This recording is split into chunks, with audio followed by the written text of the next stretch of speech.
perceived that this also was a chasing after wind. For in much wisdom is much grief. And he that increaseth knowledge increaseth sorrow. Destroyed! God. Destroyed, as you said you would. It looks like... Is that blood? The hell were they keeping here before me? What happened to them? What does it mean, I wonder?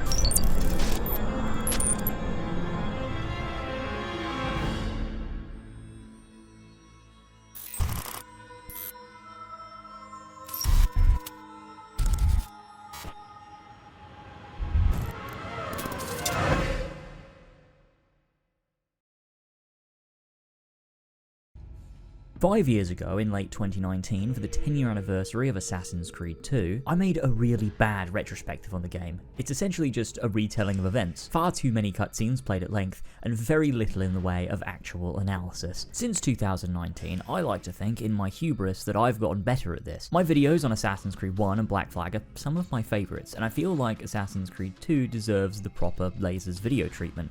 So I'm here to do a remake. I know, ironic of me, shut up. But, because I've made this video before, and while I do have more to say with what I've written, like 4 times as much as what I've written before, I didn't want to simply rehash things. I wanted to do something more nostalgic. So I dusted off my Xbox 360, I pulled out my original copy of Assassin's Creed 2, I deleted the DLC, and I decided to play the game as God intended, without all the upgrades made by the Ezio collection, without any of the admittedly really cool mods that I did a playthrough with earlier this year on PC. Because for anyone who played Assassin's Creed 2 on launch, there was only the console version, and it looked something a lot more like this. And boy, does that do something to my brain. But it's not just for nostalgia purposes, it allows us a better window into the thought process behind the art direction. This game was conceived at a time when the primary mode of play was through 720p displays on contemporary consoles, and so a lot of the art direction was influenced by that, and while the classic Assassin's Creeds generally do scale well up to 4K without losing artistic punch, I thought this would be a fun exercise too. Because if I'm looking back at Assassin's Creed 2 15 years later, it makes the most sense to experience it the exact way I would have 15 years ago, rough edges and all.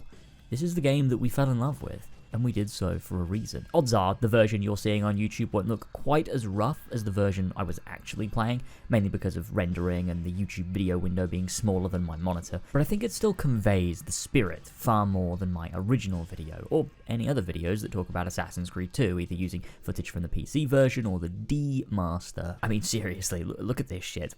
What the fuck did they do? I have no idea why I was so blown away by this slop in 2016. It's Assassin's Creed 2, but it's just fucking better. Someone needed to get me psychiatric help.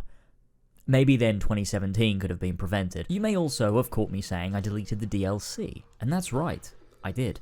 Assassin's Creed 2 on launch had no DLC, and if you got into Assassin's Creed after 2009, you might be wondering, what fucking DLC?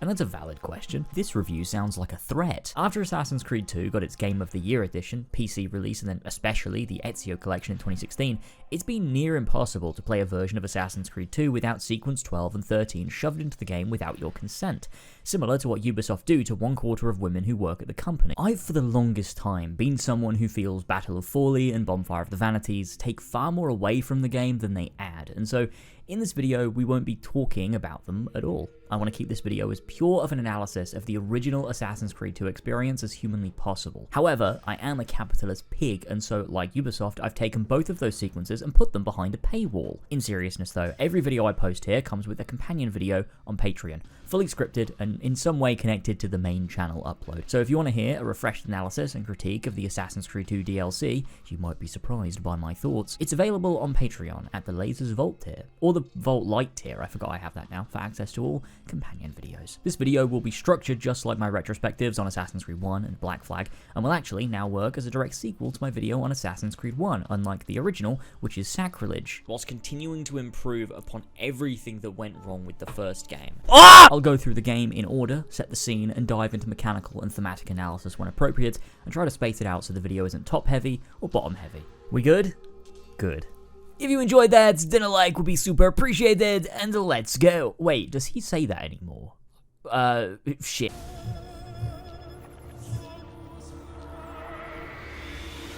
Similarly to Assassin's Creed 1, this game begins, on launch, with an intro cinematic. The same cinematic that was used to reveal the game at E3 2009. This intro cinematic I feel is worth looking at because it sets the tone of the game, but also pays direct homage to Assassin's Creed 1, while being its first foray into differentiating itself. Just like Assassin's Creed 1, the first thing we see is the Animus, this time 2.0, the version that is present in the sequel, meaning the modern day aspect is ever present once again. It's the central constant around which everything turns. We're given a date this time, Venice, 1486, and the memory loads. AC1's Animus is almost makeshift. It feels analog in how it operates, like you can feel the cogs turning as it loads anything at all.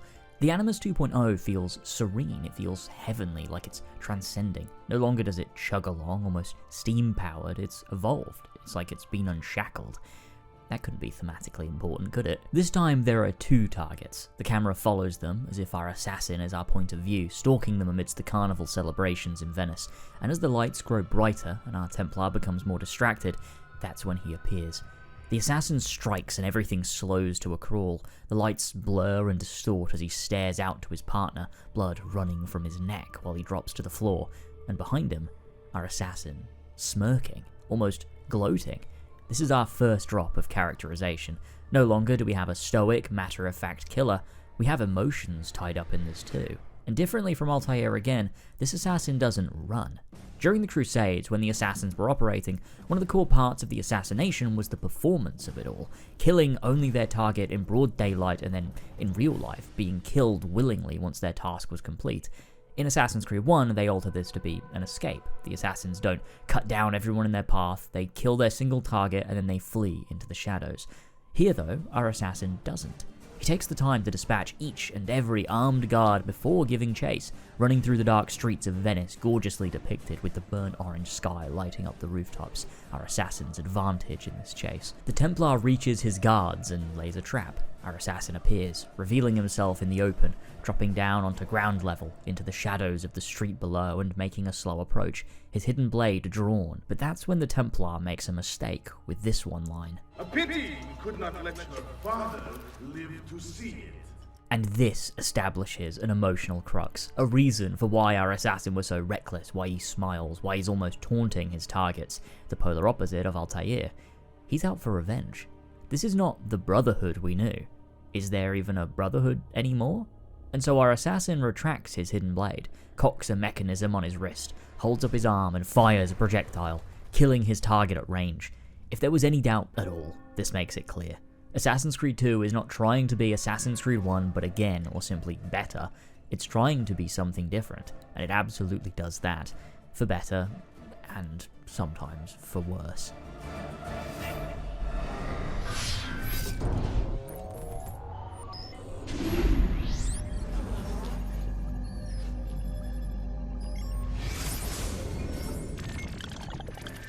My name is Desmond Miles. I'm a prisoner of war. Assassin's Creed 2 opens with what will become a franchise staple until 2013 when the End Times began, a recap cutscene. This opening begins the trend of Assassin's Creed games going down the route of episodic storytelling. Desmond Miles is our protagonist, and his journey carries from game to game, each of which tells a new story. At least, that's how it seemed in 2009. Obviously, we didn't know Ezio would also get 2 more stories as well, and how important AC1 would be to AC2, but the point still stands. This opening isn't just a basic recap, either. It's contextualized as a story Desmond is telling, which is interesting as narrative framing, because obviously this doesn't actually fit anywhere in canon. There's no reason why Desmond would ever be saying this, and so in a way, this is Assassin's Creed's first time leaning away from all of its storytelling being totally diegetic, something that made Assassin's Creed 1 stand out. This is more of a typical storytelling convention, and while I have a deep nostalgic love for these recap cutscenes, I can't help but feel it does somewhat break the illusion created by how the first game was presented to us. But that doesn't alter the fact that this is stylistically beautiful, possibly my favourite. I just think it uses its visuals so well to convey story, but also feeling and tone. Brotherhood and Revelations sort of just have clips play while events are recapped, and AC3 is ugly and bad in an attempt to make it feel more important and grand than it needs to be, and loses authenticity in the process. Assassin's Creed 2's recap makes it feel like Maybe Desmond is actually saying this. Maybe he's writing a journal, maybe he's telling a story. You can feel the personal stakes, and so it works as a recap for us, but also has character subtext too, as well as having really nice visual flair, all while being authentic to the heart of Assassin's Creed. Modern day is at the forefront, and the game isn't wavering from that. We pick up exactly where Assassin's Creed 1 left off. It's one of my favourite memories of booting up Assassin's Creed 2 for the first time in 2009. That wall of blood-scrawled messages had lived in a part of my brain for 2 years. Of course, that's the first shot of Assassin's Creed 2. You could have had Desmond wake up, a new day, and then Lucy saves him. You could have gone for a cinematic angle of Desmond in his room, but no. The game opens with a point-of-view shot of the Wall of Blood, the image that had been seared into my brain since I finished Assassin's Creed 1. It's not just another Assassin's Creed game, it's literally finding out what happens directly next. But also, this sets up the importance of 16. He's the catalyst for this game's events, as we come to learn, and is deeply important to the modern day side of the story that goes hand in hand with the main story. We even see the memories of Ezio are synced with 16's DNA. He was 16's ancestor too, and what 16 found is crucial to Desmond's journey across this game and discovering the truth within the vault. Weirdly though, when you get control and move around the lab, some of the symbols are just not here. I guess they forgot? I mean, all you would have had to do is just, look at the ending of Assassin's Creed 1. I don't really know how this happens. It becomes clear too, from what little gameplay we get before jumping in the Animus, the genre juxtaposition that was so stark in Assassin's Creed 1 is really no longer present here. In Assassin's Creed 1, what you experience in the Animus compared to outside was so vastly different, and it set itself apart by color grading, camera angle, even the controls. It felt like a totally different game, and I think that's just genius in building out a feeling. Here, it's not so much. The colors are bright and distinct, there isn't the closer camera angle or the film grain. It even has boring button prompts instead of the little camera icon, so you knew no matter what you did, you were being watched. How the Animus visuals look and how the modern day visuals look are practically the same, and I think that's a huge shame in shattering the oppressive tone of the Abstergo building. The same bloom effect that gives Florence its life should not be present in the modern day, especially within Abstergo. It's sad to lose that artistic focus, but we'll talk more about the game's art direction once we're with Ezio later on. One of the parts of this opening I think is really cool though, is how the game mirrors the start of every new day in Assassin's Creed 1. Desmond walks out of the bedroom and gets into the Animus, only this time things are going to be different. He finally breaks free of the intentional monotony that looms over all of Assassin's Creed 1. Just following Altair breaking free of Al-Mualim's deception and control, Desmond breaks free of Abstergo's grip too. It's really nice. Into the Animus 1.28 we go for the final time to meet our ancestor for this game, someone brand new. Ezio Auditore da Firenze. But unlike with Altair, dropping in at a key point in his life for a specific reason, here we sync with Ezio during his birth, a scene in which we see he almost doesn't make it. Ezio is born silent. The nurses look at each other not sure what to say, but that's when Giovanni arrives. Taking Ezio into his arms, he says, "You are an Auditore, you are a fighter, so fight." Simple words, but words that speak to Ezio's journey and that of the assassins. No matter how tough things get, you're always to fight on, because nobody else will. This ties back around to Ezio's station, his place in society, and the history of the Auditore family, but we'll discuss that far later. Out of the Animus, it's time to make our escape. Abstergo is given much bigger scope, and despite the use of colour being pretty disappointing compared to the intentionality of Assassin's Creed 1, I like the architectural design. It really is brutalist, with some obvious vanity thrown in too, to begin to characterize the greater modern day Templars outside of the small room we had in Assassin's Creed 1. I do also think that, honestly, the retcon that Vidic let them escape because Lucy was a double agent actually makes more sense than them somehow escaping, because why do all the guards absolutely suck? And why isn't there a building-wide alarm? Can't they lock it down? It's kind of insane they escape, unless they were allowed to escape. The most casual breakout of all time. Desmond uses eagle vision to his advantage. Lucy explains how there's more to worry about than just the Templars, and we head into the garage. I really like how the gameplay characterizes Desmond's lack of ability. You can throw pretty weak punches and you can block. You have no abilities at this point, and so Lucy honestly ends up dispatching most of them.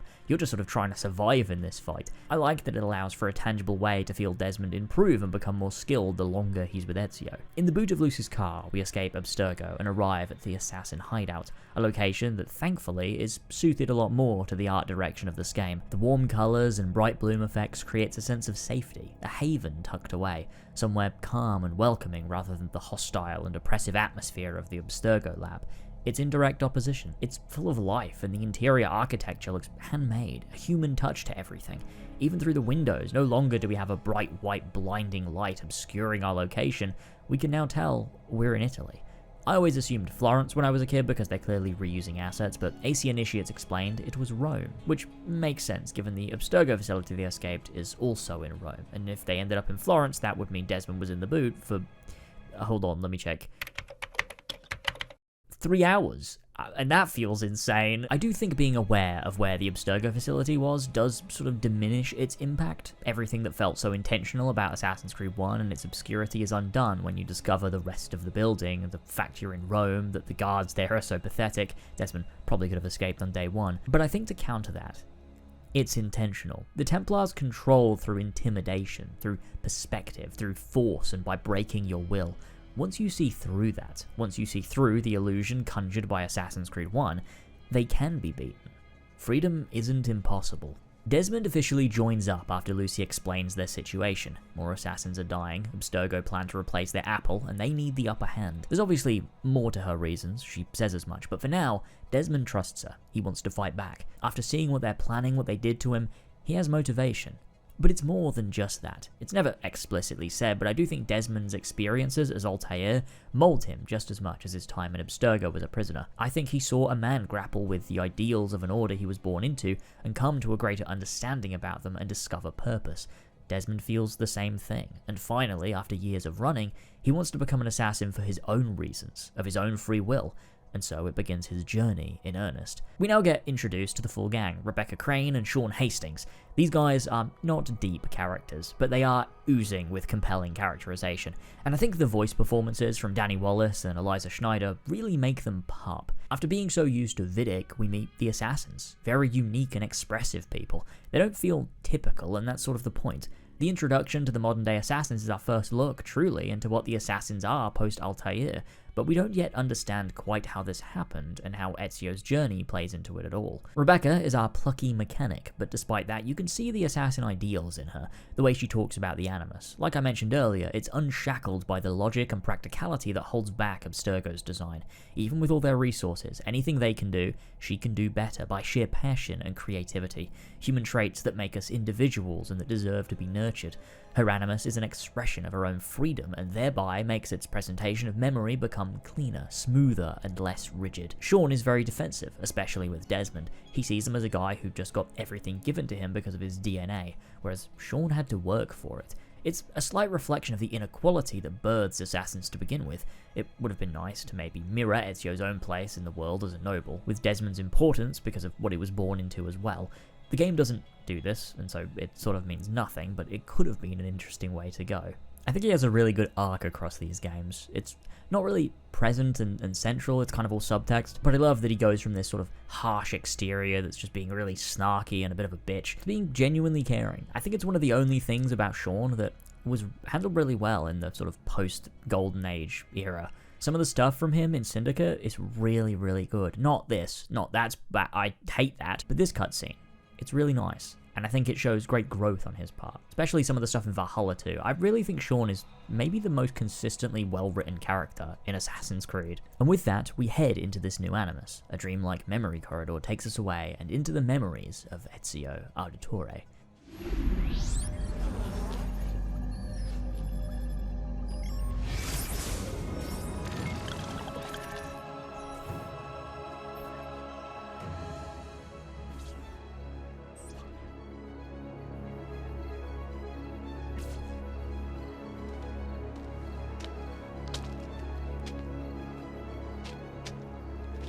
Insieme per la vittoria! Insieme! Insieme! Silenzio, my friends! Silenzio! Grazie. This is our introduction to Ezio. The scene does a tremendous job of opening the door on characterization. Where Altair was more reserved and the layers peeled back as we went, with Ezio it's really the opposite. You see his confidence, his pride, all of this charisma molded by his upbringing and the setting of the game, the Italian Renaissance. With Ezio, it's less about discovering who he is as the game goes on, but more about how the traits we learn here guide him across his arc. By the time the prologue is complete, we have an understanding of the man Ezio is, and then his journey can begin and allow him to grow, which I feel is key in the way AC1 and 2 have their characters mirror their themes. AC1 is about peeling back the layers on Altair as much as it is about understanding the truth of his order and the fight against the Templars. AC2 is far more about watching Ezio grow and evolve and change through circumstance and his environment. The same way we are discovering the nature of the Brotherhood the more the game goes on. We learn here he has a talent for leadership, cares about truth and justice when Vieri slanders his family, and will always fight for what he believes is right. But at the same time, he can be brash, a little self-sure and arrogant. That's a major trait of his that will come up again as we go. The other thing to note is his accent. Look, I'm not gonna lie, I've always loved how Ezio sounds, but I can't ignore the mountains of Italians that think it sounds like shit, because, I mean, yeah, fair enough. Ezio does not sound authentic, no matter how cool I think his voice becomes by the time of Brotherhood or Revelations. It's a weird mix of Italian and Spanish whilst mainly speaking English to concoct this strange accent that, yeah, is like objectively bizarre. Roger mentions how they came up with the accent when he appeared on the Assassin's Den podcast in 2012. That a lot of the accent sort of came about partly due to still needing to appeal to an English-speaking audience, that it couldn't feel too foreign and had to be more approachable, which makes sense given what they did with Altair in 2007, but also that it needed to avoid sounding stereotypical and had to have its own distinct aura that created this mysterious assassin feel. And I do think an accent you can't quite pin down does that incredibly well. Artistically, I love Ezio's voice. I think most people would agree it's one of the coolest video game voices of all time, up there with the Master Chief or Kratos. And I think part of that comes from taking creative liberties where accuracy is concerned. A lot of the times when people do English accents in media, they aren't accurate, but I don't need them to be unless accuracy enhances the art. The English accent in Saints Row 2 sounds ludicrous, but that's the point. It's meant to. He's meant to sound like this over-the-top, stereotypical English tough guy. So I get that for Italians, he probably sounds a little silly. I believe you. But I also think you have to take a step back and look at what the art was trying to accomplish and whether making it accurate would have made it better. And I don't think that it would have. The first mission throws us right into combat. Assassin's Creed 2 has a freer system of hand-to-hand combat than Assassin's Creed 1 had, although note I'm not saying better. Most of the components and features that enhance Assassin's Creed 2 wouldn't be good if just placed inside of Assassin's Creed 1. So while AC2 allows you to grab and beat on guys, counter takedown and combo, Assassin's Creed 1 having those features wouldn't make AC1 better. The fact Altair fights with such restrictions is part of the point, and the fact Ezio fights without those restrictions is also the point.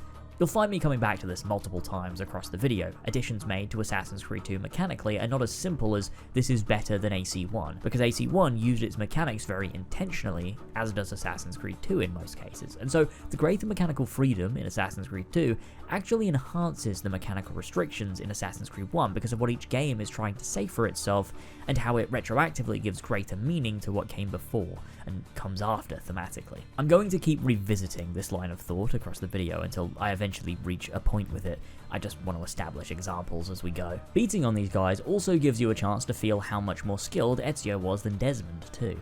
Unless of course you just throw every guy into the river down below to drown them, which I enjoy doing. This line is actually an animus glitch, which foreshadows Ezio's growth into an eventual assassin. After dispatching the guys and meeting Federico, Ezio's brother, we're introduced to the doctors, through Ezio having a busted lip, which gives him the same scar as both Altair and Desmond, which I honestly find so funny that they felt they had to explain how Ezio got this. I get that they just reused Desmond's face for Ezio and Altair, like the animus is like transposing him onto them, I guess. But the fact Ezio canonically got the same scar as Desmond is just really funny. Before we can head to the doctor though, we need more money. A new feature in Assassin's Creed 2 we'll discuss at length later, and so we're introduced to looting, which marked Assassin's Creed's first step towards complete oblivion. I'd argue Assassin's Creed 2 is actually to blame for this. We get some nice banter between Ezio and Federico, working to characterize the both of them and ground Ezio in a place that feels like home.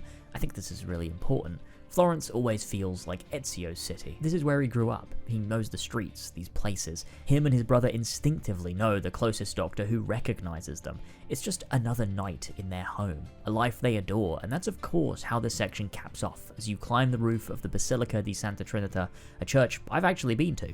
It looks way different in real life, but I found it. My whole trip to Florence is actually on my vlog channel. If you want to see me make an obscene amount of Assassin's Creed references while my girlfriend and I explore the city, you can. I'd argue it's the best way to experience Florence outside of actually being there. Look at that. Found it.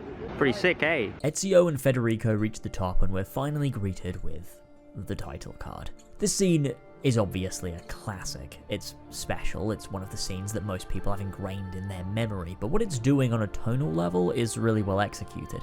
Assassin's Creed 2 has obviously made it very clear it's heading in a different direction to Assassin's Creed 1, and not because Assassin's Creed 1's direction was bad, it's because the story Assassin's Creed 2 is telling requires presentation through a different lens, and this intro establishes that in earnest. It's cinematic, it's epic, it's everything Assassin's Creed 1 was not, and it's doing that on purpose because of what Assassin's Creed 2 is trying to be. It's a game about freedom, it's a game about expression and style, but it's a game about those things because of the conclusions drawn by Assassin's Creed 1. Assassin's Creed 2 had to be this game because of how the first game ends. There's a greater discussion to have about this and the purpose Assassin's Creed 2 serves as part of a larger story and thematic exploration, but we'll delve into that across the video when it feels appropriate. We have more foundation to cover first. Ezio dives from the roof of the church, the leap of faith clearly something he was taught growing up, and that's our first nugget to ponder on. When replaying this game, I was trying to get into the mindset of how it would have been viewed on launch, with Assassin's Creed 1 as our only other entry. Why can Ezio do the leap of faith? Something that was so heavily tied to the Assassin's Brotherhood. We know Ezio becomes an assassin, I mean it's on the front cover and it's why Desmond is even in the Animus, but we don't understand what form the assassins even take in this period. What happened to Altair's Brotherhood after we left him in Assassin's Creed 1? The only other information we have is the modern day. There are assassins, we know that, but we don't know how they truly operate, and we don't know what happened between 1191 and 2012. Assassin's Creed 2 is the transition game that fills in all of those gaps. When I played this for the first time, the main question of what happened to the assassins was an actual mystery that would unfold as the game played out. We get this classic little bug where this guy goes to grab this other guy, and then we head to Christina's house, another part of Ezio's life being filled out. Okay, that was a poor choice of words. And then we're let out into the open world for the first time. Florence in the early morning. The vibes here are honestly immaculate. After spending so much time building up Ezio's connection to this city, being able to just walk a rooftop, almost feel how brisk it is, it builds our connection to Florence as well and feels so authentic. Having actually been to this city, the way it captures early morning here is just something else, and I think the art direction here is what really brings it out. The birds chirping, the atmosphere down on street level, the wind blowing through the fog that creates density at distances, and playing this at a lower resolution, the blur effect we see blends depth so well to create a near flawless composition. It's something I don't feel the PC version can achieve at 4K, because everything is too clean, too precise, too defined. On the Xbox 360 you get this bloom and haze to blend every element of the environment into a gorgeous, Renaissance painting effect that has such wonderful artistic value given the setting. Distant buildings that haven't rendered in also almost look intentional because of the post-processing effects. They were working inside of their limitations to create a cohesive style that is expressive and captures the atmosphere and feeling they were going for, but with clear intentionality. A lot of people criticize Assassin's Creed 2 for being washed out, but it's not an accident the game looks like this. It's on purpose and builds the atmosphere we all found ourselves so attached to. It's such a shame that the Ezio collection completely butchered this. I have more to say on all of this in every city in the game, but we'll discuss Florence more thematically when we return in sequence 4. The rest of the sequence is dedicated to building out Ezio's family. It's simple stuff, but it's effective. You get to see the banterous relationship between him and his parents. It reminds me of myself when I was your age. I have plenty of outlets. I meant besides vaginas. Mother. You get to see the care he has for his little brother who was born with an illness that keeps him bedbound, and it also gives us an attachment to the feathers which become collectibles later in the game. With Claudia too, we see his pride for family and the fact she's been disrespected irks him, and again, he wants revenge the same as he did for Vieri. Although I think maybe Claudia wants it more. He should suffer for what he's done. Even your interactions with Leonardo allow Ezio to show a bit more of his dismissive side. at first almost feeling like Leonardo is just an artist. It's like, whatever, man. But then you hear Leonardo speak, you hear his passion and ethics, and of course this is the man Ezio would return to in a time of need. All these things aren't deep by any means, but they do give us a picture of Ezio's life, and I feel them to be pretty effective at making me care. The emotional crux is very simple, but it feels real, authentic, happy, and above all, relatable. When you have such little time to make a player give a shit, you have to fall back on using things they can probably relate to, and this slice of Ezio's life feels so normal, so relatable, and so when it's all taken away, it works. Something I also love here, similarly to Assassin's Creed 1, are the documents you're able to read. When doing missions for Giovanni, delivering letters, you're able to access the database and read those letters, just like in Assassin's Creed 1. These letters allow for insight into Giovanni's secret life. There's not enough information to piece it all together, but you can clearly glean that he's up to something. It's clear he's working with Lorenzo de' Medici, and there appears to be something afoot with Francesco de' Pazzi, a man that Ezio spoke to his mother about, and the father of his obvious rival, Vieri. These letters continue the trend of the player interacting with the story through a meta lens. You aren't just being told Ezio's story, you're also an analyst of Ezio's story. You're able to access the database, explore history, read documents in your own time, piece things together that aren't directly explored. I find that really meaningful and always felt like such a core part of Assassin's Creed. I don't think this is as cool as the documents in Assassin's Creed 1 or as cohesive, but it's still really nice that they kept it, and I think the extension of the database is very special. It's something that was such a shame they took out in Origins and Odyssey, and bringing it back in Valhalla was a great decision. The rest of the sequence moves pretty fast. We return home to find it abandoned. Ezio's father and brothers have been taken to prison at the Palazzo della Signoria. Claudia and Maria were left, although are far from fine. Claudia seems okay, but Maria is non-verbal. I've always been in two minds about what happened to her. I'm unsure whether they simply hurt her to reach Giovanni when she resisted, or whether they sexually assaulted her. I've always felt the scene implies the latter, especially with the way that Annetta says it. When she resisted. It feels really dark out of nowhere and kind of for no real reason. You can induce trauma from the loss of her husband without this, so it feels like maybe that wasn't the intention, but I find it hard to avoid drawing that conclusion from how the scene plays out. Their housemaid, Annetta, takes them to her sister's house while Ezio heads to the Palazzo Vecchio to speak with his father. This is where the plot thickens. Giovanni tells Ezio to use his talent to find a hidden room in their home, to open the chest and take everything he finds inside. And so we do just that, and in doing so we're greeted with yet another iconic scene.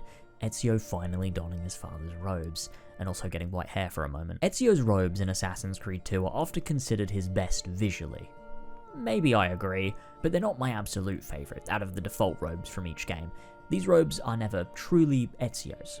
They're his father's. These robes symbolise Ezio living for his family, adopting the identity that he felt he had to, the life that chose him, and for that reason they can never be my favourite.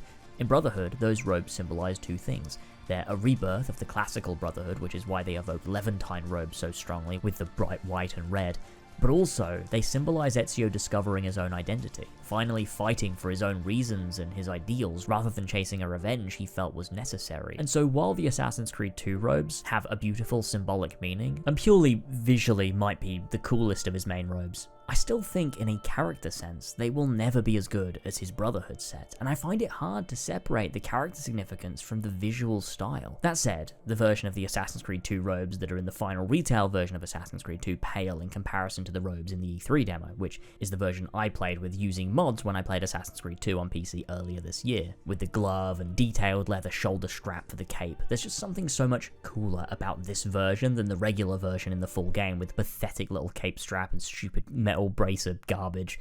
Thank you RT4 for this great gift. With this though, we finally see the conspiracy against Ezio's family play out. Uberto betrays them, despite reassuring Ezio everything will be okay in his evil house with just stone walls and an evil guy who lurks in the back. I think he's fine actually. I think he's probably going to do what we want him to do. And so although Ezio followed his father's instructions, he loses him and his brothers in a moment that he has no power to control. You can really hear in Roger's performance the pain and anguish this 17-year-old is feeling in this moment as his life is flipped upside down. I'll kill you for what you've done!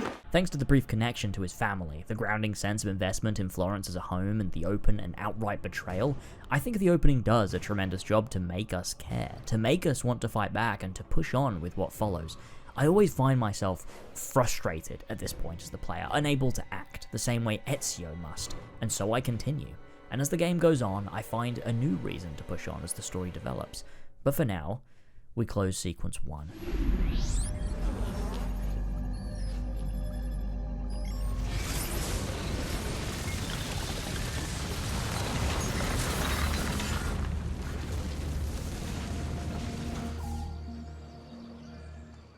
The Florence we came to know in sequence 1 is not the Florence we see now. Ezio's home has been blighted by the loss of his family. You can feel the grief emanating from the place as you move around. No longer is this city a place of joy and love and life. It's a reminder of what was taken from Ezio, and that consumes this sequence. The music being replaced by the full notoriety theme just helps to capture that. Attention, a piece reminding you that you are not safe here. And that's the first time playing Assassin's Creed 2 that my hairs stood up on the back of my neck, the exact same way they would when I entered a new city in Assassin's Creed 1, knowing there were eyes on me at all times, that I wasn't wanted there, that I was being hunted, and that I had to watch my back. Assassin's Creed 2 nails it by not doing it the same way, not making us an outsider, but forcing us to become one against our will. This is Ezio's home. This is where he grew up. It's a place that, over the course of sequence 1, through very overt and clear direction, we felt safety in. And now it's become a hostile environment. It's wonderfully simple, but it's so powerful, not just narratively for this character, although it does do that, it's poignant for a fan of Assassin's Creed 1. After playing a game that so far was lenient and easy and forgiving, now there's that familiar breath down your neck. Now you're alone in a place that wants you dead. It does wonders in paying homage to Assassin's Creed 1 while also connecting you to Ezio specifically at this crucial point. We're also introduced to glyphs here. As the sequence opens, Sean tells us of strange markings all throughout Renaissance Italy, and he wants Desmond to check them out. I don't really understand how this works and how much autonomy Desmond actually has in the Animus. This implies he can actually just run about and gameplay is literal, but I've realized while writing this sentence, I actually don't care, and if I talk about the intricate details of how Assassin's Creed lore functions anymore, I might just blow my brains out. We'll discuss the actual contents of the glyphs at the end of the video, but how they function is essentially to take the same content that we absorbed through the modern day in Assassin's Creed 1, the conversations with Vidic and Lucy, the laptops, and even the messages written in blood at the end, and tidies all that away into side collectibles that are entirely optional. No longer is it world building and story details that you slowly feel out based on your own active participation in the real world through actions that feel slow yet deliberate and driven by your own curiosity. Sorry, that sentence, I didn't put any commas in that, what the fuck was that? Now it's just jumping around roofs, scanning symbols, and then completing a small puzzle to get lore dumped on you.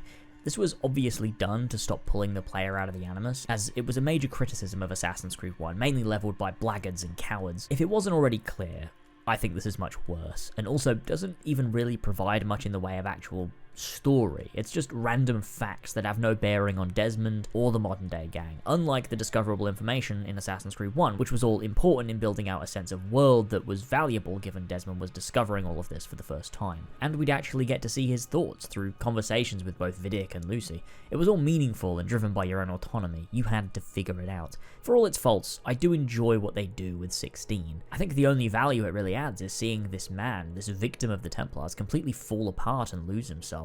And it also works to add stakes to what Desmond is doing, especially as the bleeding effect becomes more prominent. Could this happen to Desmond too? I think Brotherhood takes this and does far more interesting things, both in terms of modern day discoverability, keeping things prominent yet not at all forced, and developing on the glyphs in a way that actually feels like they tie into our own personal narrative more than being just random facts and lore points. God, Brotherhood has such a strong modern day. This is where we meet Paola, the woman in charge of the Plucked Rose brothel in Florence, Annetta's sister. From the database, we're able to learn a little more about her. Again, the meta layer adding greater context to the story. Sean's research and knowledge coming in handy for contextualizing characters, places, and events. Paola was orphaned at a young age when her parents were killed at sea, which forced her to begin a life on the streets. There isn't great records of her, but interestingly she pops up again at 20 when she was arrested for killing a city guard.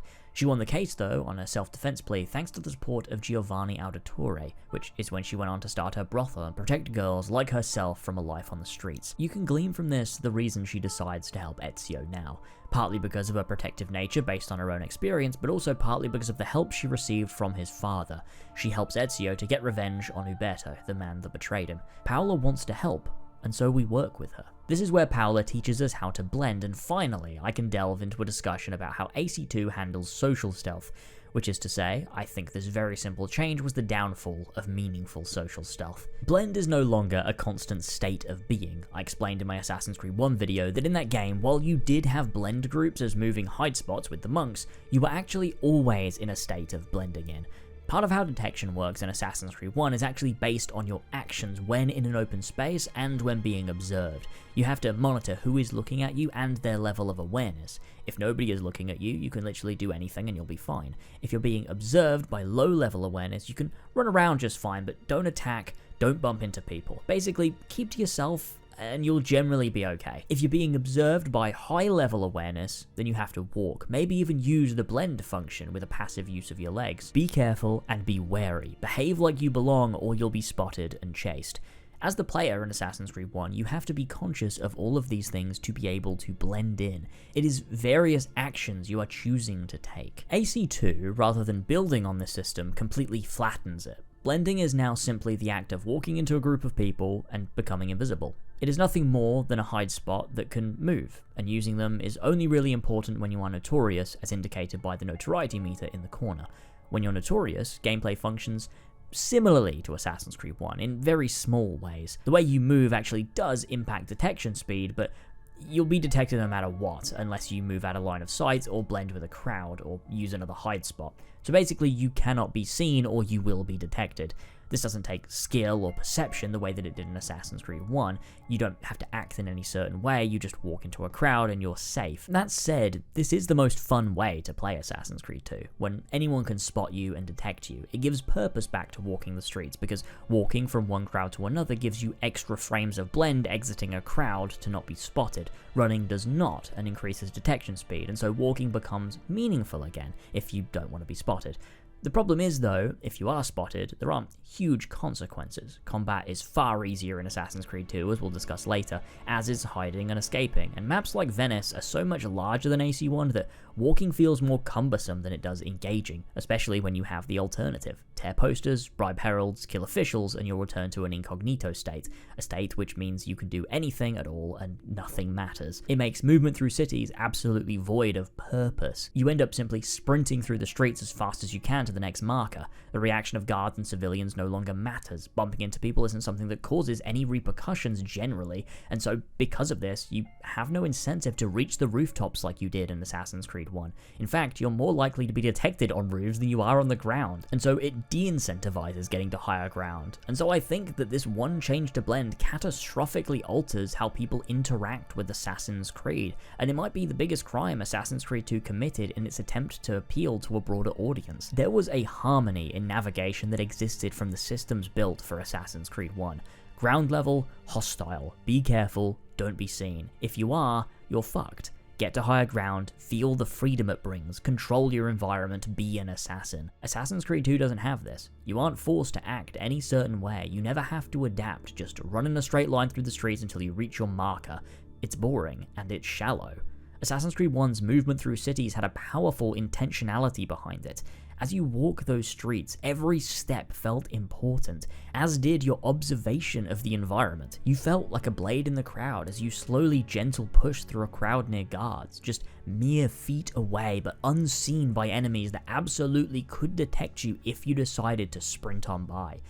In Assassin's Creed 2, you can sprint on by. There is no reason not to, and all that does is remove depth. And I hate to harp on, actually no I don't, I clearly love it, steal is made worse in Assassin's Creed 2 as well. Instead of holding the legs button to blend, you now hold the legs button to fast walk, which I think is fine. It makes sense given the setting. I don't expect Ezio to be walking like a monk, but holding the legs button will automatically also pickpocket anyone you walk past, which makes pickpocketing uninteresting, meaningless, and also annoying because you can't really use fast walk unless you intend to steal from everyone you walk past. I don't particularly like that Assassin's Creed 3 tied gentle push to fast walk, but I do think it at least made pickpocketing better again. It should be something that brings tension and stakes and takes patience. Assassin's Creed 2's system is really rubbish, and actually I'm not even sure why they included it, because I don't think you ever even have to use this in the story at any point. Oh wait, no, sorry, you have to steal the golden mask from Dante, but hey, wouldn't this have been way cooler if you had the AC-1 system? Imagine the tension as you send the group of courtesans to distract him while you slowly reach into his pocket.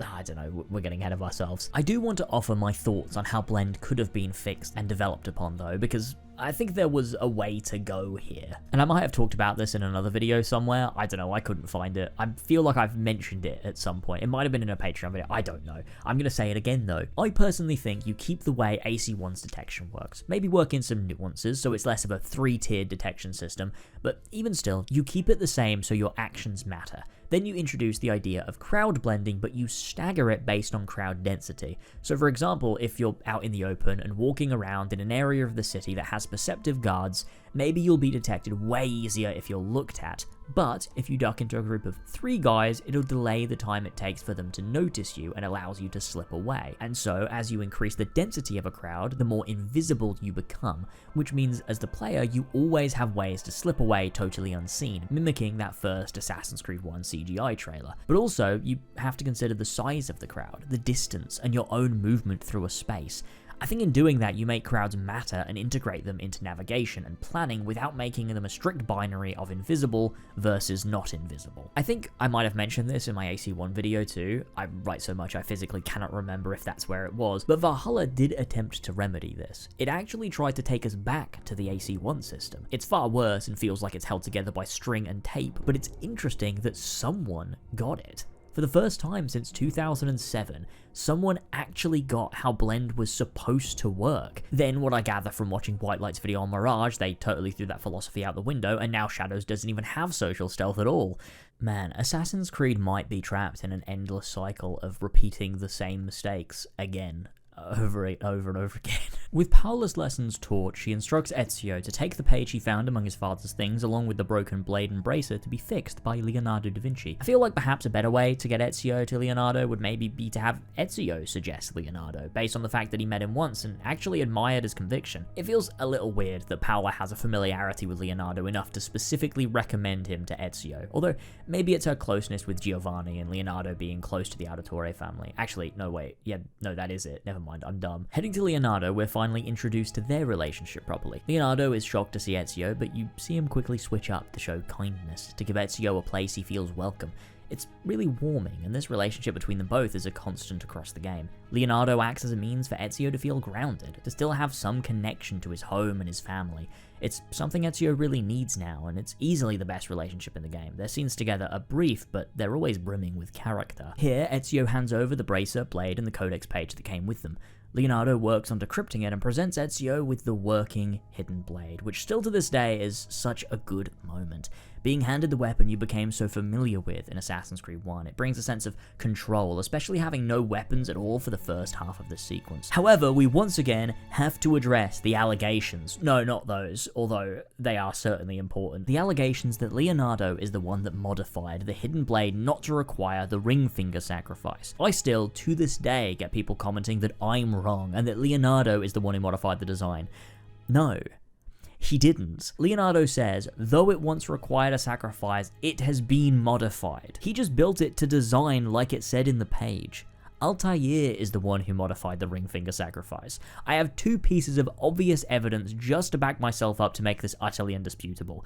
First of all the assassins we know in the game have a burn on their finger. They do not cut off their finger, therefore the ritual was altered before this moment. Second of all, Giovanni isn't missing a finger. And third of all, never mind, I had 3 things. The codex page literally fucking says it. And so I have been researching improvements beyond ending the need to remove one's finger to wield it. I hope this can end all discussions on this topic. Altair did it, Leonardo just built it. It makes absolutely no sense if Leonardo was the one to do it. Please stop, let me sleep. A guard coming to search for Ezio here gives greater depth as well to Leonardo's motivations to help Ezio. He's bullied by the city guard. He says he's become accustomed to their abuses. Of course he's going to help the assassins. There was never any question. With the blade and ability to blend learned, it's time to carry out our very first assassination, to get revenge on the man who carried out the execution of Ezio's father and brothers, Uberto Alberti, a close friend of both Giovanni and Lorenzo. And it is interesting, we see Uberto talking with Lorenzo as they approach the gallery they're both attending. Lorenzo is critical of what he did, but he's obviously on guard. If Uberto and the Pazzi can concoct a conspiracy this elaborate in his city, if he pushes back too hard, they might come for him too. The truth, of course, is that they'll do that no matter what. And Lorenzo's a bit of a cowardly bitch. This first assassination, though, starts a trend in Assassin's Creed 2, and the entire Ezio trilogy for that matter. Actually, I think a trend that carries through until Unity, if we're being honest. And that trend is assassinations being on rails. Assassin's Creed 1 allowed for player agency. I don't want to go too deep because I spend plenty of time talking about this in my video on AC1, but it's not just the assassination that is the mission, it's the entire build-up. The investigation is important to learn about your target and the location they'll be for planning routes and escapes. You can even free monks to use for blends during the assassination or chase breakers for the route you'll know you'll use to get away. The moment of the kill is tense. You have one shot to get it right before the entire city comes down on you, and so you need to be fast yet methodical, and how you do it is entirely up to you. In every game from Assassin's Creed 2 through to Black Flag, assassinations are essentially set pieces you're guided through completely on rails, and it wasn't until Unity they realized, oh, hang on, maybe assassinating people should have an amount of depth? Kind of insane, actually. It's one of the weakest parts of the Ezio trilogy, and it's no different here. There really is only one way to complete this. You blend up to the door, you use the courtesans to lure the guards, and then you walk in and kill Uberto. Maybe the first time you do it, working this out might be engaging, but even then you're working out the way they want you to do it, rather than coming up with your own unique approach.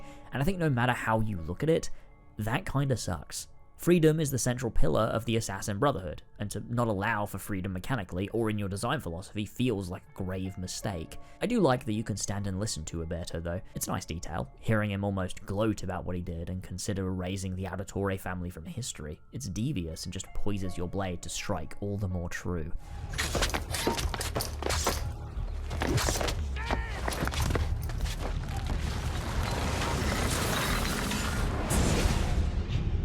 You would have done the same to save the ones you love. Yes, I would. And I have. Ah, AC2 Confessions. They sure are shit, aren't they? It's kinda wild how much depth they simply remove. Assassin's Creed 1's confessions serve a specific purpose. They are confessions. They are the target speaking openly and honestly about their motives, their actions, and who they are. And it's a point for Altair to ask questions, to learn of his perspective, to shift and grow. They're some of the most poignant moments in that game. In Assassin's Creed 2, they exist because AC1 had them, not particularly because they serve any sort of purpose. Most are short and give no insight into who the Templars are because in Assassin's Creed 2, they are shallow and boring, and that's an opinion I've always held. The Ezio trilogy, at least 82 and Brotherhood, make the Templars just bad guys. They're evil caricatures, unlike in Assassin's Creed 1, where they were real and flawed humans with particular ideologies they were willing to fight for. Thankfully, Darby brought that angle back for Revelations, and Assassin's Creed 3 even attempts it, but AC2 is deeply lacking depth here. The walls of the confession break down as Ezio seems to finally process the trauma he's been letting build up, and finally he lets it all out. The Auditore are not dead! I'm still here! Me! Ezio! Ezio Auditore! You can see in this moment Ezio's arrogance taking hold, his revenge and personal vendetta against not just a man who betrayed him, but a city that betrayed him, the thing that drives him for the rest of the story. In a lot of ways, Ezio's journey is twisted. He's a man who ends up alone and stays that way. He meets plenty of characters, but he's always moving onto the next thing he's forced to do, with little downtime and little reflection. He lives the next 25 years fighting to avenge his father and brothers, but the light in that journey are the lessons he learns from the people he meets, the growth he undergoes without even realizing, and the man he becomes by the end. But there's a long way to go until all of that. After our escape, which is, easy, it's like 2 seconds, we're able to read a letter which Uberto had on him. A letter to his wife explaining why he did what he did. The Templars offered him money, land, influence, and he took it. He wanted the best for his family in a world that values power above all else, that values wealth over all else. Conviction doesn't matter, and so he took their money and promises and betrayed his friend for it.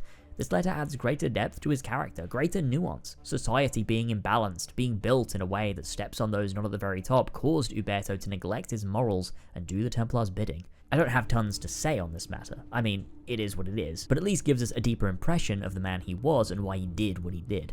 I still think learning this from an actual confession, one where Ezio has to sort of confront societal imbalance, would have been far better, to have Ezio learn the evils he's never had to face before growing up a noble, but we don't get that. Instead, we get a decent character moment, a lack of depth, a database note with basic motives, and that's really it.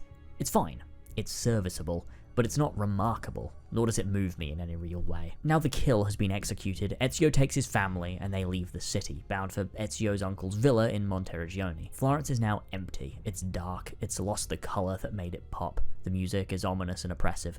This is no longer our home, and so we leave. The final words are of confusion and uncertainty, Claudia wondering what happened and Ezio without answers, but he does know one thing, he made sure they got a proper burial. Were they given a proper burial? Yes, they were.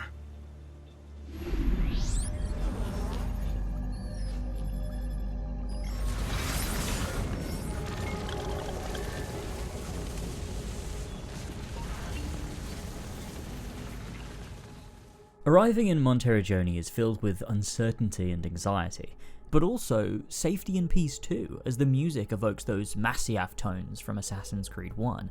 Ezio walks alone along a desolate road toward a town that looks entirely dilapidated. The colour palette works to reinforce this with its dark green tones. Ezio is only 17 years old, and entirely out of his depth. It's wild remembering just how much Ezio has gone through at just 17. When I first played the game, I was 12, and so Ezio being 17 was like, yeah, he's old, he's basically an adult. I didn't really think about it, but having to go through what Ezio went through, even now at 27, would be incredibly difficult. I think most people would agree in saying they wouldn't quite know how to cope with that. And to take that and put that on my 17-year-old self feels absolutely insane. And remembering Ezio's age here, I think does wonders to build out layers. He is scared, but he's trying his best. Vieri the Pazzi confronts us on the road. We find out the reason he's even out here is because he's just been causing trouble for Mario in the name of the Templars. Vieri is a brilliant foil for Ezio, both just kids on two sides of a conflict they don't truly understand. Vieri shows us a boy who is desperately trying to live up to his father out of a desire for validation and love. He channels it into cruelty. Ezio is the opposite, running from his father's life out of fear and a love for his remaining family. Mario acts as someone to guide Ezio, and over the course of Sequence 3, he comes to understand his family legacy, and to follow in his father's footsteps for the right reasons. Vieri is a symbolic target that gives us a window into someone without guidance, and someone Ezio needs not to become. A fight breaks out, and we defend our family. Fuck! Oh, she's been through enough. I also think the music bugged here too. It was just weirdly quiet. It made the whole thing a little bit awkward. Condolences for the loss of your father and brothers! What will happen now that there's no one left to help? After a while, Mario comes to our aid. He says the thing. It's a me, Mario! And we make our way to his village of Monteriggioni, an incredibly important mechanic in Assassin's Creed 2, but also a deeply symbolic place too, which of course we'll discuss in far more detail next sequence. Mario takes Ezio in. He's warm and he's kind, and he's just the person they need right now. After a trip to the market to buy some gear, which again we'll discuss properly in the next sequence, Mario offers to train Ezio, in the hopes he can steer him away from leaving for Spain and have him fight with him, to take up his father's work and become an assassin. Because, well, Mario is an assassin, Giovanni was an assassin. This is the first time in the game we have any mention of this, and it's still obscured by a smokescreen, because like I said before, our frame of reference for the assassins was what we saw in Assassin's Creed 1. How in God's name does this represent the assassins? The answer, of course, and what most people will probably conclude on a first playthrough, is that the Auditore family stretched back so many generations to a time when assassins were a brotherhood, yet now it seems to be just them. Giovanni and his brother Mario continuing a family legacy. When Mario says, "We are assassins," later in the sequence, Ezio and the player both assume he's referring to the Auditore family alone, that they are a family of assassins. Mario speaks too of the Codex itself, the fact it contains their beliefs, their way of life, their origin, because hey, back in 2009, Assassin's Creed 1 was the origin story. I think a lot of people forget this, but it was. Assassin's Creed Origins is a silly game for a number of reasons. Maybe one day I'll make a video analysing it for the easy time I gave it in 2017 and in Odyssey Broke Me when it commits many of the same crimes. Holy shit, 300 XP for the Leopard Lair! Oh, that's so epic. But as an origin story, it's most stupid. Yeah, it looks like this guy's been to a couple Leopard Lairs. Assassin's Creed 1 is the origin of the Brotherhood. Sure, the Assassins existed prior to AC1's story, but not in the same way we see them in the modern day, and not in the way we see them in Ezio's time. The same goes for the Templars. The Order of the Knights Templar existed prior to AC1, but the Templars, the shadowy faction, did not. The Order was created by Hugh de Paynes, but Robert de Sabre was the instigator in growing the Order beyond that of the Christian Knights to span all armies and governments in the Holy Land, that they would then control the war in their search of the Pieces of Eden to bring an end to conflict through control. Because of this, and through Altair's discoveries as the game reaches its climax, Altair deposes Al-Mualim and gives the Assassins a new purpose. The fight against specifically this ideology the Templars and Al-Mualim held. The Assassins post-1191 now fight for freedom in the name of the people.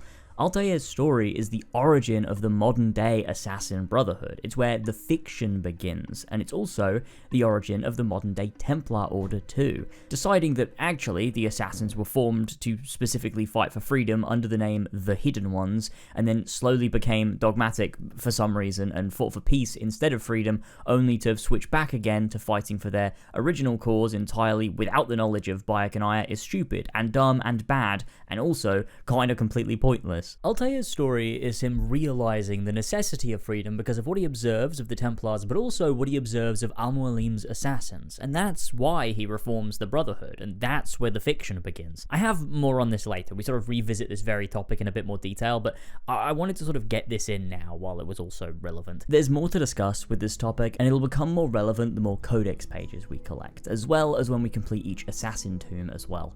I find myself able to understand the Assassin's Creed lore and history from a really unique perspective the more I detach myself and revisit these older games. Because it really is the case that the more the series chugged along, the more it warped the original intentions of Assassin's Creed 1 and of Assassin's Creed 2. It feels that AC1 and 2 were conceived in the same space of thought, whereas Brotherhood onwards sort of begins to understand Assassin's Creed quite differently, and while they don't particularly do anything too really overtly dumb until Origins, you can feel that the understanding of Assassin's Creed, at least in terms of what Assassin's Creed 1 was trying to say, seems to be founded on a flawed basis. I think it comes down to two clear misunderstandings about Assassin's Creed 2 more than Assassin's Creed 1, and that's the Sanctuary statues and what they represent, and something explored in the truth that on a surface level makes sense, yet is honestly completely misguided. And since we're on this topic, I might as well discuss these points now. The Sanctuary statues are simply symbolic. They're supposed to show people throughout history who fought for the ideals that the Assassins now fight for, documenting those who adopted the Reformed Creed before there was a creed at all. Amunet, Darius, Iltani, they were not assassins in the literal sense, they were just people. People who dedicated their lives to fighting tyranny and injustice. That's why Altair's statue is here too. He was another of these people. He just so happened to take those ideals and apply them to the order that he was born into to change it and birth something that would outlive him. The statues are not saying these people are literally ancient assassins, just symbols of what the assassins fight for prior to the Order's existence, a reminder that a desire for freedom is innate and separate from the Brotherhood. The only reason the Sanctuary statues also have like assassin symbols carved into them is literally it's just symbolic as well. It's just supposed to be like, they are now one of us. We claim them as assassins, even though they weren't at the time. That's all it's really saying. The second thing is in the truth. Part of it explores the book of Genesis, the story of Adam and Eve and their son Cain. 16 refers to the Templar symbol as the Mark of Cain. And look, I understand why that would lead you to believe the Assassins and Templars have existed throughout all of human history, but that's a complete misinterpretation. Here, 16 is simply saying that Cain is the first recorded instance of a human being acting on impulses that would later be adopted by the Templars, and that Adam and Eve fought for freedom from oppression. It's saying that this struggle has existed in various forms across all of human history. Similarly to the sanctuary statues, it's saying that freedom versus control has always existed, independent from the current factions that hold those ideals. It's saying they are ingrained in humanity, not that assassins and Templars have literally existed for thousands of years. I think this is the folly of later entries. They take these things literally instead of symbolically, and it makes things messy. Even in Revelations, Ezio says it began thousands of years ago, but here it was reborn, specifically about his order, not about his ideology, which is not correct. His order began 500 years ago in 1090. I don't know why this is the image. And it was reborn in 1191, creating the assassins we know today. The assassins did not exist before Hassan Isaba created them.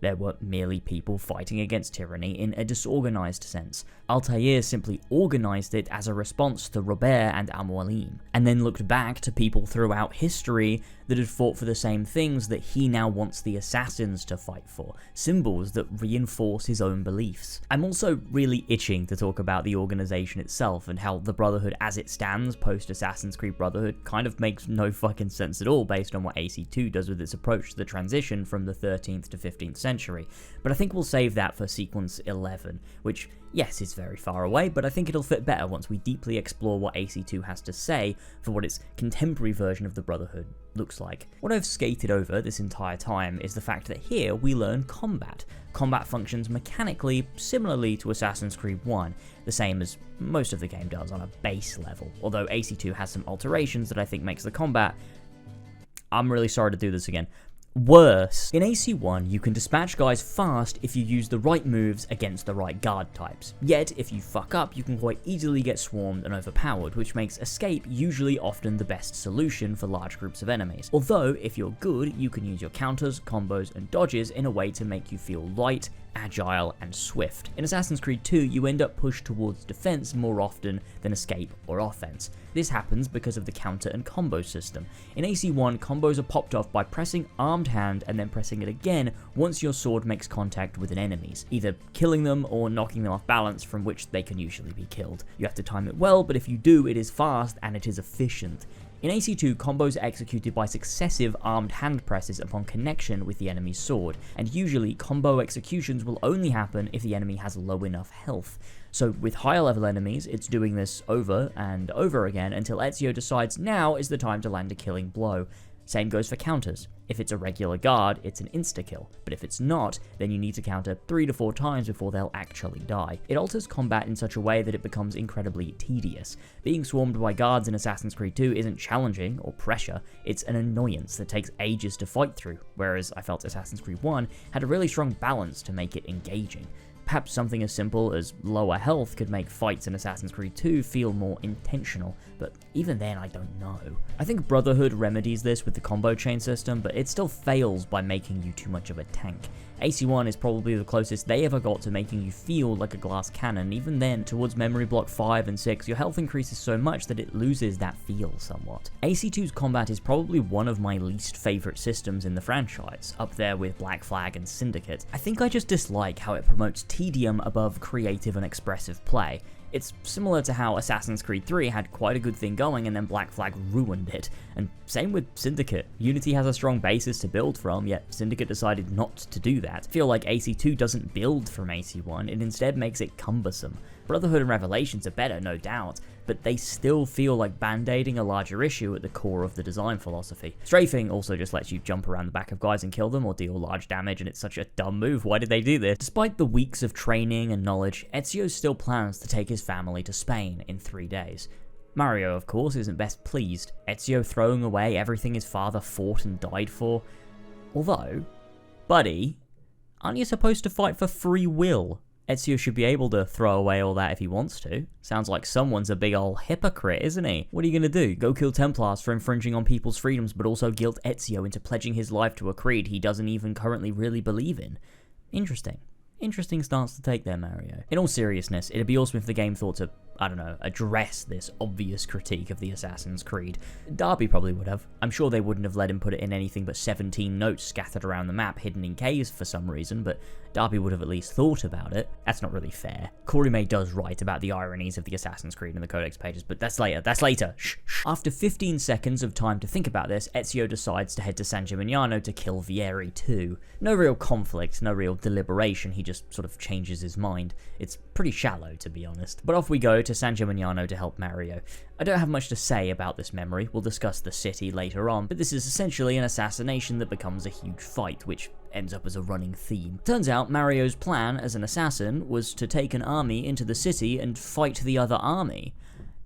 Mario's not a very good assassin, I think. Again, this one is on rails. You lead some mercenaries, another usable faction, you fight some dudes, then you head off to kill Vieri, which is a forced combat sequence where we win and the kill is complete. I will say though, I do like being forced into combat here. Not necessarily by Mario, just the fact that we have no choice but to fight Vieri.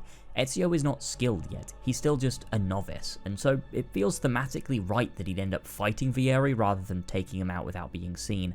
It's one of the few times in Assassin's Creed 2 I feel gameplay mirrors character in a similar way to Assassin's Creed 1. We do see other Templars here, and they have a bit of a discussion about their plans just out in the open. Assassin's Creed 2 really likes having multiple Templars in one place for no reason, and having Ezio not just go and kill them for no reason. Here they are addressing their plans to kill Lorenzo, but like, why? Why didn't they have this conversation in secret instead of right in the middle of the city at war at night? Just lay out your plans and then have everyone go do their respective tasks. This is so silly. But anyway, we kill Vieri and then we have our confession.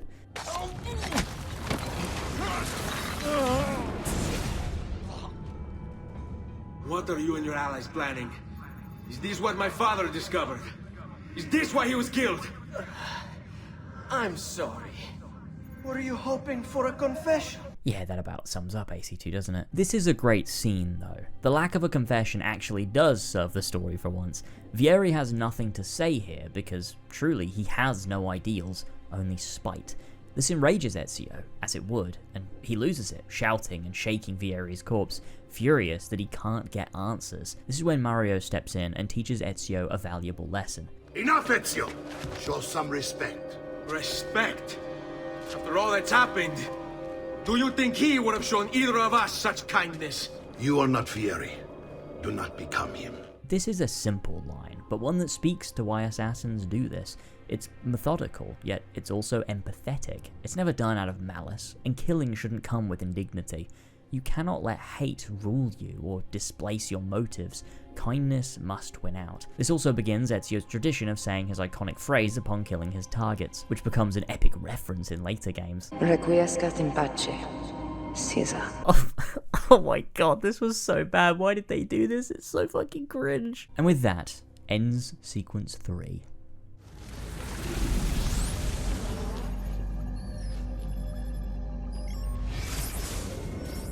This is a long chapter. I hope you have enough snacks and set aside enough time to watch this bit because I have so many notes. Oh god, I have so many notes. The beginning of this sequence is where Ezio learns of Rodrigo Borgia, who we saw last sequence with Vieri and with Uberto before, and who Mario specifically says is leader of the Templar Order. So not just the Italian Templars, all Templars. I'm sweating trying not to dissect the implications of that wording. With the context of later games, it's obvious Rodrigo was just the Grand Master of the Italian Rite, but like, prior to the new law, what did this line actually mean? Were there other Templars across the world who Rodrigo was the leader of too? Or were they only in Italy currently? Based on only what we saw in Assassin's Creed 2, it could literally be either of those things. But the concept of Grand Masters and rights weren't a thing in 2009. The term mentor wasn't even invented until Brotherhood came out. I think the implication is that Rodrigo is just the leader of the Templars in this period, mainly because that's what he literally says out loud. And here Ezio finally takes on his father's work properly. I just want to preface this next section by saying there is a lot more nuance here that we'll explore across the video. I don't want you to take what I explore here as the conclusion, it's more so just setting a foundation on how we'll be looking at Assassin's Creed 2 from here on out. Now, my thing here is that with a greater understanding of Ezio post-Assassin's Creed 2, with the context of Brotherhood and Revelations and the ruminations on why he does what he does, we understand here his goals and motives. He obviously wants to live up to his father's legacy, continue what the Auditore have been doing, but ultimately, he also wants revenge, something that becomes purpose by the time we reach the end and enter Brotherhood. But the thing is, AC2 doesn't really address any of this. It's all absorbed after the fact, not in the moment. Ezio's motives for joining up with Mario are paper thin. He just said, "Then I must stand against him if I wish to be free." What does that mean, buddy? If you went to Spain, you would be fine. Nobody was contesting that earlier, so that's a weird reason to decide to dedicate your life to killing people. The truth, obviously, is that Ezio wants revenge. He killed Vieri, he realized he's capable of doing this, and so feels an obligation to his family and to himself to kill these men. But also, he just simply wants to. He wants them dead. He's not doing this out of an understanding of the Assassin's Creed, he's doing it for selfish reasons and pride. And like, sure, I can read that, I can gather that from the dialogue and the sequence of events, but as a part of a greater story, it's so nothing, because it's barely even tackled or addressed. I understand why he's doing it, I get that, but it's not explored with his character. We don't really get an inkling of how this all makes him feel until Sequence 11 with Rosa, and even that is gone in a flash. Ezio lacks meaningful introspection on his actions and motives for those actions. The basic motive is that he wants revenge and feels a sense of duty, but the game doesn't want to explore that idea, critique it, or even really acknowledge that that's the reason he's doing it. Playing this scene again all these years later and really looking at the text itself, it feels totally logical and in character and well set up with this reluctance and then sudden confidence after realizing he was capable of taking the fight to them and his immediate desire to see them all dead, but incredibly hollow of anything meaningful. Any meaning we feel is added later by a lot of Ezio's ruminations in Revelations and some parts of Brotherhood. Assassin's Creed 2 alone barely delves into Ezio's mindset or emotions for deciding to track down every man on his father's list. He's entirely matter-of-fact about it. This is just what he does now, and that could be an interesting path to take it. Ezio losing his sense of self to this revenge quest, but we don't get to explore that until Revelations. We don't know how this affects him, his relationships, his sense of self or purpose. He never wavers and his motives remain the same until the very end of Sequence 11. It's revenge, and then we get a time jump to Sequence 14, and he's a fully fledged assassin and has been for 11 years. We get no reflection on his journey, and then he goes to kill Rodrigo and falls back into that revenge again, only to moments later spare his life. It's hard to be critical of Assassin's Creed 2, and especially of Ezio, because they are fan favourites. I love the Ezio trilogy. I had to, for years, deal with people brushing off any criticisms I had of the newer games with, oh, you just want it to be like Ezio again. Which, yeah, I would love it to be good again, is what you're saying. I would like that. So I mean it when I say that I love these games. But Assassin's Creed 2 has flawed character writing. Ezio is well characterized and engaging, but his development, his motives, his ideals even, I can't tell you a thing about them. We never really understand what Ezio feels at his core, and when you're playing as a character, it feels so bizarre not to, especially when Altair had so much depth for us to explore and understand. On a surface level, Ezio's family is killed, he discovers who did it, spends his life tracking them all down, and over time realizes that actually there is more to killing than revenge and becomes part of an order that gives him purpose. But that's only the concept of the game. In the game itself, we don't actually see that transition happen. From Sequence 4 to Sequence 11, Ezio is the exact same character until suddenly he isn't, for no real reason. So I buried the lead a little at the top of the video when I said, with Ezio it's less about discovering who he is as the game goes on, but more about how the traits we learn in Sequence 1 guide him across his arc. That's what the game is trying to do. And for 3 sequences, it does just that. I'd argue even Sequence 4 does that pretty damn well. It's everything after that where the game seems to lose direction in terms of who Ezio is and why he's doing anything at all. The first 4 sequences are personal and compelling. The rest of the game is meandering tasks with little emotional core. The rest has strong themes, and I think that carries a lot of Assassin's Creed 2. Everything you do means something and has something to say. It just doesn't mean things to Ezio. I wanted to set this idea up here because the rest of this video we'll be able to explore how and why this is the case. 23 pages in and I fucking got you. This video isn't a simple retrospective admiring Assassin's Creed 2, it's actually a Trojan horse for critical thought. I still love this game, but we are going to delve into its clear flaws as we continue and explore that in a way I've never done before, because I don't think Assassin's Creed 2 is good because of Ezio. I think it's actually good in spite of him, and I think Ezio is great despite Assassin's Creed 2, and when all of this is said and done, and his trilogy comes together, each game works to lift up the other in a way that becomes perfectly harmonious. Here we can take a peek at a letter I suppose Vieri was holding for some reason from Fra Giocondo, clearly someone who was tasked by Francesco, his father, with looking into his son's mental state. The letter details that, yes, Vieri is quite brash and prone to act without forethought, which is what brash means. I don't know why he said the same thing twice, dumbass. And that Francesco considered Vieri beyond repair. Similar to me after July 26th, 2019. Giocondo goes on to say what we already discussed before. Vieri just wants approval, he wants to be loved, he wants his father to be closer with him. And hey, that's pretty tragic. But it also speaks to the fact we are responsible for the next generation. Assassins can kill as many Templars as they want, but if there isn't a systemic change, something that alters how the next generation approaches society, then we're doomed to cycle again. The assassins are only really a temporary solution to a permanent problem. Parents have to be good parents for their kids to be good people. Francesco was a bad parent. Giovanni was not. Ezio and Vieri are opposites in this, which is what makes Francesco such a good third target. I guess Uberto is the first, but he never feels like the first to me. Regardless, Francesco makes the perfect next target. First, Ezio kills his foil as a teenager.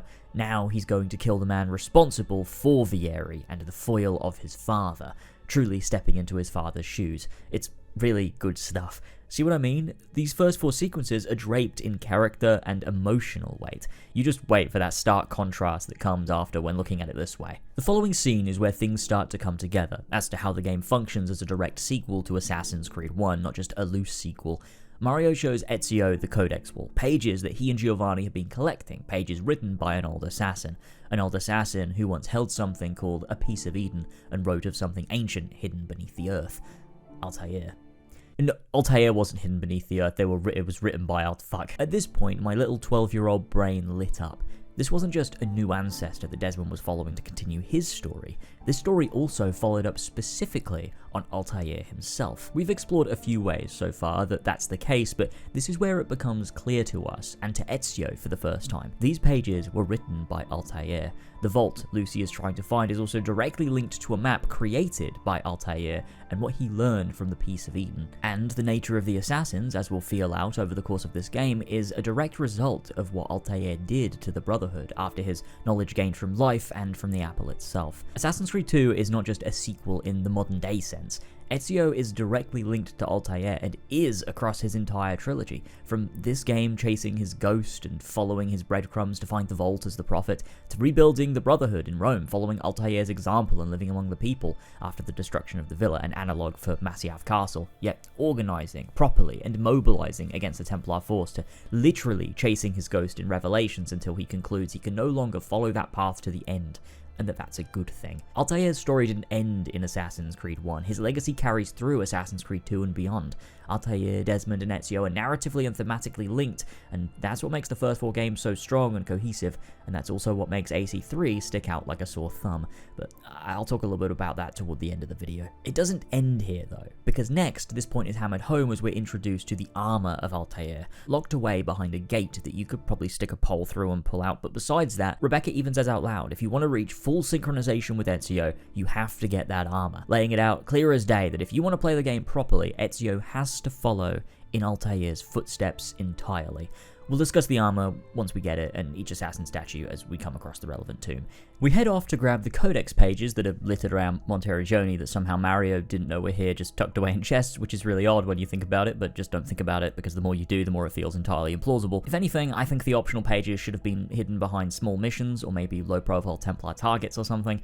Them all just being in random guarded chests is pretty funny now that I think about it. And then we're finally confronted with the Villa Auditore as an entity and its renovation system. I feel like the only AC games that truly justify their renovation systems are Assassin's Creed 2 and Brotherhood. Revelations feels entirely out of place, and AC3 feels downright ridiculous given Connor's native background. He's colonizing the forest that his people live in, which is hilarious. But in Assassin's Creed 2, the villa and the town itself act as a representation of Ezio's inner self.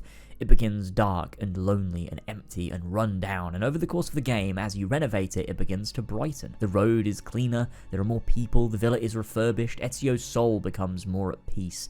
But as is the world he inhabits, the villa acts as a visual way to show the player you're doing good beyond just the quest for revenge. But the villa also acts as a symbol of arrogance and hubris. It's essentially a fortress on a hill, the very thing that Altair deplored towards the end and wrote about in the Codex, which is then what Brotherhood goes on to deal with, along with Ezio's own hubris and arrogance too. It's really fucking good, but only with the existence of Brotherhood. Without it, and Ezio's folly being his hubris that gets the villa destroyed and Mario killed, that angle doesn't exist, which reinforces what I mentioned earlier. The trilogy as a whole lifts each other up. If AC2 stood alone, the symbol of the villa would feel contradictory to Altair's teachings, and then would be incongruent with what Ezio is supposed to represent in terms of rebirth. But with Brotherhood, it works to retroactively tear Ezio down from this podium he subconsciously placed himself upon, to critique his sparing of Rodrigo, to critique the villa being a symbol of avarice, and to force Ezio to relearn who he is. The actual renovation system, mechanically, is really simple yet effective.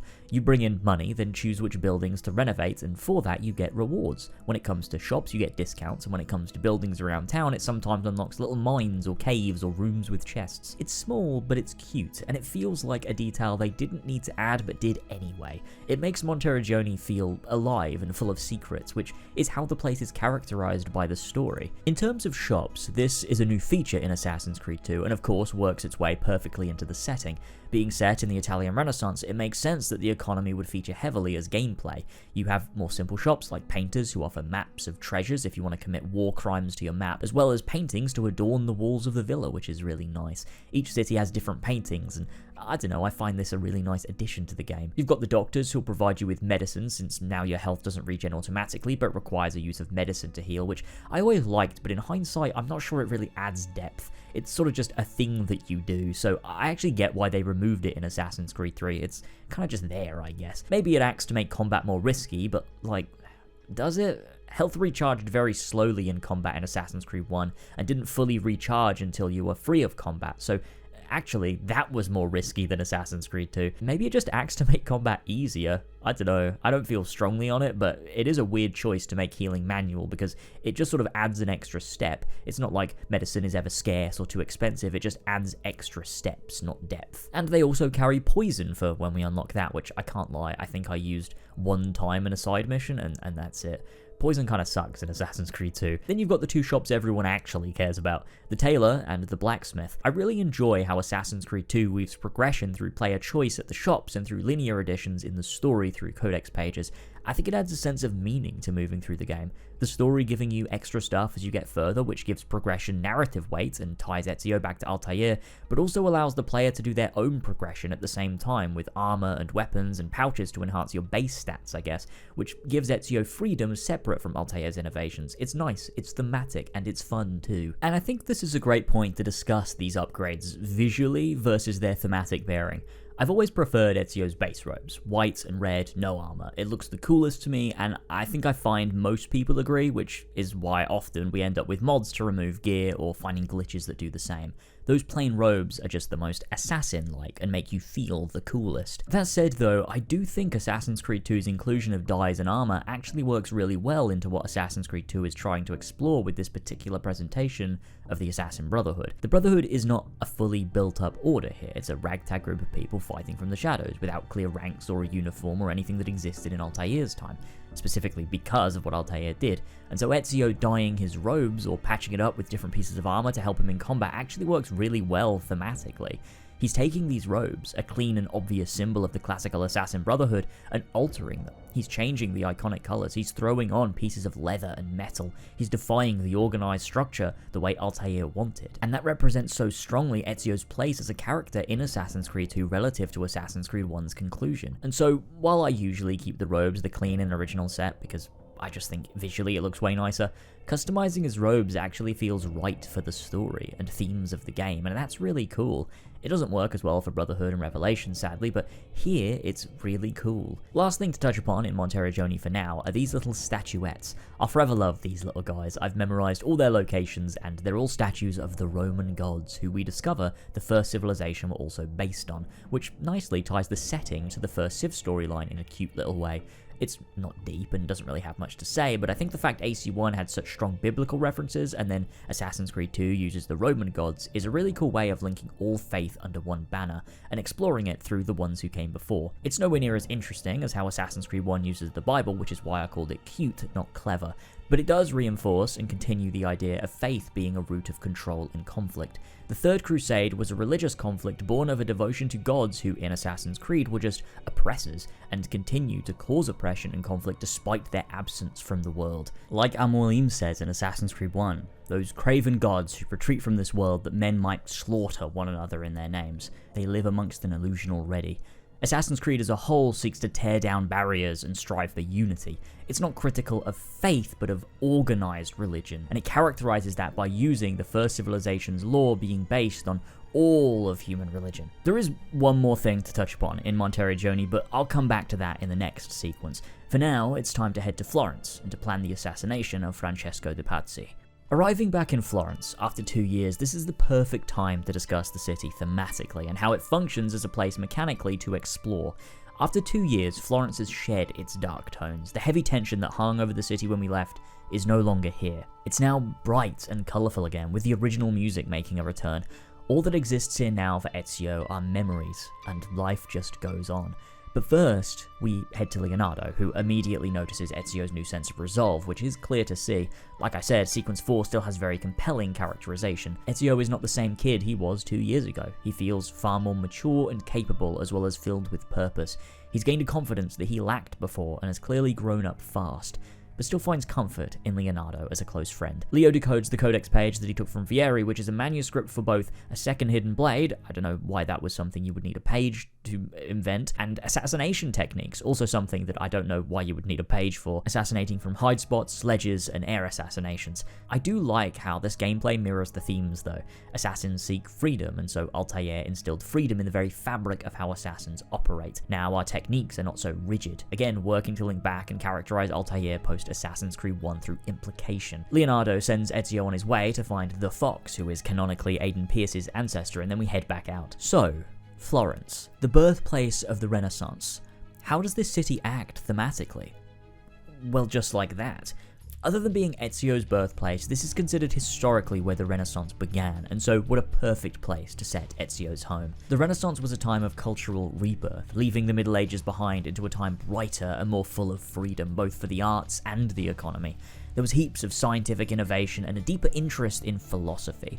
The Renaissance, for all intents and purposes, was a huge societal shift in the way the world worked and how people thought and acted, and gave knowledge back to the people through educational reform. It was a return to a lot of the ways of living and thinking that existed in periods like the classical age of ancient Greece. This is important because of what Ezio symbolizes within the Brotherhood.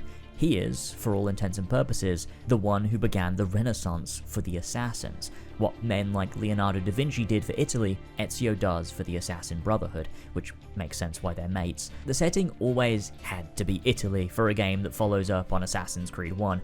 After a conclusion that leaves Altair seeking freedom, enlightenment, knowledge, and equality, tearing away from dogma and enlightening the people themselves, the setting for the next game was always going to be Italy during the Renaissance. There's no doubt. If the Third Crusade works as the perfect backdrop for a story about inner conflict and yearning to break free of structures that perpetuate themselves time and time again, then the Italian Renaissance works perfectly as the backdrop to a story about the rebirth of an ancient order through one man's quest that leads him back to the teachings of Altair. It's fucking beautiful synergy. And this is what I talked about in my videos on both AC1 and AC4.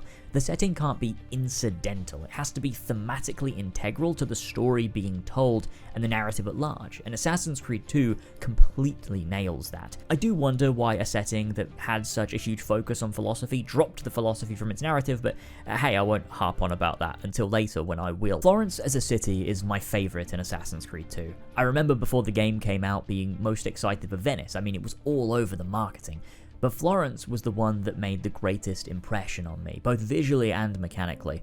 I find it to be the most similar to the general design of Assassin's Creed 1, and probably works the best with the mechanics we have to play with. It has tighter streets, more opportunities to string together rejects, and tons of free-run paths. Florence feels like a city designed to be as close to what we're familiar with as possible. The biggest issue I think I have is that some of the streets are maybe a bit too wide.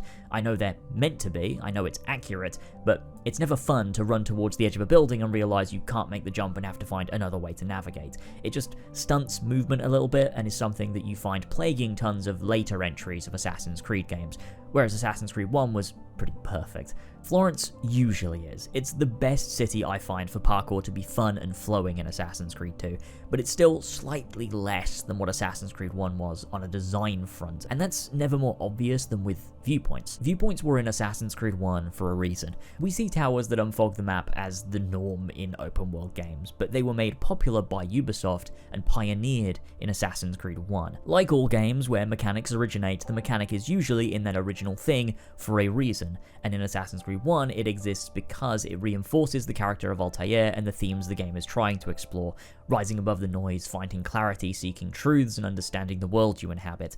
It also helps you plan assassinations if you know the map, and also adds to the monotony of Altair's tasks, which is the point he's being given the runaround by Al-Mualim. In Assassin's Creed 2, there are also viewpoints. Why?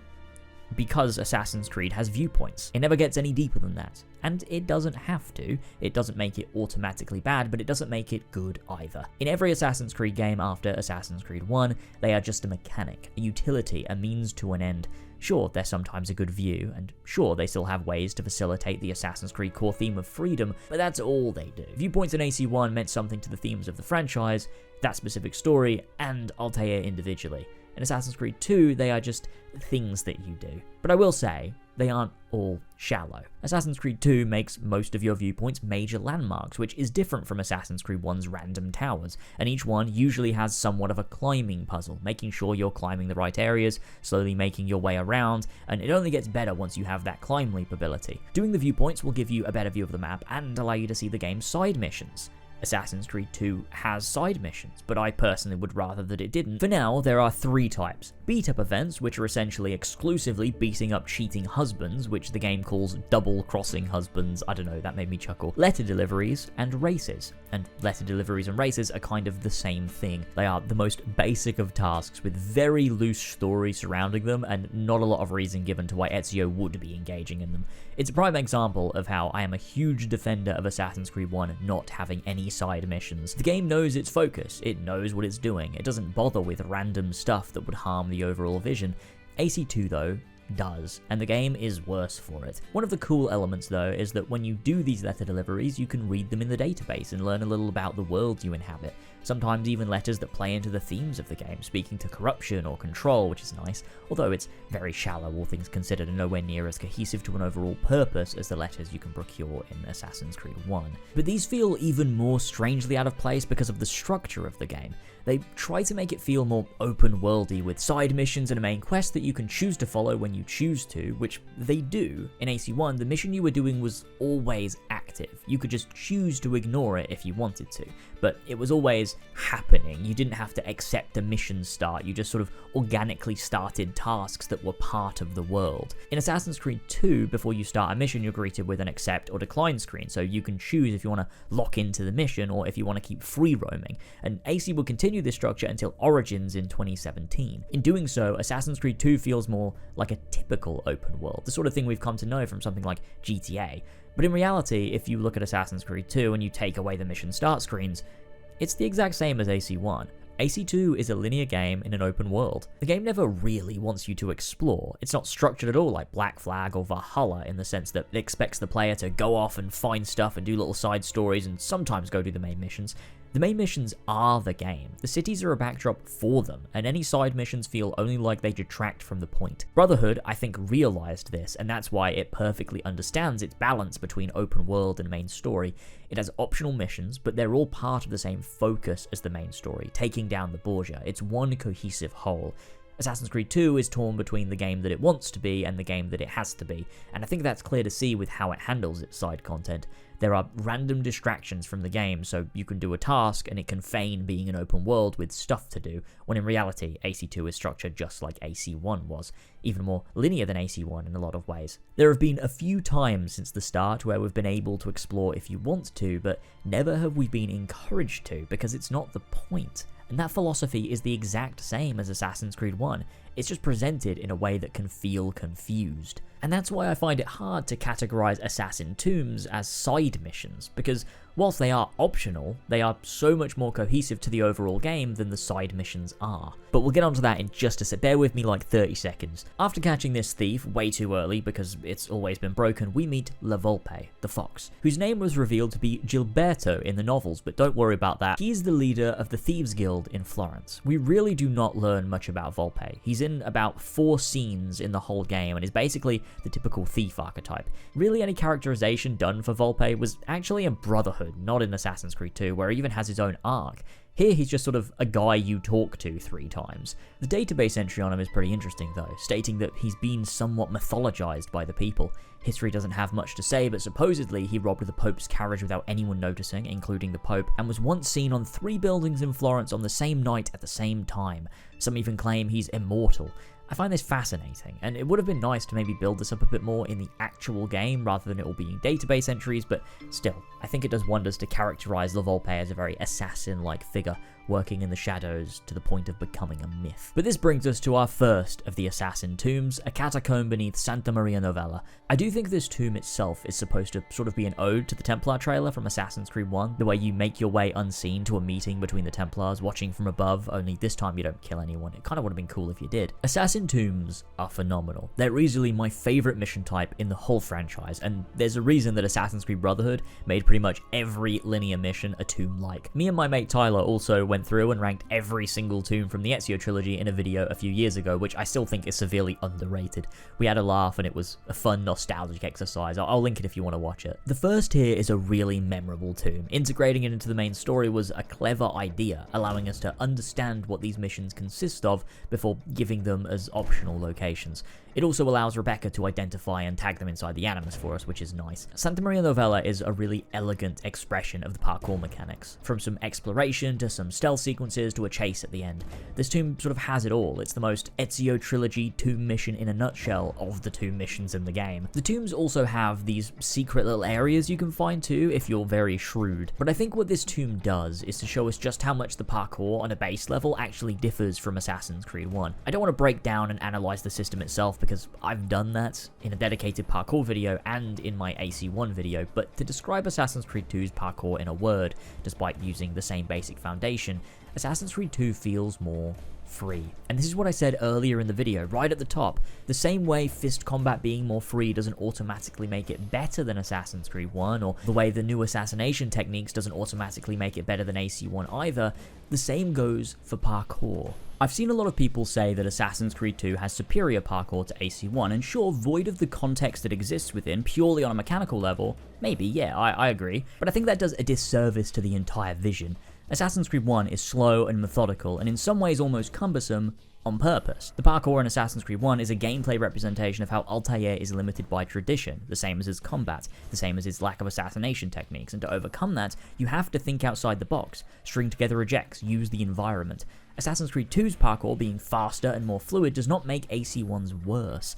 I think it makes it more meaningful than it already was, because now when you go back to playing Assassin's Creed 1, you can tangibly feel how weighted Altair is, how much he's being held down by the dogma of the Assassin Order in 1191, how much he lacks the freedom Ezio would have, a freedom he has because Altair did not, and because things changed.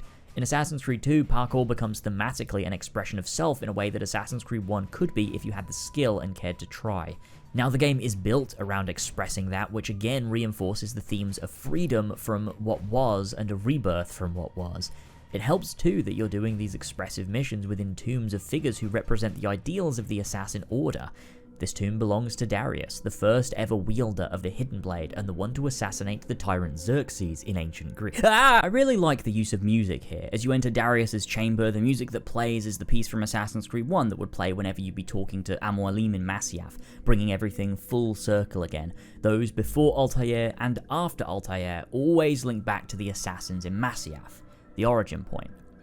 Because it used to be the fucking origin point. We learn, though, of the Pazzi conspiracy against Lorenzo de' Medici here, and their plans to assassinate him right in the middle of High Mass and replace him with their own, since it's clear Lorenzo cannot be controlled. And we also get a good look at Rodrigo and Francesco, as well as the other conspirators, Jacopo de' Pazzi, Bernardo Baroncelli, Stefano de Bagnon, and Antonio Maffei. The only one not here is Francesco Salviati. If you're wondering who those people are, that'd be fair, because yeah, look, who? Assassin's Creed 2's targets are stuck in my brain because I've played these games an insane amount of times, but like, I don't begrudge anyone who doesn't remember half of those guys I just listed, especially because the rest of the Pazzi conspirators are basically just random NPCs without even a lick of characterization, but we'll delve into that next sequence. We head to the Duomo to stop the assassination attempt, which, despite all their scheming, boils down to Francesco and a couple of blokes drawing their swords and running at the Medici, flailing and trying to cut them down in broad daylight. I don't know about you, but I think that secret meeting probably could have been an email. This makes the Templars look kind of fucking dumb, doesn't it? There was no grand plan. The plan was Francesco de' Pazzi, a wealthy noble of Florence, swinging his sword at the Lord of Florence in front of everyone. And hey, I'm sure this is historically accurate, but this is the kind of thing I think you should take liberties with. Of course, this then breaks out into combat, because apparently it's also a chance for me to blend with the crowd. Meant stand in a crowd for 2.5 seconds. There isn't a lot to say here. We rescue Lorenzo. He says, "Oh, I was mates with your dad in Assassin's Creed Lineage, TM." And then we head off to kill Francesco, who is now hiding out at the top of the Palazzo della Signoria for some reason. We climb up, he does a backwards leap of faith before Bayek, and then we chase him and kill him. It's a bit cack-handed. You could have had him holed up in a fortress or something, a heavily guarded area, and then have Ezio find a way in and take him out. You could have finally tested his ability to plan and assess and assassinate. It would have been really good mechanical narrative mirroring, but instead it's another forced linear assassination where we get no choice in how we execute it. The confession, once again, gives us nothing. Ezio says Firenze will judge him for what he's done. Francesco comments on everything being over, and then Ezio does a pseudo-deep line that's all in Italian before his first ever Requiescat in Pace. He says, "It is better to be content in this life than aspire to it in the next." Which, what does that mean, mate? Like, I get what it means, like on a surface level, but how does this apply to this sequence, to Francesco specifically? It feels like something he should be saying towards the end of the game, to reflect on his time spent chasing revenge, to find contentment in the here and now. It makes honestly no sense coming from Ezio in 1478, unless we're saying his arc is already complete, that he understands his work is more than just revenge, and actually he's fighting for a greater good already? Which, actually, hold on. Maybe that is what it's saying? When he kills Carlo Grimaldi, he says, "I do this not for myself, I make this sacrifice for the greater good." I think I've just realized the confessions themselves are at odds with his current place in the story. All the confessions after Vieri speak to Ezio's completed arc, as if they're coming from a future Ezio and not his current self. Because we know by sequence 11, he's still not sure what he's doing. He says to Rosa he feels aimless and isn't sure what the point of all of this was. And Rosa has to explain things are better because of what you've done, that his actions have helped people. He didn't even realize that. So him saying these things in these confessions doesn't even make sense for where he's at mentally. Maybe that's the point? Maybe they're supposed to be a reflection from an older Ezio. Maybe the Animus is tapping into ruminations from decades later through these memory corridor abstractions. It doesn't make it clear if that is the case, but I can't think of another way to reconcile these. The people of Florence hang Francesco's body off the Palazzo della Signoria, showing a collective sense of pushback against his rhetoric, that the Templars failed against the people's will. And that closes sequence 4.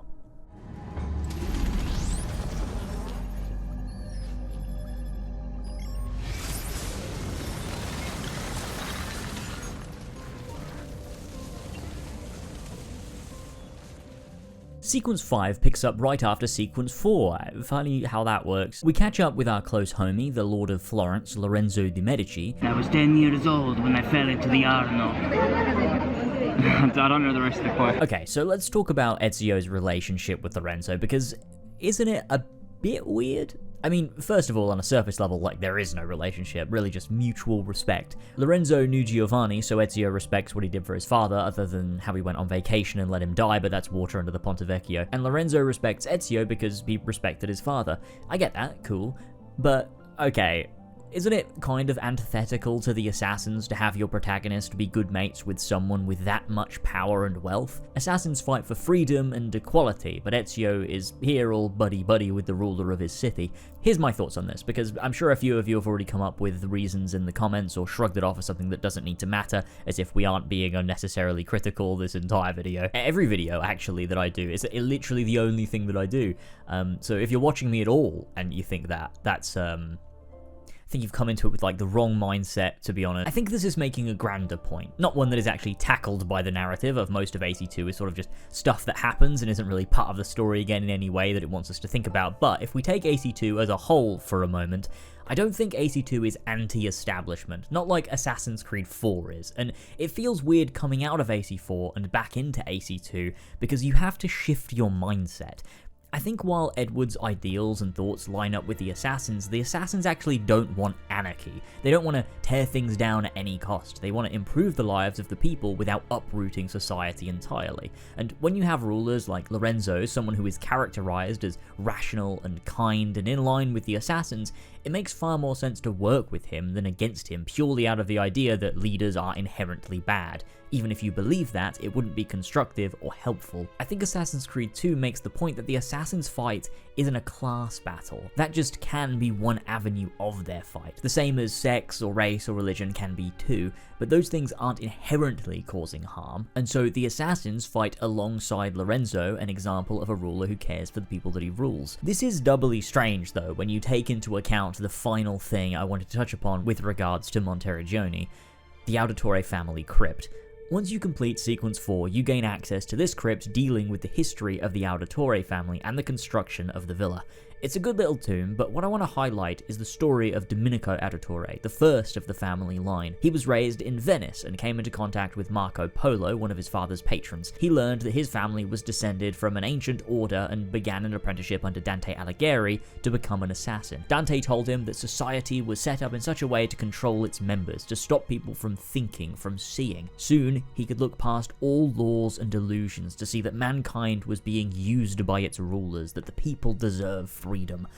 Which sounds pretty woke if you ask me. Don't tell the people on Twitter that think this is a new thing, as if Assassin's Creed hasn't always been against oppression and tearing down the structures that only exist to oppress people. Dante shared with Domenico a book Marco had brought back from the palace of Genghis Khan.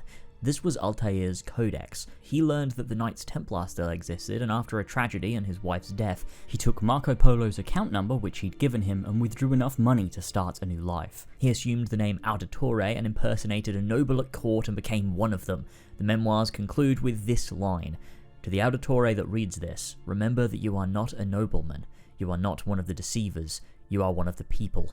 Avenge us." And, I think that's pretty fucking trite. This feels like them trying to have their cake and eat it too. They make Ezio a noble, someone who would have grown up in opulence, and then instead of critiquing that, instead of having Ezio come face to face with his own wealth and power and the true state of society, they make his family a family of assassins, so they're morally exonerated, but also, hey, they're not even nobles, they're just cosplaying nobles. I think that sucks. Doing this doesn't add depth to Ezio or the Auditore family, it only takes away from a story that could have been interesting. The same way having Ezio's family be assassins doesn't add depth to the story, all it does is give us a red herring for the mystery of what happened to the assassins, as we assume the Auditore are the last living remnants of the Order, and that's all fine. It's not as if the story itself and the mystery is bad, but it certainly lacks depth with regards to Ezio's standing in society and the confrontation of that. And so I think the game is confused. I'm not quite sure what it wants to say with regards to nobility or the ruling class or even Giovanni or Lorenzo themselves. I guess the real conclusion is that wealth and power aren't inherently evil. Doing evil things with power and wealth is evil, but that's really fucking shallow. It would be nice if the story tackled any of this, because currently I'm just extrapolating any meaning from a text that doesn't say much on the matter. The closest it gets is in the DLC, but that's not a part of the game that we're analysing for the purposes of this video, and so in the base AC2, this is really all we get. Lorenzo is pretty shallow and acts as a means to push us onto Venice by way of wrapping up our assassinations in Tuscany, and this is where the game begins a little bit of a nosedive. Here though, we do unlock assassination contracts, which are missions for Lorenzo. He gives you little tips about Templars and we assassinate the Templars. These are the only side missions other than the tombs that I think are actually kind of cool. They wouldn't work in Assassin's Creed 1 because of the focused nature of its narrative, and if they fucking put these in an AC1 remake, I'll find whoever's responsible and teach them a lesson, but they work in Assassin's Creed 2. They allow an organic way for Ezio to understand the wider reach of the Templars, that beyond his list, their corruption is so much more rooted in all of society, which is a little cynical, but it's the nature of the world, and I think speaks to something Altair wrote in his codex about finding out the Templars stretch further than Robert's men, that there were Templars all over, and you get to experience that as Ezio with these assassination contracts. Another link to Altair is the introduction of the Poison Blade. Another visit to Leonardo grants us with the ability to poison guys, which, like I said, I use maybe one time in a contract and never again because it's pretty rubbish when it's not a dart. Having to get in close and activate it feels too risky, especially when you could just as easily assassinate them straight up. Their range of movement when poisoned is also so inconsistent that you often don't even manage to do anything when you poison them anyway. The use of poison here though is interesting because in Assassin's Creed 1, Altair says this: "The men and women at his party, it was poison, a coward's tool." Which was part of the Assassin's Creed at that time. But if you read the codex, you notice how he threw that line of thought out. The banal restrictions were harming their ability to change the world, which I think is very cool. Pretty much the last thing we do in Florence is the final tomb in the Duomo. It's weird, isn't it? It doesn't feel like Florence ends this early, but it does. 4 sequences and the game never has us return here. There are 3 sequences in Florence. Out of 12 sequences, only 3 of them are in Florence, but somehow this city in that short space of time made such an impact on me that when I finally went to Italy, it was the first place I went. Not Venice, not Rome, Florence. Because despite such little time here, Assassin's Creed 2 manages to create a vibe in a way that they have not since matched. Through the color grading, through the soundtrack, through the art style, and through Ezio's own attachment to this place, it feels like my home too, and that's fucking powerful. Florence in Assassin's Creed 2 is the antithesis to Acre in Assassin's Creed 1, not in quality, but in vibe. If Acre is the most hostile place on Earth, Florence is the most welcoming, and despite the trauma Ezio had to endure, despite the darkness, he heals, the sun shines down, and life goes on in this beautiful city. The Duomo is one of my favourite tombs. No enemies, no timed puzzles, it's very simple, but it's so serene, and I think that works for the setting. It's weird because one of the things I felt when visiting Florence is how much bigger everything felt than it does in the game, which is obvious, but it was still so shocking. Weirder though is that the inside of the Duomo feels so much bigger in the game than in real life. I was honestly shocked by how small it is compared to how the game portrays it, which I guess makes sense given they had to fit a whole parkour sequence inside, but still, they've really stretched the size. This is also the first use of the classic Ezio trilogy meme. Bene. Now I have a way back up in case I fall. I don't know, you had to be there for it. It was an era of comedy. These are also all recorded in Ezio's deeper endgame voice, which I guess implies he did all these before the ending, but after sequence 11. Probably. Maybe. I don't know, does it matter? This tomb houses Iltani. She was a legendary Babylonian founder of the No, she wasn't! This is fake news propaganda spread by Assassin's Creed Chronicles India. She was a woman who, in her time, poisoned Alexander the Great. So perhaps Iltani was a reason for Altair deciding poison was totally sound, since it brought down Alexander the Great. Oh my god, dude, she's fucking mentioned in Mirage. Dude, I hate what Origins did to Assassin's Creed lore. It was so much cooler that Altair reformed the assassins based on previously nameless people from history that he looked up to and admired the work of. Making everyone in the Sanctuary fucking official hidden ones is so lame. It's so fucking lame, dude. Wait, this doesn't even make sense. She lived before Bayek. What do you mean one of our first founders? I'm losing my mind, for fuck's sake. Heading back to Monteriggioni, we learn a few more little combat skills from Mario. Enjoy the ride down to hell. Mario is Mirage fans when they watch this video and see that I don't consider it to be as sacred as Insert your religious text here. If you go and speak to the guy in charge of the carnivorous fight pit outside of the villa, you can actually pay to learn certain skills that most of you probably didn't even know were in Assassin's Creed 2. These include multi-knives, a skill that lets you throw a bunch of knives. This would later be used in Brotherhood, but from stealth, which is way more useful. Long weapons, so you can use long weapons. Can't you do that anyway? And heavy weapons, so you can use heavy weapons. Yeah, no, wait, you can do these does it allow you to, like, sheath them or something? Yeah, I don't know, you can disarm them and stuff and then use them, but you can do that from the beginning of the game anyway. You can't sheath them in AC2. I don't know what that skill is. The final is my favorite, though. Shock and awe, baby. We're so fucking totally back. In AC1, there is a mechanic called shock and awe, which is to use the feature of guards becoming scared during combat to take them out one by one with regular assassinations. When you kill someone during combat, one guard will always react, and while they're reacting, they cannot counter your assassination move. And so you can just string this move together, going from guy to guy to guy until they're all dead. It's great to use for speedrunning, but it also just kind of feels great to pull off in general. This is gone in AC2, however, you can actually use your hidden gun once you get it, spoilers. If you point it at them, they'll run away and get scared. This is fucking awesome. I didn't know this existed until last month. What the fuck? I'm so glad I found this out. In practice, it doesn't really work how you'd expect. It's not very effective, and they end up just landing tons of hits on you because you have to lower their morale score to 0, which is like a hidden statistic that you can't actually see in the game. And so sometimes, eventually, their morale will just be lowered by you aiming the gun, but sometimes their morale will just be lowered in general by you killing other enemies, and there's no real way to gauge it, so it's actually not that reliable or even useful. Anyway, back to the main story, which is basically just a wild goose chase to wrap up and take out the remaining conspirators in San Gimignano, where I have also actually been. The city is interesting, and in terms of pure surface level gameplay, I think it's, like, fine, maybe even kind of shit at times. However, thematically, I really like it. In San Gimignano, we are faced with a different kind of lesson, that our enemies aren't always the grand puppet masters of Florentine politics. San Gimignano feels like they're checking a box, like, oh, here's a place from Italy, but there's more to it than that in its presentation. It's a grounding experience, showing us and Ezio that the Templars' reach extends far beyond the major city of Florence. It's a place that demonstrates the Brotherhood's ideals in practice, a small town that's been worn down by corruption and hierarchy. This little countryside town lacks the grandiosity of Florence, but it represents something simpler. A reminder that the world Ezio is trying to protect is made up of places like this, places that deserve a chance to stand on their own, free from external control. So while San Gimignano might feel like a detour, and structurally is, it's thematically crucial. Here we see firsthand that freedom isn't just an idea for those lucky enough to be born with, it's a need as real as hunger, and it's something that even the smallest, most ordinary towns crave. And in a place that's full of constant resilience and persistence against the odds, we get a glimpse of what Ezio's truly fighting for. Not just revenge or justice, but a world where even the smallest towns can exist on their own terms, far away from Templar control. I just wish that maybe Ezio noticed this, that it wasn't just for us, but something that our protagonist commented on or understood, but sadly he doesn't. Maybe I'm just extrapolating because the actual missions here, boy, are they sure missions that exist in the game Assassin's Creed 2. But first, okay, listen, we've got to do the tomb.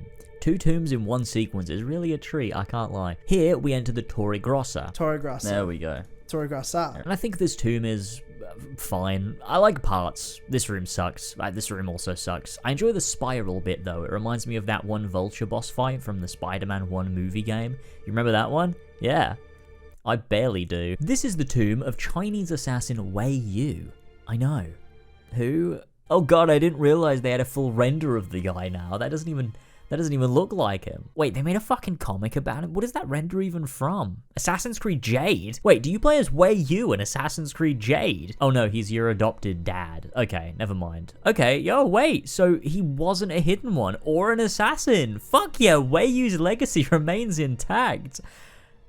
Oh my god, he met Cassandra. Fuck. Here we assassinate those guys I mentioned before, who we saw in the secret meeting about Francesco wildly swinging swords in public or whatever. We take them all out. They're all really shallow. I really have nothing to say here. They're just tying up loose ends, and then Ezio says, oh, where will Jacopo be? Because he's the last in the Pazzi family. He's Francesco's uncle. And they each give him a time, a place, what he's going for, until Ezio has all the pieces and can finally go, and... oh wait, he just tails him. Wait, why didn't he just do this to begin with? All the information's useless. This is Assassin's Creed's very first tailing mission. You can tail in Assassin's Creed 1, but you're never actually forced to. It's always by choice, which is actually what makes tailing in AC1 so fun. It feels methodical, it feels purposeful, it feels like you're lurking in the shadows and staying your blade by choice. It makes it a part of the fantasy. When you make them forced, they become monotonous and boring, especially when there is no dialogue to eavesdrop on. You're literally just walking across the roofs for ages waiting for something to happen. Who the fuck thought this would be a good idea? One of the only interesting parts of the build-up is a letter you can get from Antonio Maffei, which speaks of the Prophet, which we later learn Ezio to be. It seems somehow that Antonio can sense he has arrived and decides not to attend their meeting for this reason. It seems like, for whatever reason, maybe some sort of fursive DNA magic, he can tell Ezio is the Prophet, and this is super interesting to read because it's the first inkling we get of this in the whole game, which will later be paid off in Sequence 11, but it paints a larger picture than we previously had. Weirdly, and I cannot work this out, while tailing Jacopo to fill the dead air, Ezio says, "Your letter mentioned Venezia. Are there Templars there as well?" But the letter he's talking about, Ezio doesn't get until he kills Jacopo. Unless you get it earlier, but I checked every single assassination and there was no letter pop up. I even went back to Francesco. Nothing. You don't even get one after Jacopo, so I have no idea where this letter comes from. I asked Twitter, and I also asked Discord, you guys fucking suck, and apparently you get it after killing Antonio Maffei, but I didn't. Well, maybe I did, but it didn't pop up, and stupidly, I didn't read the letters after getting them. I just read them randomly when I had the downtime, like an idiot, because it makes editing way easier. So, you know what? Never mind. This was all wrong. But also, if you do Antonio first, you'd already know where Jacopo is going to be, rendering the others fucking pointless anyway. Once you tail Jacopo, you reach a meeting where you've got big boy Rodrigo, as well as next target Emilio. Oh, hey, look, another moment where all of your targets are in one place, and you don't intervene. Here, Rodrigo acts like the generally evil Saturday morning cartoon villain he is and kills Jacopo because he has to do the classic bad guy move of killing people who are your allies to show you're strong and also evil too, because that's what makes Templars interesting. Look, he kills the bloke and then Ezio kills the bloke again, and then we get our confession. Vai amico, libero da fardelli e paure, requiescat in pace. This does apply to Jacopo, but again, doesn't suit our current Ezio. It's a weird one. I can't help but feel like progressively more meaningful confession quotes would have been a better call here than Ezio just saying something seemingly deep every time he kills a dude and then reverting back. With Jacopo dead and Rodrigo seemingly running away as fast as a serious critique of Sonic the Hedgehog, that concludes Sequence 5. Maybe the worst sequence. Maybe not. I don't know. We'll certainly see.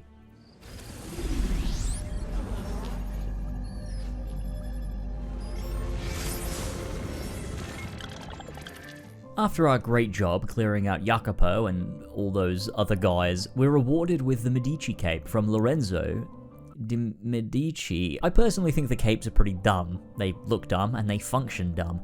They act as ways to remove the notoriety system, so you can freely do things in the city the cape applies to without gaining notoriety, and thereby not having to reduce it through the menial tasks the game usually requires you to complete. The Medici cape works in Florence and San Gimignano, which makes it pointless because you never come back to either of those places again unless you want to complete side missions, in which case you're going to hell. I do think my biggest issue with the capes is that they look stupid, but also they're kinda an admission that the notoriety system is shallow and annoying more than anything else. Notoriety only adds depth to gameplay once it's full, and it only gets full if you're intentionally allowing it to. The normal player will just tear a poster every 20 minutes, which isn't depth, it's just annoying. The capes circumvent this, and are therefore, design-wise, an admission of guilt. This is the point in the story that we head off to Venice, mainly because that's the point in history when Leonardo da Vinci headed off to Milan. They just decided to make it Venice instead. I can't even fault it. Let's just pretend he did all of his Milanese work in Venice, why not? What feels weird to me is that by this point, I'd almost fully upgraded the villa. I remember as a kid in 2009, it was definitely more gradual. It definitely went more hand in hand with the main story, and I didn't finish the villa until right near the end. But the game isn't made for 12-year-olds, that's why there's a big 18 in the corner of the box. It's actually made for adults, as much as recent years may lead you to believe that it is not. So it's weird that as an adult playing relatively casually, I'd almost fully renovated the villa by Sequence 6, halfway through the game. It just feels a bit wrong, especially as the villa sort of goes hand in hand with Ezio's own growth as a person. It feels like there should be a little more to build, or perhaps just things being a bit more expensive so it takes a little longer. I don't know, I just feel like this could have been avoided. Heading to #the mountains, we come across Leonardo da Vinci, and oh look at that, it's Chekhov's Leonardo da Vinci's flying machine. Here we accompany dear old Leo on his way to a city called Forli to board his boat to Venice, where we also aim to go. However, sadly, our carriage is set upon by Templars, I guess? I don't know how much these guys are really invested in the ideology. Anyway, a timid little boy tells Leonardo to hide. Leonardo, hide! And we take control of the carriage to reach our destination. I think shit like this is really fun. The game just sort of indulges in being a video game, but bakes that stuff into the world, similar to the pop carriers or mentally unstable guys in Assassin's Creed 1 that essentially worked as well-dressed up video game obstacles. Here we have dudes who will jump on the carriage that you can knock off with trees or rocks or by tilting the carriage enough, and road obstacles in the form of random crates strewn about for some reason, as well as patches of fire from archers. It's a bit silly, but AC2 is a bit silly, isn't it? The tone is so vastly different from AC1, and I think this mission does wonders to hammer that home if you weren't already clear on that. Arriving at Forli, it's clear this city is very different from the ones we visited previously. There's not much to say on a general story level. As to progress, you actually never even need to step foot inside, just follow the sound of Leonardo's voice no matter where you stand. Ezio! Here! Over here! Forli is weird because in the base game, you never come back. You really do only visit for this small excursion on your way to Venice, but I think that's the point. The colour palette of this city is the closest to somewhere like Acre, at least in tone. Forli at this point in history was a centre of political and military strife, and wasn't somewhere as important as Venice or Florence, nor was it as attractive and charming as San Gimignano. It was run down and it was just trying to survive. If San Gimignano is a depiction of a city and people that are persevering against all odds, Forli is a city of survival. Sequence 5 in Tuscany feels like a vacation, like you're just getting away for the weekend. Forli in Sequence 6 feels like a liminal space, somewhere you're moving through on your way to your actual destination, and feels so isolated, lonely, and ignored. It's a city that has been beaten down by wars and conflict, and even its own landscape, flooded and bogged down, but still standing and still fighting, despite those odds, and I think that makes Forli a city of tragedy, but a city of hope and inspiration too, and works to show the other side of the coin where these country towns are concerned. It's a representation of the assassins in this period, the downtrodden just fighting for life. There is one really random side quest here though. For some reason, this is the only side quest in the entire game that has a whole cutscene with dialogue. I'm pretty sure for it even to trigger, you have to complete the first race mission that appears on the map in Forli. Then you head over to this location and... Certainly you were impressed this time. That was fast. I could do better. Anyone could. Scusate. I'm trying to find a boat to Venezia. You're nearly there, friend. Are you in a hurry? How weird is this? You do a horse race, and then our lovely friend Emilia offers to give Ezio a free horse riding lesson, which he's really excited about for some reason. I just find it so weird that this exists. And clearly there were meant to be more of these. If you check out Slider V2 on YouTube, they somehow always manage to find insanely rare Assassin's Creed oddities. I said oddities! I mean, I don't particularly like his use of AI, both for thumbnails and whatever this is. This one's crazy to me. You know AC2 exists, right? This video is literally about it. Is it not easier to grab a screenshot than generate a what the fuck are you doing? But that's like every AC YouTuber these days. I mean, who would have guessed that a franchise like modern Assassin's Creed will breed a bunch of uncreative hacks? Don't bother learning a skill, just use an AI model that is stolen from actual artists to auto-generate things for you. They also already did this one, buddy, in 2014. It's called Assassin's Creed Rogue. Ubisoft already did this one too. But in terms of the finds that he has, it's still interesting things. There's tons of stuff, but in relation to what I'm talking about here, we have a few cut romances from Assassin's Creed 2. It seems there was meant to be more, to show Ezio as even more of a typical ladies' man with tons of random optional romances. And I think that's kind of cool. I wish it was included, actually. At least it would give the side missions, like, you know, like a reason to be played. There is one more thing to do in Forli though, and it does require entering the city proper, and that is the Assassin Tomb. Why Ezio's great-grandfather built this one in Forli, we may never know. Rocca di Ravaldino is a fun tomb. I mean, they all are, but it's really not much more than that. There are a few cool eject moments, some nice timed puzzles, and this bit where you can do big ejects to skip the climbing, but the bits in the middle with the poor stealth and more than likely combat is pretty rubbish, and I'm just not a huge fan of that. The atmosphere and vibe is pretty good though, I like that. This tomb is home to Quailan Gal. In 2009, all we knew is what this game told us, and wasn't that such a better time? I mean, look at this wiki page from 2009. This is so beautiful to behold. Why did it have to become this? Who was gagging for this much lore on Quailan Gal? I'll find you. I will, and you. Anyway, on to Venice we go, but first we need a pass. And it's lucky that the Duchessa of Forli herself, Caterina Sforza, got herself somehow stuck on this rock in the middle of this small pond. Otherwise, I actually am not sure what Ezio would have done here. But thankfully, she did do this, which is great news for us. Supposedly, the reason she's on this rock alone is explained in one of the novels, which is crazy. But also, I'm not reading that. This is way funnier if I never read that. The game should have explained. The game should have explained why she was there. I shouldn't have to read a novel to find out why she's on a random rock. This is so stupid. Caterina is a character that manages to make an impact with very little screen time. Without the DLC, this is all you ever see of her, but somehow it just works. She really captures the scene and works to give Ezio a tether to Forli as a place, and to give Forli a sense of personality through Caterina, resilience and independence. That's it though. Sequence 6 and the first half of the game complete. It's here we leave the Animus for the very first time since the start to rejoin Desmond and orient ourselves.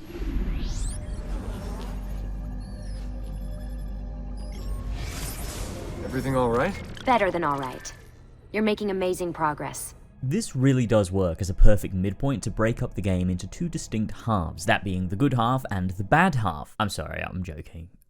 Mainly. The modern day here also doesn't rush itself, which I think is nice. It takes its time and lets us reacclimate, sort of coming to feel ourselves as Desmond again instead of Ezio, which weirdly I guess is reinforced by the fact that we don't get the option to leave the Animus.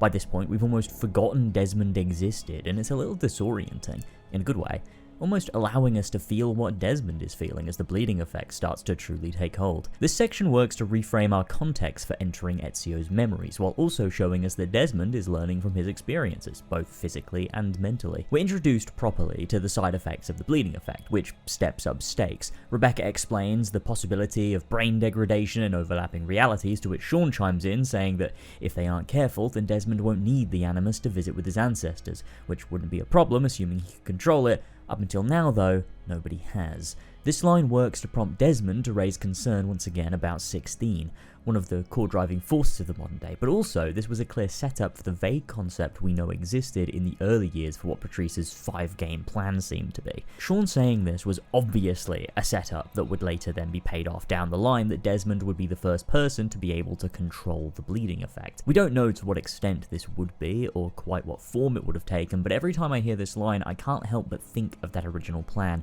and where it could have gone if allowed to play out. But alas, Anyway, we have a few conversations in this room before we head out with Lucy to test Desmond's skills. First cute little bit are subtitles being canonized. Assassin's Creed 1 had no subtitles, and to be fair, it did feel like a deeply immersive choice. You're actually reliving those memories firsthand, although it's not greatly accessible, and I have to appreciate later entries working subtitles into the game in a way that doesn't lose the feeling of diegetic storytelling, so even those who wanted greater accessibility don't feel like they're not fully immersed, even if the modern day also has subtitles, but shut the fuck up. We also get to talk to Sean about the codex pages themselves, where he ponders on where they could be and how they got to Italy in the first place, where he says his totally original theory that he made up himself, that they made their way to Italy from Marco Polo by way of Dante Alighieri, which... hang on, Sean, we have confirmation of this from the Auditore family crypt. Are you stupid?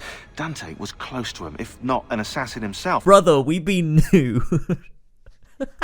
I suppose this speaks to how some of Assassin's Creed 2 can feel disjointed, because often things were stripped away, like DLC or the Auditore family crypt, which was originally a Uplay reward thing that you could redeem for Uplay points, or whatever the fuck it was, when that was a thing. And so you have parts of the game not interacting with each other properly, like the integration of the DLC into the game when it's already installed and skipping parts of the dialogue, and this line from Sean where it makes him sound like he dozed off and Desmond didn't have the heart to tell him. And that does feel less than Assassin's Creed 1, that's such a cohesive and focused experience that doesn't compromise on things like that.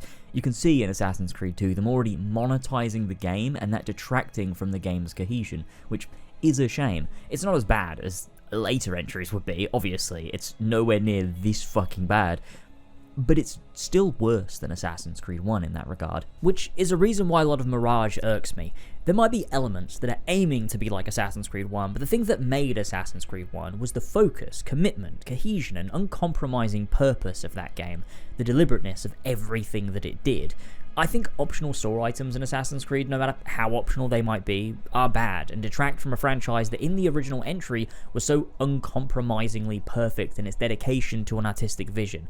And so, while yes, this is minor, I think taking the Auditore family crypt and putting it in a Uplay reward where Sean then cannot acknowledge that it is a thing that exists and that you've experienced makes it worse. It disconnects the experience, and that's a huge shame. The most interesting dialogue, though, comes again from Sean, but in a different conversation. Desmond says to Rebecca, it feels nice to finally be with the good guys, to which Sean responds, and the conversation goes like this. What's that supposed to mean?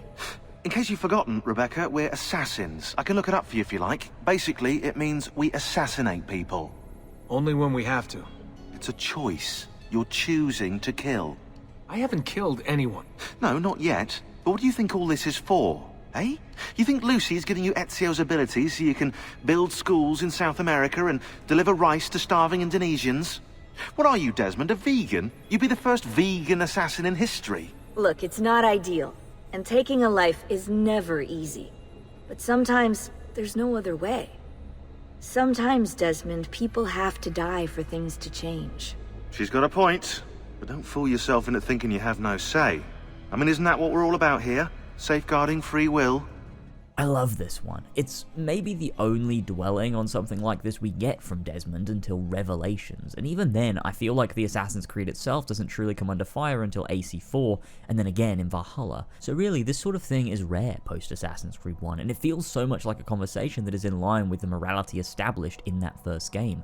The idea of the assassins not coming from Vidic this time, but from the actual assassins themselves and their own self-awareness about their actions, only aids in making them feel a bit more like the good guys, but not in a morally blank sense like we see with Ezio, instead in a complex grey one. Because Sean is right, when you become an assassin, when you choose to take someone's life, you have to understand the weight of that act, whether backed up by good intentions or not. And when the Templars largely wave away their often cruel acts with the end justifies the means, the assassins at least try to check themselves. They believe the ends also justify the means, but they at least acknowledge the means are not inherently morally right because of the ends, and that's a weight that they must bear. It doesn't end here either. Sean is easily the most interesting modern-day character, and always was far more complex than the rest. Desmond probably only slightly edges out these days because he died before they could do anything with him that could be considered bad, and then he was only ever written again by Darby in AC4 and Valhalla, where he ate, and also left no crumbs. Sean goes on to talk about how he joined the Assassins, that he was looking into Abstergo back when he was 14 or 15. When I was 14, I was playing Assassin's Creed Revelations, so we're kind of the same. He luckily got Rebecca's attention first, and their cause inspired him, so he joined. But the interesting thing he mentions here is how most assassins are like you, they're born into the Brotherhood, which... Really? Is that true? That idea seems entirely antithetical to what the Assassins stand for. I mean, the farm always was. It's something Desmond openly discusses in the modern day of Revelations and in Valhalla, but I think this line should have been rethought or omitted entirely, especially if you aren't going to confront that idea. I think the reason they have Sean say that is to hide the fact that all of the people you meet in Assassin's Creed 2 in the Animus are assassins. Sean saying assassins are usually born into the Brotherhood means you won't work out what's really going on in Ezio's story before the game can reveal it. But this doesn't come across like he's joking or he's lying. What he says is what he means. So then, what the fuck happened? Altair changed it so the Order welcomed refugees, the oppressed, anyone seeking to stand up for what's right. And in Assassin's Creed 2, we meet a whole brotherhood of people who were not raised by assassins, but that joined the assassins. Ezio is actually the odd one out. So why in the modern day did this change? I don't think this is inherently bad, I think it actually sets up a really fucking cool idea to tackle. But the games never really do. I never found the games tried to tackle the idea that the modern-day assassins returned to indoctrination, and that was a bad thing. So instead, this line stands out as a weird thing that Sean says and feels incongruent with the story we're experiencing. Finally, moving downstairs, we reach the warehouse floor where Lucy has been waiting for 15 to 20 minutes on her own. Lucy asks Desmond to reactivate the warehouse defense system. Oh, shit, do I even keep batteries in this? Who the fuck uses batteries anymore? Here, we finally do parkour as Desmond for the first time, which, while a cool novelty, is pretty unceremonious. I think I need to come out and say it. This modern day is a little bit rubbish, isn't it? AC2 hadn't yet become the modern day of Brotherhood with the levity and fun and character focus, along with the cool mission design, but also wasn't the very focused and stylized modern day of AC1 either. It was sitting in between and feels really aimless in a lot of ways. The characters carry a lot of it, and the mystery of Subject 16 is really great for pushing us along, but everything else is just sort of there. We're training Desmond, that's about all we get. It feels way more like a side game than Brotherhood is. The modern day basically exists to give us a reason to play as Ezio, and doesn't seem super concerned with itself and how it connects. AC1's modern day and ancestor story work in harmony with each other, but in AC2 they feel pretty damn disconnected, other than in superficial plot ways like how Lucy goes on to say they're searching for the same vault that 16 spoke of, or how the words from Minerva recontextualize the modern day fight. The plot interacts on a very surface level, but the actual character context doesn't really have a whole lot to say. Desmond feels a bit like a passive observer at times, whereas in Assassin's Creed 1, it being Desmond was crucial and his journey mirrored Altair's, like I talked about in that video. I guess you can say Ezio is learning to be an assassin as Desmond also learns to be an assassin, but like, that really just boils down to physical ability, with a few pieces of dialogue that speaks to why the assassins do what they do. Rodrigo doesn't mirror Vidic, the modern day characters don't mirror anyone Ezio meets, Ezio's own personal journey of revenge and learning to view the world from a different angle doesn't even mirror Desmond's at all. There's no reason why we need the modern day in Assassin's Creed 2, whereas in Assassin's Creed 1, the modern day is essential. Altair's journey doesn't have as much meaning without Desmond specifically experiencing it. The two halves are conceived together as one single story, and both elements use each other to bolster themselves. It's focused and harmonious. AC2 just isn't. Nolan North and Kristen Bell honestly carry this shit so well, because realistically the dialogue we get here is pretty much just exposition. You've picked up every single one of Ezio's skills. The adoption rate is fantastic. Another day or two and we'll be done. Vidic flagged a couple of his Animus sessions. A bunch of different ancestors, different dates, missions, ancient Africa,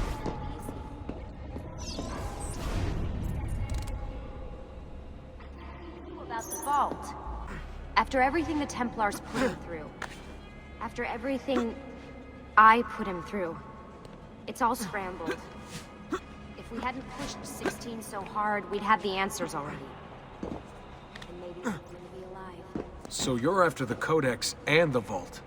I knew you had an ancestor in Italy who was unsuccessful. But because of these tremendous actors, we end up feeling the guilt from Lucy, the care from Desmond. 2 years after Assassin's Creed 1, it was so cathartic to hear these characters discuss all of this stuff. And hey, I can't be the only one who assumed there was a romance being set up here. Lucy, what happened to 16 wasn't your fault. You were just as much a prisoner as I was. Thanks. Good night, Desmond. I'm glad you're here. If only they could have afforded Kristen Bell back after Brotherhood.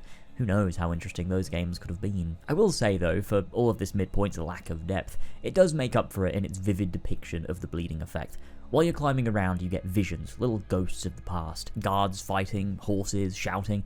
It worries Desmond, but Lucy assures him as long as the visions don't last longer than 30 seconds, then he's fine. Leaving though, heading back to his room, it suddenly hits. Desmond gets dizzy, Crusader Knights line the halls, and he seems to pass out. Kinda like me once every other week after that Witcher 3 video took a sledgehammer to my health. When he awakes, it feels like he's in the Animus. He sees a woman running from him, beckoning him to follow, and then he's lucid again. But not in his own body. Instead, he's in Altair's.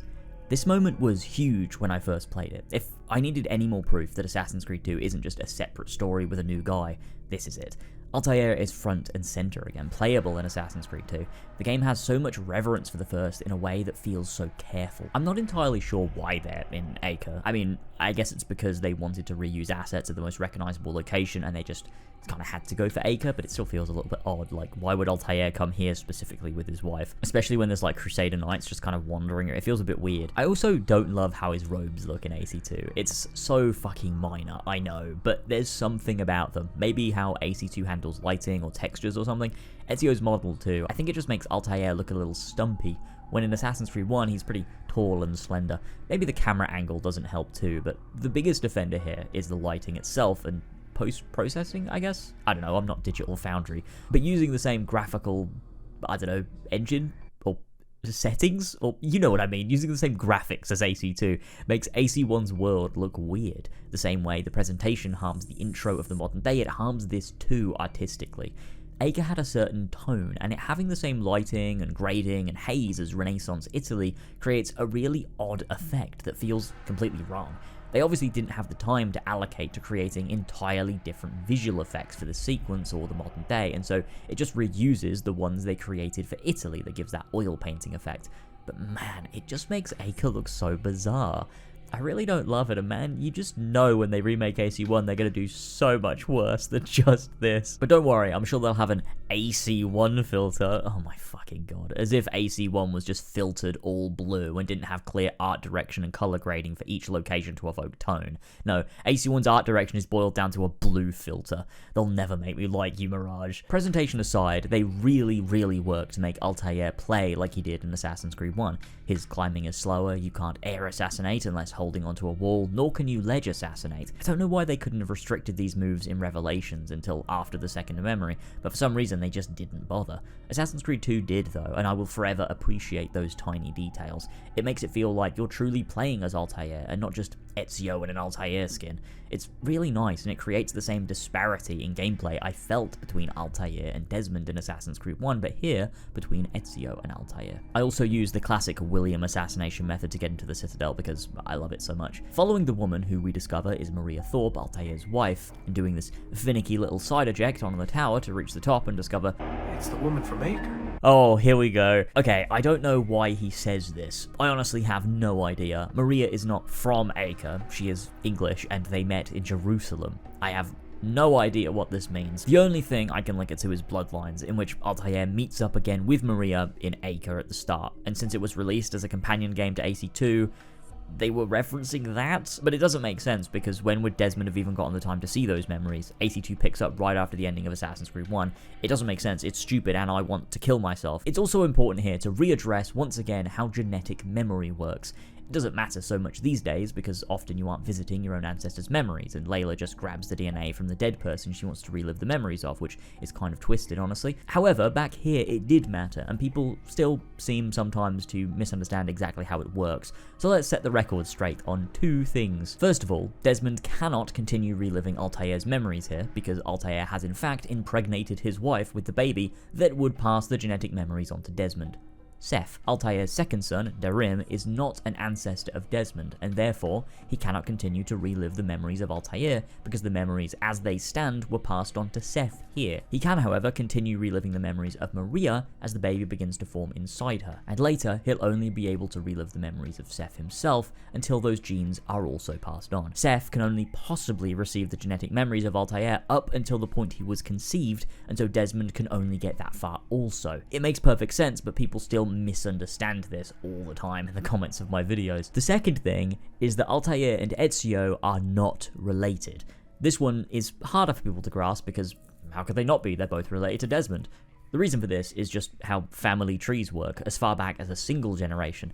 You're related to both your mother and your father, but they're not related to each other.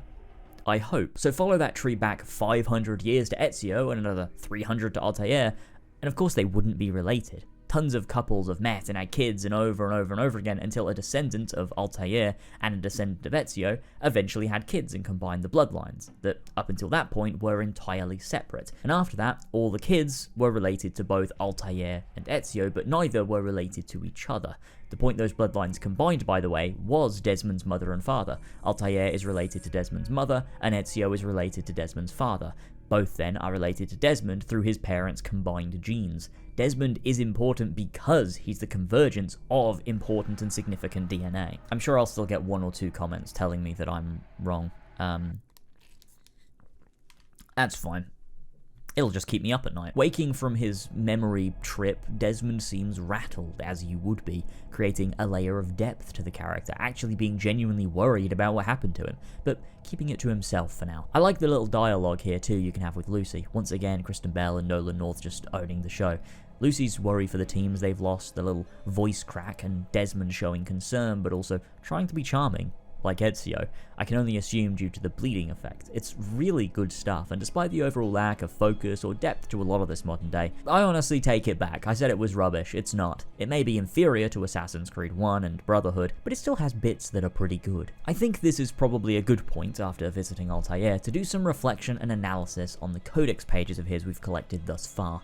Some are just designs and images, but some are journal entries, those being 9, 13, 16, 20, 21, and 30. If you want to read along, the wiki has them all inscribed. Now, I do believe the order you receive these pages is always the same, and most are randomly collected out in the open world, and so I'm not sure that the game really hopes you read them in any particular order, as you could collect them in pretty much any order. It's probably meant to be read 1 through 30, but I thought doing some here and then some at the end might help to break it up a bit. I won't go in depth on each and every one because it'll take too long and drag on, but there are some key things to note from 9, 20, and 30. Codex page 9 is as follows. Over time, any sentence uttered long and loud enough becomes fixed, becomes a truth, provided, of course, you can outlast the dissent and silence your opponents.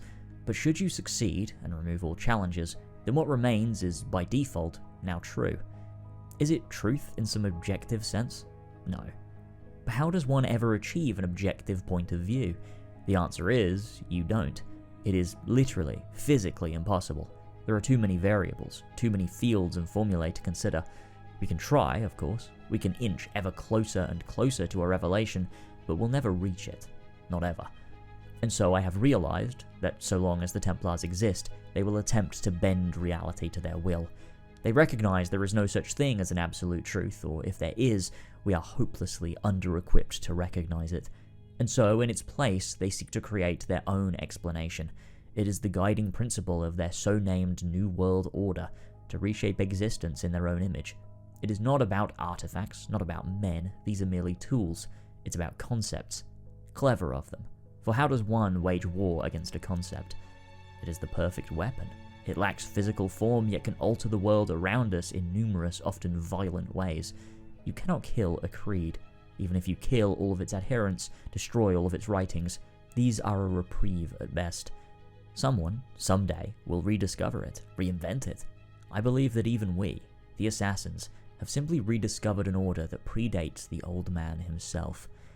I love this one. Hearing Altair's musings on free will, not as a tenet of the creed, but as a belief as old as humanity itself, and one that must be clawed back from an equally opposing view, that of control and domination.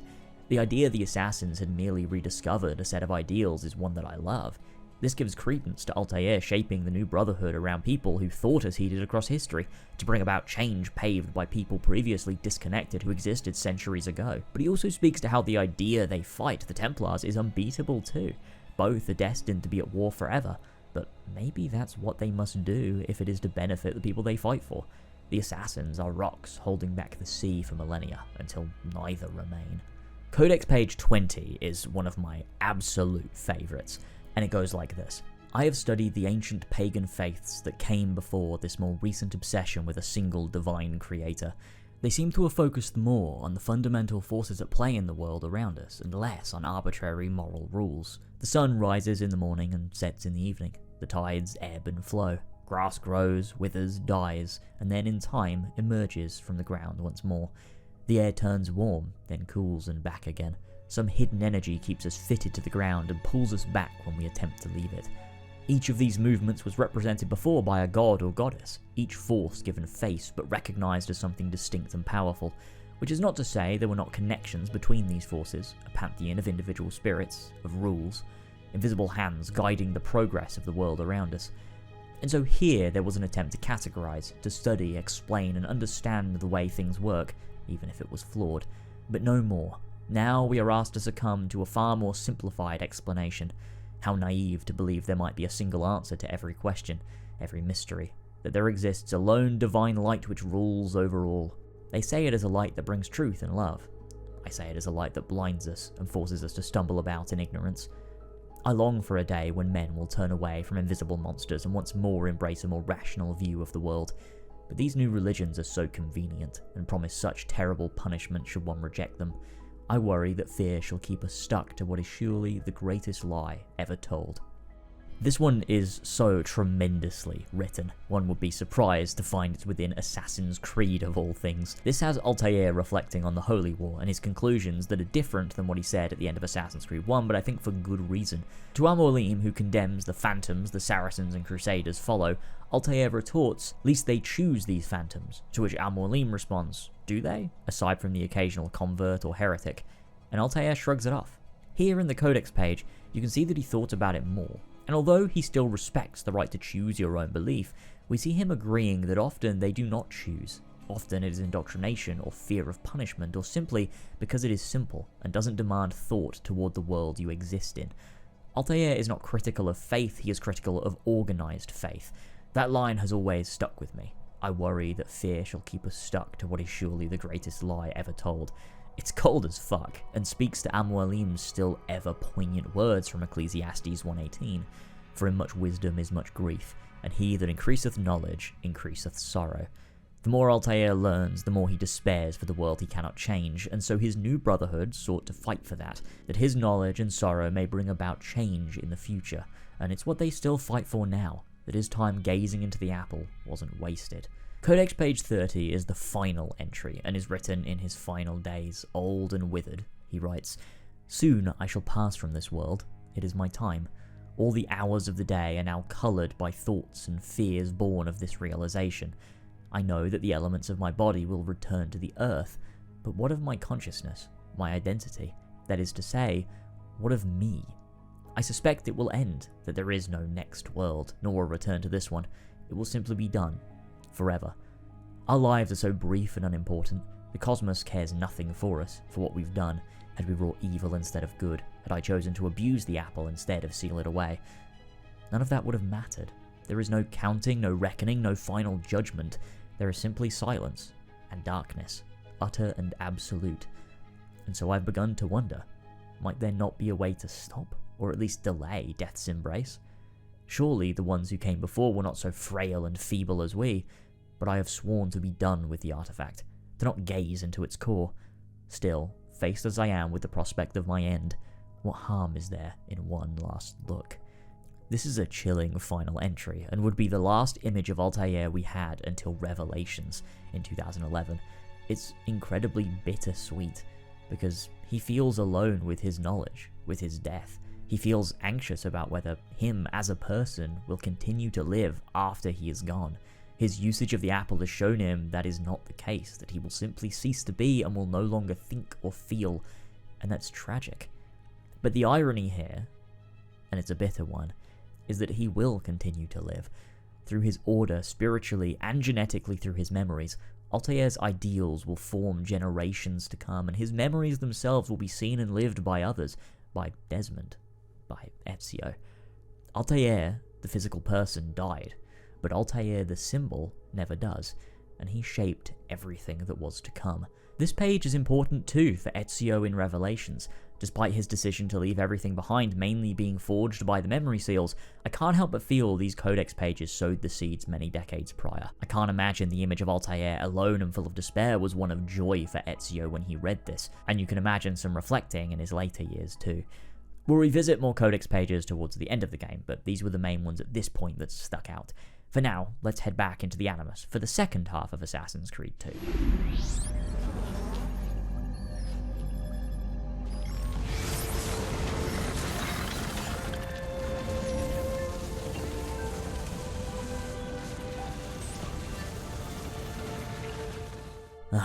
Bella Venezia, the main selling point of Assassin's Creed 2's marketing. They were really proud of this city. I think it's fine. I mean, visually and tonally, it's tremendous. The city's color palette is easily the most memorable of the game for me, and it's a crime that so many mods and even the remaster seek to remove it as if the artists accidentally seeped it in blue. This city looks this way for a reason, as with the color grading of all the other cities in the game. The most simple is, of course, that while Florence is warm and orange and feels like home, Venice is the opposite, blue and cold and feels foreign. It's the biggest city in the game, and Ezio feels somewhat out of his depth. But on top of that, it creates an ethereal quality.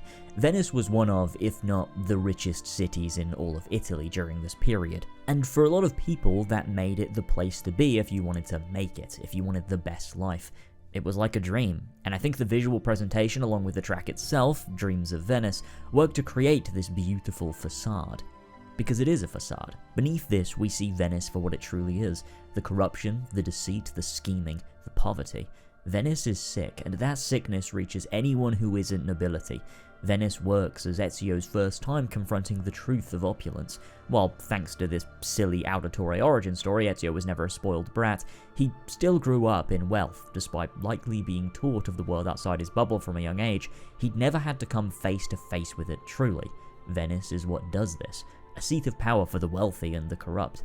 After working with Lorenzo in Florence to better the lives of the city's people, now we confront the opposite. Ezio finally has to observe what these men do to those beneath them, and finally identifies truly with the working class. That's why during this sequence we find ourselves more often working directly with the people, with the thieves, the courtesans and the mercenaries. Although we worked directly with them before in Florence and the rest of Tuscany, here we almost become one of them. They are not merely tools, they are allies, they are people, and this is Venice's greatest achievement.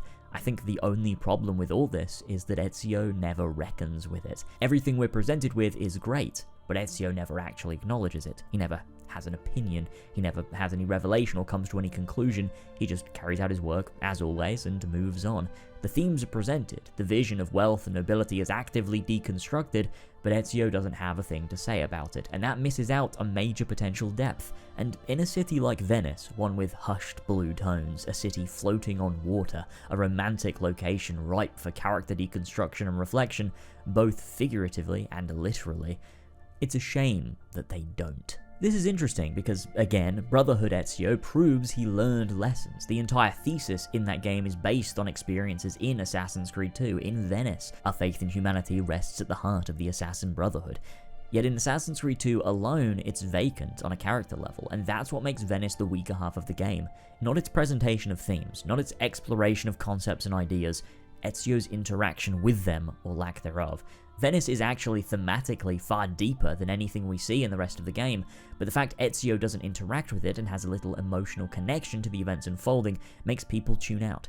The first 6 sequences are a lot more generally shallow, but there's a lot more deep-rooted character motivation and emotional investment that makes us care. Venice is the opposite, and that's a huge shame. The city itself on a gameplay level is not my favourite. I think Venice, far more than Florence, encourages just running along the ground. Reaching roofs is far more tedious even with the climb leap that we get later on, and the fact that guards take 2 throwing knives here to kill is a bitch and negates the point of their existence. I know they did this to promote using the hidden gun, but you don't get that until sequence 9, and so for 2 sequences you're stuck getting detected no matter what you do. The water and large gaps between the buildings can also feel incredibly frustrating, and the sheer size of the city can make navigating across it a chore rather than something engaging and rewarding. In a lot of ways, Venice is Victorian London before Victorian London. It falls victim to many of the same issues that Syndicate would, although don't get it twisted, it's nowhere near as bad. One thing I will say, and I've not really touched upon it here, is that Assassin's Creed 2 has a day and night cycle, which became a standard in open world games but was absent from Assassin's Creed 1 as a stylistic choice. It allowed for more precise lighting, and honestly, it's one of the reasons Assassin's Creed 1 looks so much better than AC2 visually, in my opinion. Part of me wonders if maybe Assassin's Creed 2 should have done something similar. Instead of having a dynamic day and night cycle, which serves no purpose other than just to be a feature of the game, why not have Venice be a night city? The direct opposite of Florence being a day city. You could have had real artistic precision, more so than is already on display, and give the cities even more distinct differences to characterize them. I've always felt Venice truly shines at night, and it could have been really effective to have the city in a constant state of shadow, especially for the city where the assassins are truly revealed to us. If in Florence you're working out in the open, in Venice you're really working from the underbelly, and I think nighttime just would have suited that better. The way you're introduced to the city proper I think is pretty clever. It's framed as a tour for Leonardo before he reaches his new workshop, and in doing so we get to see famous landmarks, but we also get to see the oppression on display. Stalls being overturned, guards abusing their power, which is of course nonsense if you ask me. The next moment is of course the most tense of the game, and I'll never not be sweating when this prompt appears. I don't think I've ever missed it, but if one day I misclick or don't press fast enough, I will end my life on the spot, and I expect all of you to do the same if you miss it too. This is where Venice truly kicks off. We're set to start our hunt on the Barbarigo family and their allies, starting with Emilio, a very wealthy merchant allied with the Templars and providing weapons and armor for their cause. Now, I do think Emilio is a very weak target, incredibly forgettable and nowhere near as complex as someone like Tamir from Assassin's Creed 1. There's no but coming, that's just how I feel about him. To get inside his palace though, we have a lengthy setup period, which actually takes place over the course of 4 years. And I can tell you right now, it doesn't fucking feel like it. The passage of time feels so unbelievably skewed. From the start of the game to when we kill Francesco, it's 2 years, and in that time you do so much, learn so much. Ezio develops a great deal, and it feels like 2 years has passed. It's actually tangible. But here, 4 years fly by in the blink of an eye, and there is barely any real character work done for Ezio. This really is the point in the story where he just flatlines. No, sorry, that's Embers, where his writing flatlines. Ezio truly becomes a husk, a charismatic husk with banter and flirting and a good performance, but he has no substance about him. The game is banking on the character work done from sequences 1 to 6. Ezio becomes stagnant for the next 4 sequences. The setup for this assassination is done in collaboration with the Thieves Guild of Venice and their leader Antonio, who is actually genuinely quite compelling.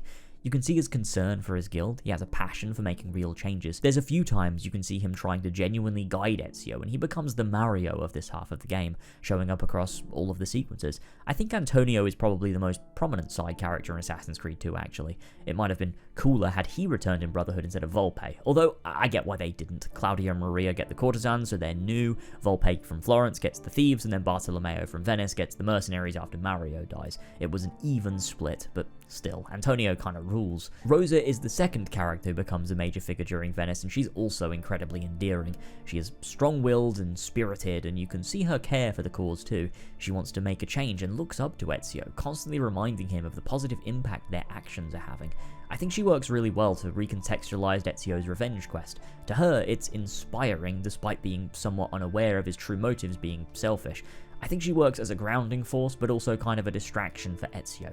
I might be being a little too charitable here because, look, Ezio is flat during Venice, but perhaps a way to read it, if you so choose, is that he's pushing down all of his trauma, leaning headfirst into his work, and Rosa acts as a way to make him feel human again during all of that. Again, the game doesn't do anything with that idea, or tackle it, or have it be an arc to overcome, but maybe you could read it like that. She also appears across multiple sequences and actually would have been in Brotherhood, supposedly, if the voice actress Lita Tresiera hadn't passed away between the games. I would have loved to have seen more of Rosa. She's really, really good. And the third major character we meet here is Ugo. Anyway, so over the 4 years building up to the assassination, we have specific missions to complete to prepare, which is interesting, as we really didn't do much of that in Florence, and Sequence 7 is easily the longest we have in Venice. The thing here is that Sequence 7 acts as a secondary setup sequence. In the beginning of the game, you have Sequence 2, which is to set up a lot of the mechanics and story and setting, and even 3 really continues this.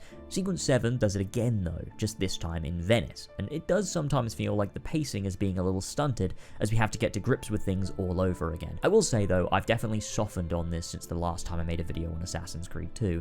I think taking your time to set up Venice and the allies you'll be working with is a good thing, actually. The issue comes from the tasks you're completing. Rosa teaches us the climb leap, well, she doesn't, but Franco does, so you can reach higher ledges with an animation that I can't lie still looks shit, the reason being it uses the catch ledge animation at the end, which is normally performed when diving across rooftops, but it still plays the same way even when jumping from a climb leap, and so it makes it look way more aggressive than it needs to be, as if Ezio has fallen from a great height, rather than jumped up just to barely catch a ledge that was slightly out of his reach.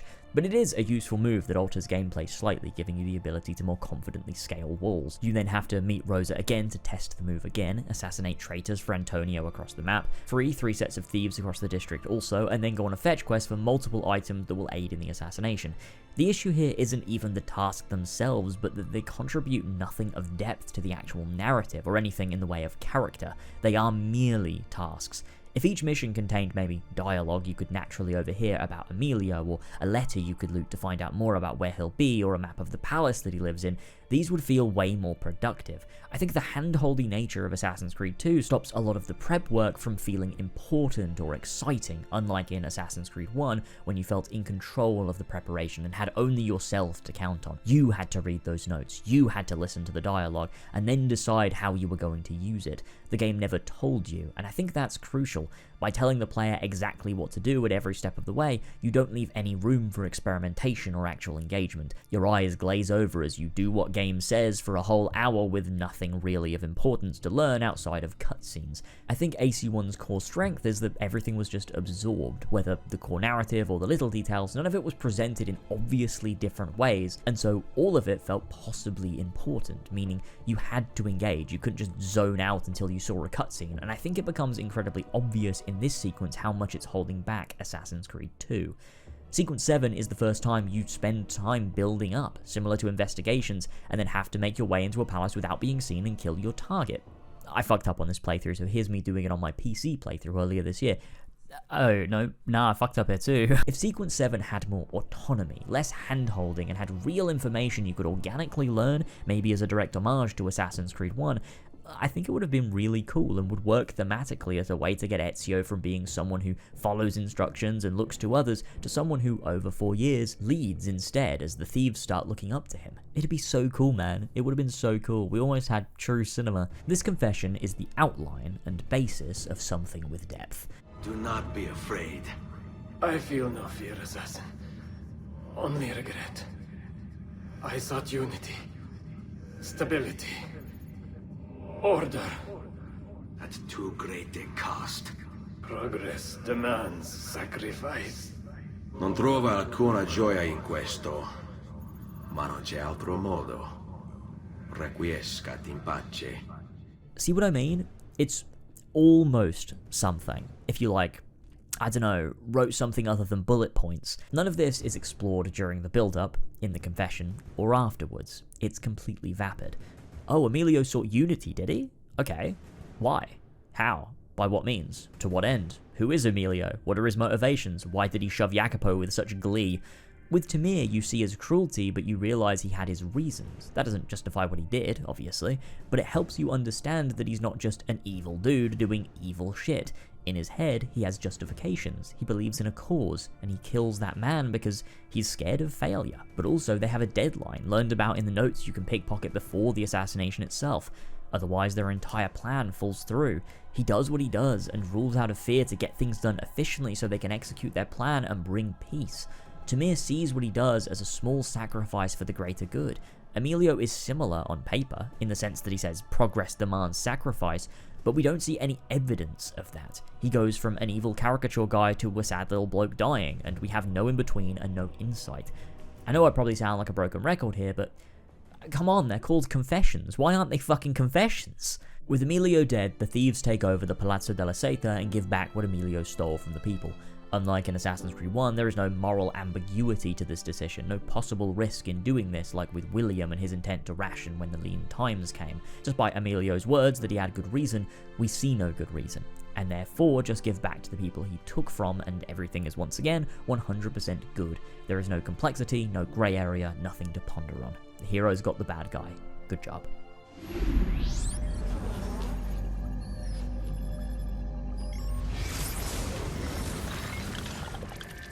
Sequence 8 is the sequence. You know the one, the first ever gameplay we saw for Assassin's Creed 2. Sort of. I remember being a little baby boy and watching this at E3 for the very first time. I actually did a Patreon exclusive video where I spent 1 hour and 51 minutes looking at old AC marketing from back in the day, this demo included. I then spent 3 hours and 28 minutes doing the same for Black Flag through to Valhalla because I am looking for any reason to put a gun in my mouth and pull the trigger. It's quite a shame that Sequence 8 is not quite the mission we saw at E3. Honestly, combining the flying machine sequence with the carnival is such a wonderful idea. I just don't know why they didn't do it. It's so fucking cool. Also, I need to ask here. I asked on Patreon and nobody had an answer, so I'm asking on a large public platform now.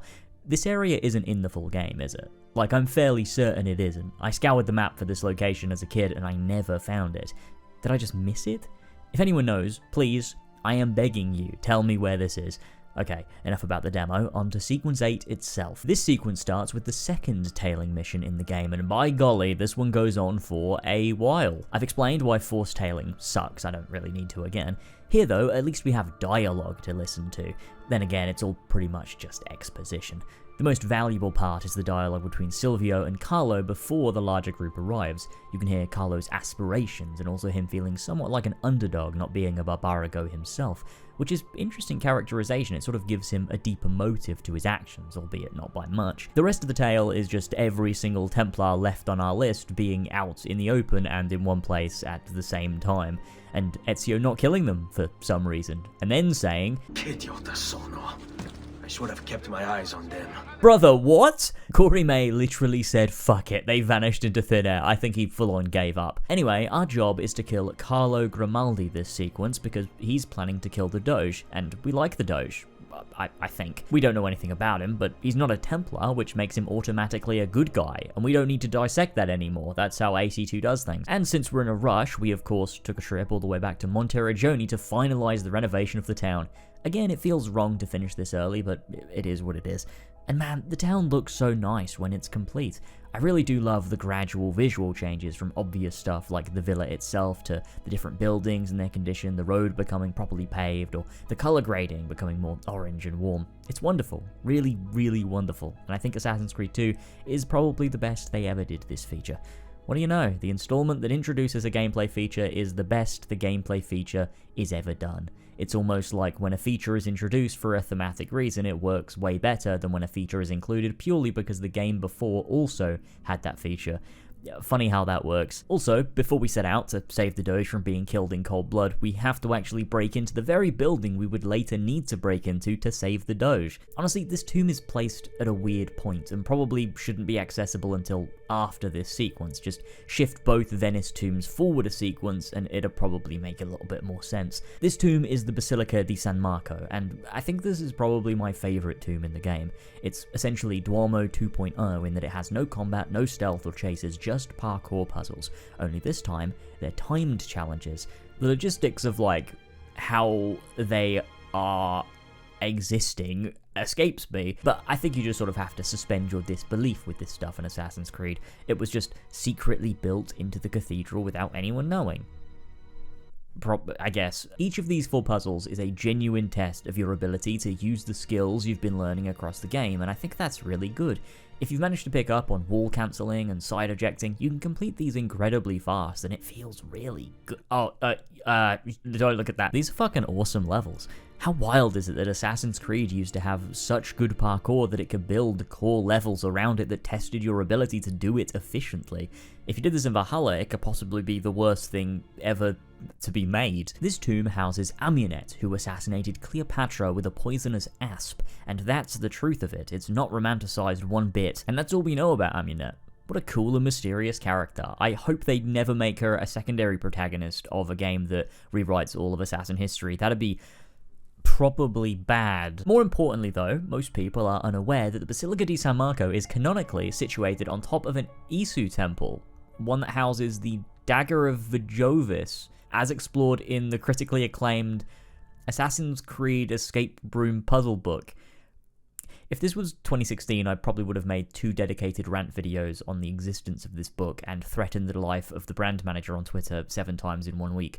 I was very mentally well. If you're wondering what the Vejovis dagger is, then allow me to give you a quick lore.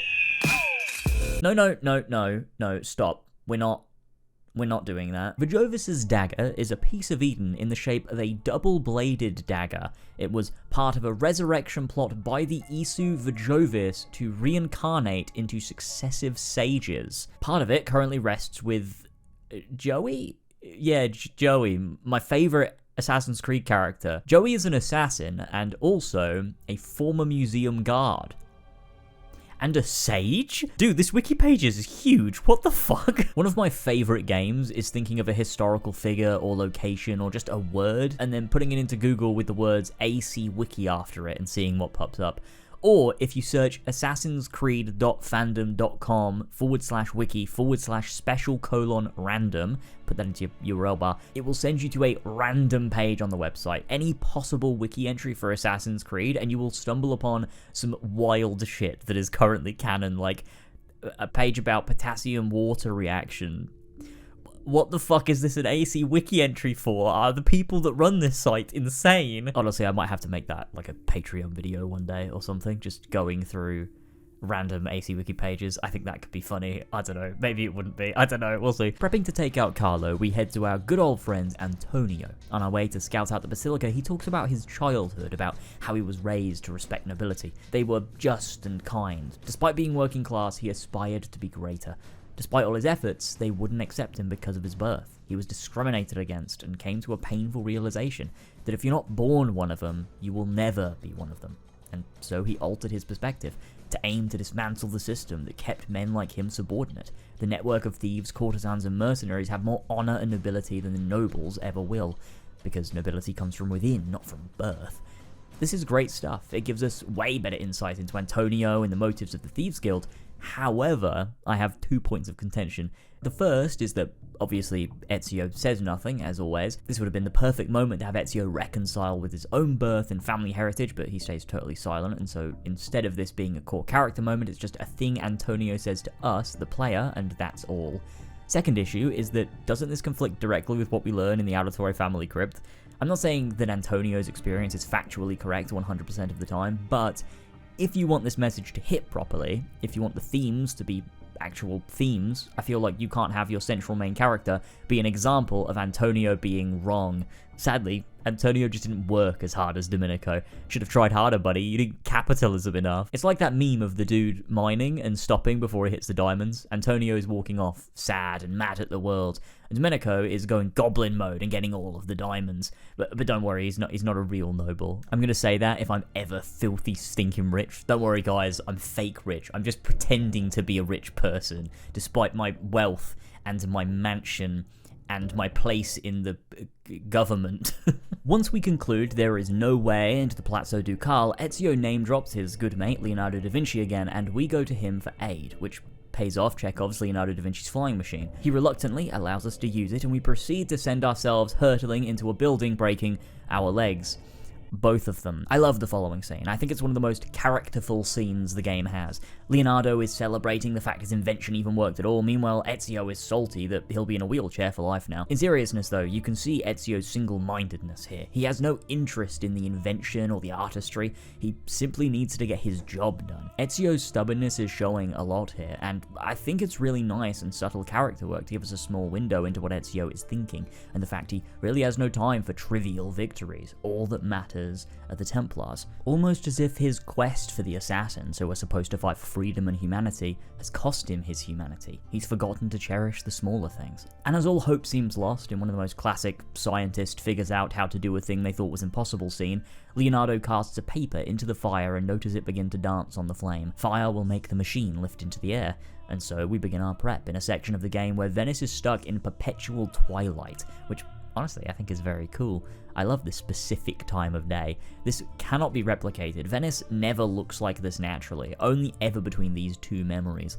I can't tell if this was done on purpose or if it's like a mistake. I think the real reason is so that when you do the flying machine mission, it perfectly transitions to daytime at the right point, although I'm still not sure why the color grading is so red here. I guess if I were to try and apply meaning to it, you could say it's the tension prior to the assassination. Ezio's assassination of Carlo, but also Carlo's assassination of the Doge, a bloody red sky as we plan to assassinate an assassin.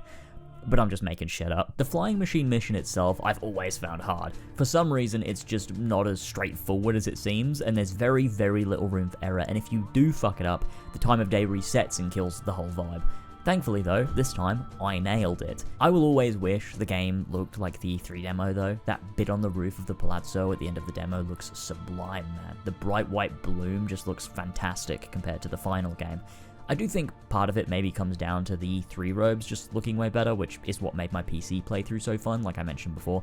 But also, the cape in the E3 demo has, like, higher res textures, or it interacts with light differently to the full game. And even on PC, you can't replicate the look. The only time it shows in the retail version is when you're in the White Room loading screens. I know it's weird that I noticed that. Moving on. Making our way down, Carlo Grimaldi has killed the Doge. I guess we should have been a bit quicker. Forgive me, signore.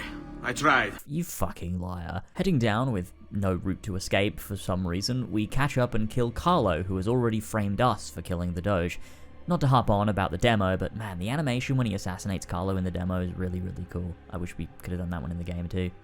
It takes one assassin to kill another, it seems. We kill thinking it's best for us. Do we not, Messer Ezio? I do this not for myself. Compio questo sacrificio per il bene superiore. Requiescat in pace. I think the only possible hint of character we see in this confession is the subtle anger we hear in Ezio's delivery of "I do this not for myself," which implies he is absolutely doing this for himself. The idea of the greater good is a guise he uses for his revenge, almost no different than the Templars using peace as a guise for power and control. But possibly, there's no real concrete way to read this, and the game again doesn't do anything with it, but there you go, I'm adding depth, take it or leave it. I always run away, pop a smoke, and then dive into the water after this assassination. Just like the demo. It sucks you can't actually escape that way, because I thought it was really cool, but hey, close enough, I guess. And with that, we're headed into Carnivale.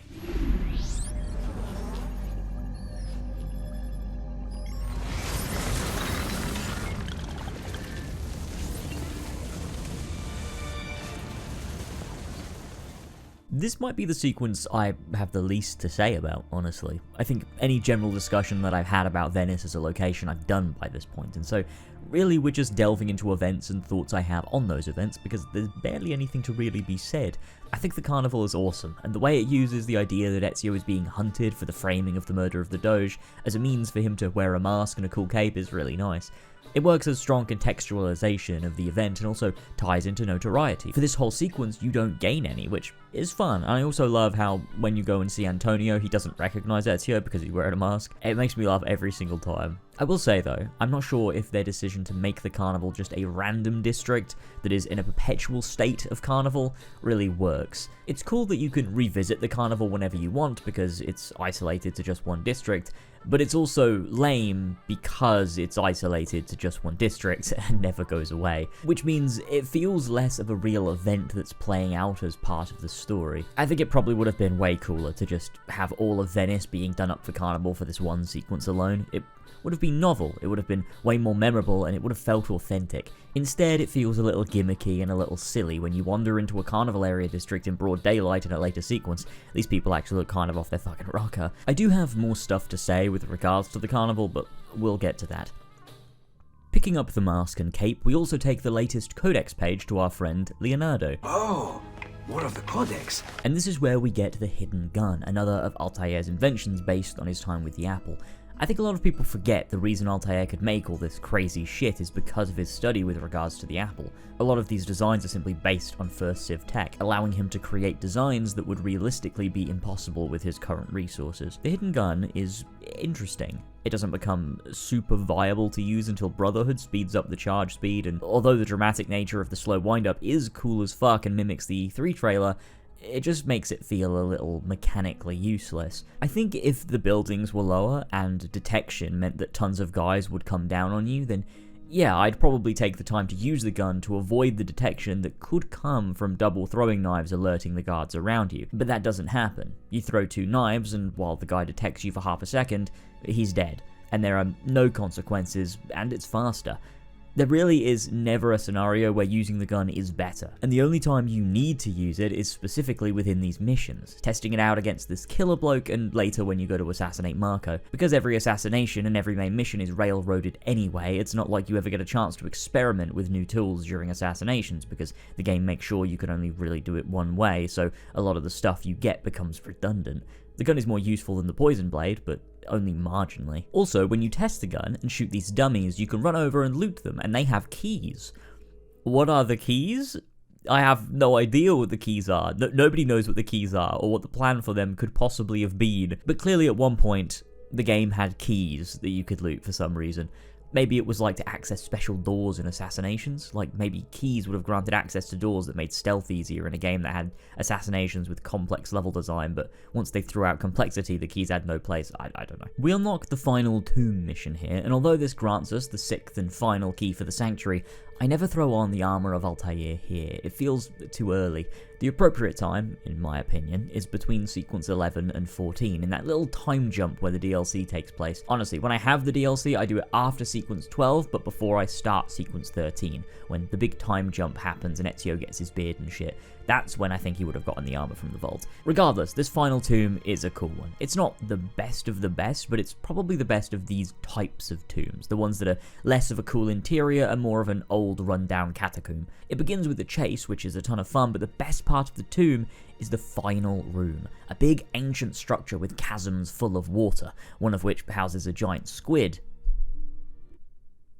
If AC2 was made today, this would be a canon boss fight. This room is impeccable though. There are 4 switches you have to hit in a time limit, and it's pretty damn tight too.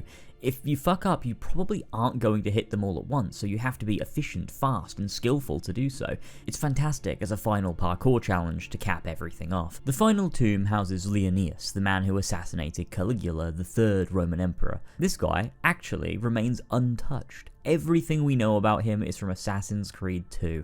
Obviously, the wiki says he's a member of the Hidden Ones, but that's a psyop created by Amar Azasia in his attempt to destroy me from within. I don't actually know if Amar even works at Ubisoft anymore. But he did during 2017, so it's his fault. The carnival sequence introduces us to Theodora, although Antonio also sticks around, which I think is great. It shows how organic the underground networks are. For the first time, they're actively working together here.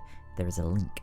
Whereas in Florence, these factions seem to act independently, in Venice they are all smaller parts of a larger whole, and we are allowed insight into who they are and the role they play in the city. Theodora is a prostitute, but also a nun, which Ezio finds confusing, as you would. It breaks the norms established by society, but that's the point. She says, like many young women, I was drawn to the church, but grew disillusioned by the believers of this city. This arc is directly critical of organized religion, which becomes important later when Rodrigo becomes pope. But the seeds are planted here. She doesn't disagree with faith, as we've been over with many characters before. She disagrees with organized faith, which exists to blind and to control.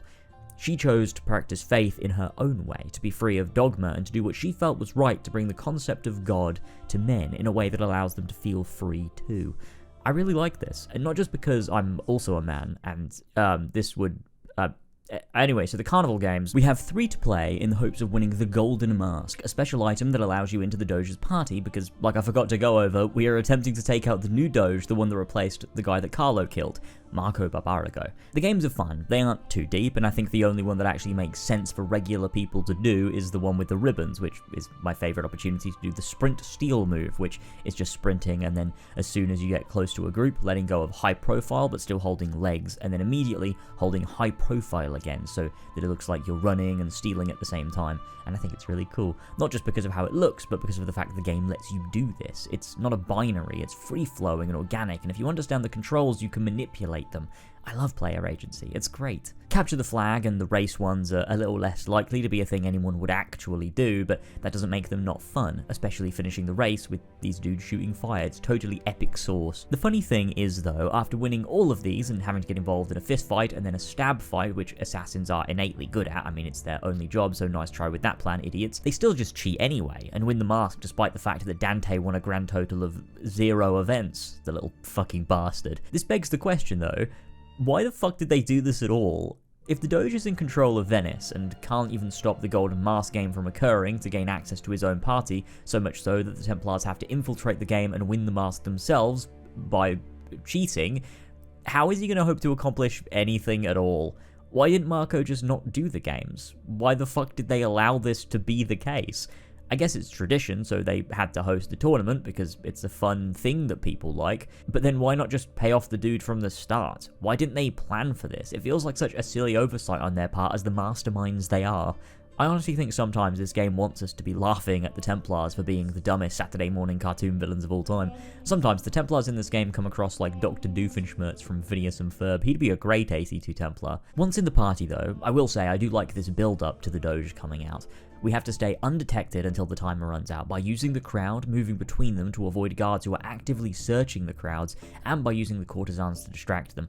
I think this has really strong vibes, even if the actual gameplay itself is still fairly linear and railroaded. It does take some amount of skill to make sure you aren't spotted, and makes the blend system actually semi-complex for once, something you have to actively be thinking about as you slip from crowd to crowd, and I like that. It makes me feel like I'm good at the game and like I'm outsmarting the AI for once. It's nice, it's good, I like this. It's nowhere near as deep as anything in AC1, but it feels good, and I think that counts for something in a game where vibe is really a lot of what makes it tick. kick. Once Marco comes out, it's time for the kill, and the only real instance of the hidden gun being useful. Now, interestingly here, Teodora says to time your shots with the fireworks.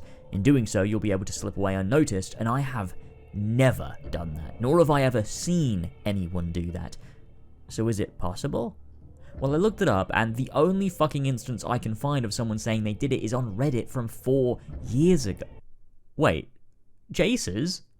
Hold the fuck up a minute. And so, of course, I reached out to LazerzZ on the basis of nothing but a 4-year-old Reddit comment to see if he could fill me in a little more. He basically said that he doesn't really exactly remember what happened, but he does recall feeling like he did the firework thing. That doing so isn't met with fanfare and you're just put straight back into the location you are prior to the confession. It wasn't a thing he sat testing, and so doesn't exactly know the specific conditions or why it would have happened or even really what happened other than what he can recall. And so while this isn't video evidence, it did give me enough confidence that it might be possible to pull it off under very extreme and specific circumstances that a normal player probably isn't gonna do just by chance. Okay, so because I'm inclined to believe that LazerzZ isn't a liar, and he obviously did something back in 2020 that made him leave his comments, I took his admittedly sketchy looking zip file and decided to run some tests of my own on the memory in question. Attempt 1 was a simple attempt to time my shot with the fireworks whilst using the courtesans to distract the guards so they were busy doing something else. Suffice to say, it did not work. I've tried firing it multiple times during this speech in all the years I've played, and never did I manage to pull this off. So I obviously couldn't just sit here doing this over and over and wanted to try more specific things. Second attempt was letting him finish his speech entirely so that he wandered off somewhere else. Maybe the game was scripted to allow you to remain undetected if he'd finished talking and wasn't the center of attention anymore. Maybe it rewarded patience. This also didn't make a difference. The speech was pretty interesting though. I don't think I've ever listened to it before. He talks about what the previous Doge did, villainizing him and rallying the people of Venice behind him. There's a lot of propaganda and deception here, and I find that really intriguing, especially given the current political landscape. I wish it was more prominent in the story itself though. Third attempt was to shoot him from outside of the detection range.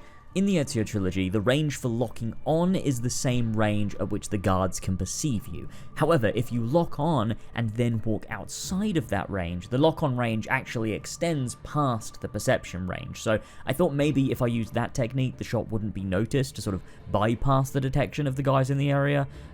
No, that didn't work either. Attempt 4, though, I wanted to give something else a go. I took the courtesans up to the boat, distracted all of the guards on the boat so they headed off into the party. Then I used a combination of smokes and courtesans to kill every single guard at the party until none remained. This way, there was literally nobody around to detect me when I shot Marco, and it fucking worked. I could slip out totally unseen. You can check out the full clip, I'll link it down below. It's on my, other channel. But this isn't right. This isn't what Teodora says. She says to time your shot, not to kill every possible person who could potentially spot you. So I loaded back in for attempt 5, and oh, it loaded me back in after the kill. And it loaded me detected, despite finishing the kill undetected.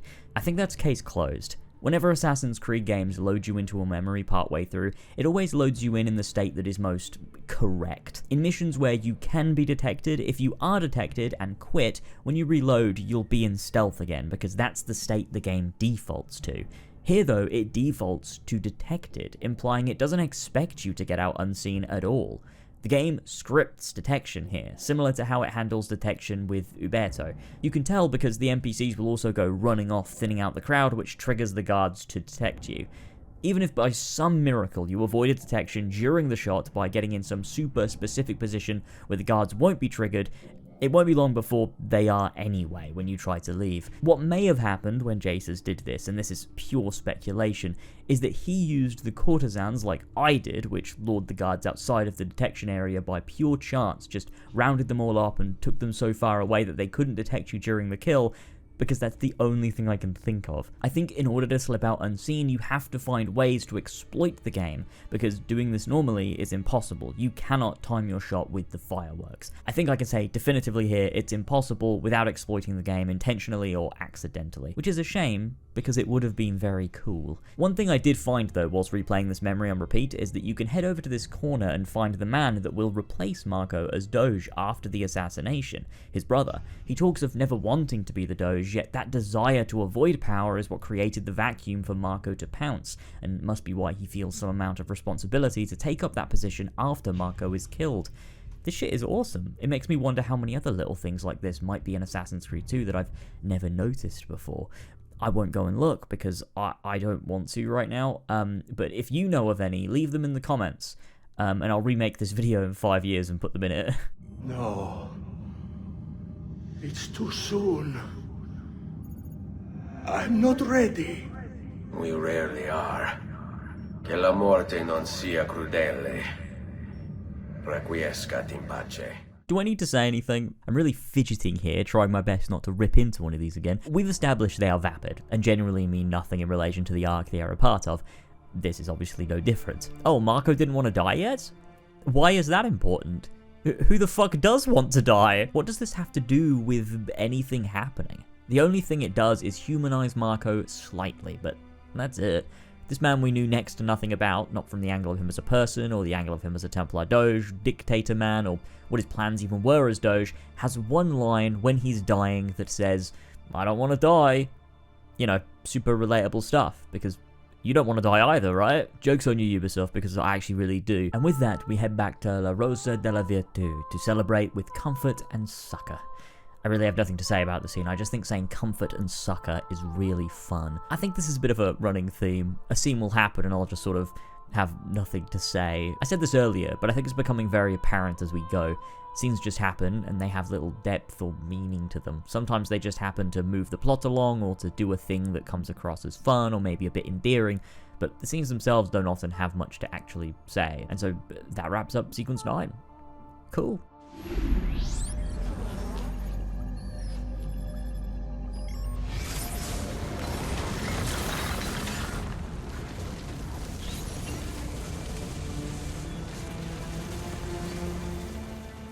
(1486). We've been in 1486 for a while now. The time jump during Sequence 7 was odd, but it's more odd that they just decided to keep Sequence 8 to 10 all within a 2-year period. Sequence 7 ends in 1485 and Sequence 10 ends in 1486.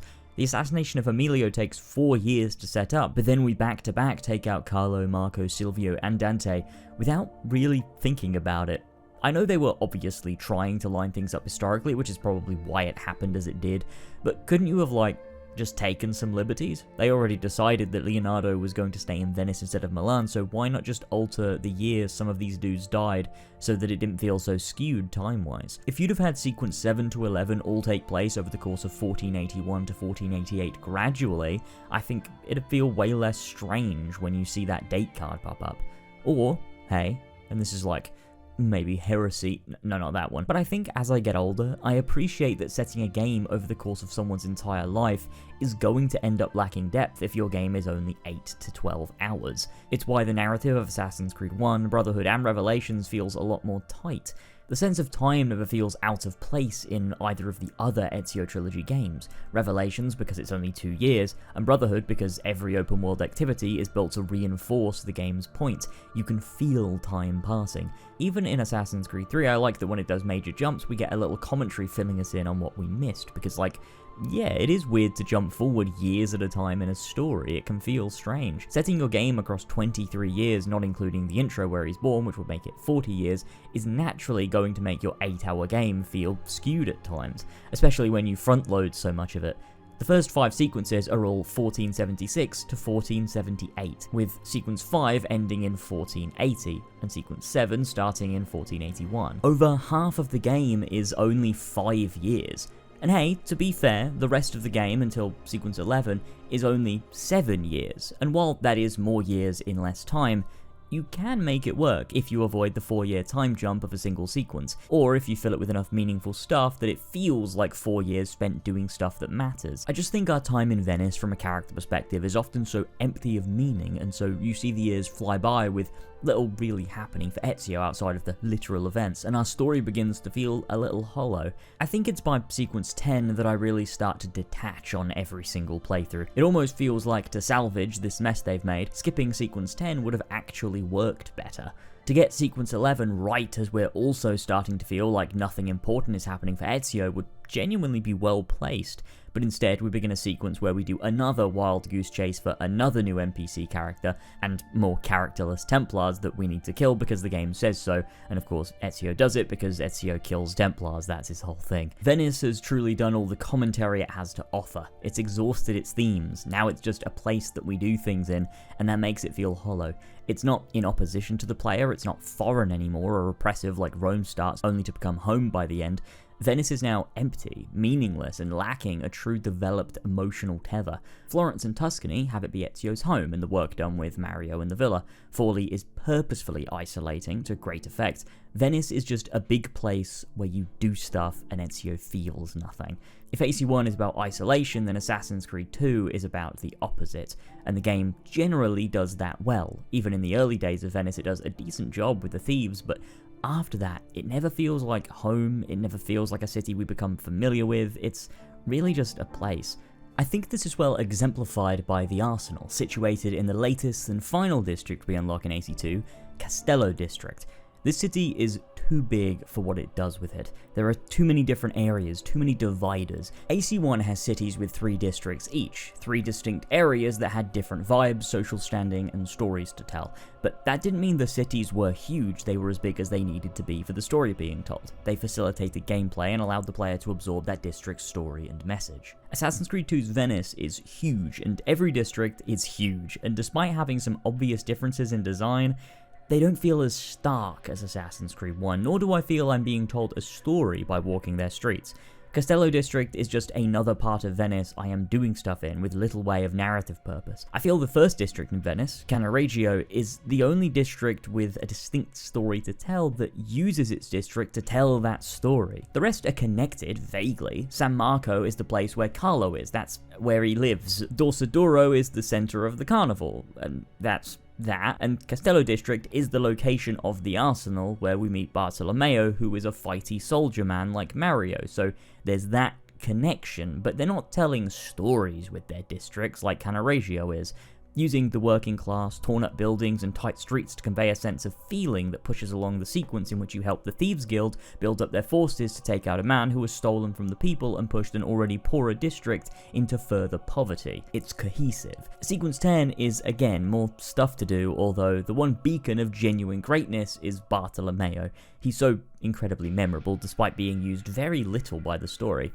Antonio has us meet with the new Doge, Agostino Barbarigo. But he's a good one, so that's lucky. We learn Silvio and Dante are in the Arsenal, hiding basically for fear of being done in by us, which they should be. Antonio tells us to seek out Bartolomeo di Alviano, who was actually a real bloke. His real history doesn't line up super well with what we see here, honestly. I'm not sure why they even used a real dude for this character when everyone else is fictional. His database entry doesn't really say a lot compared to some of the other little tidbits we get on characters in the game, which is a shame, but I think it's made up for by the fact his actual presence in the game is quite strong.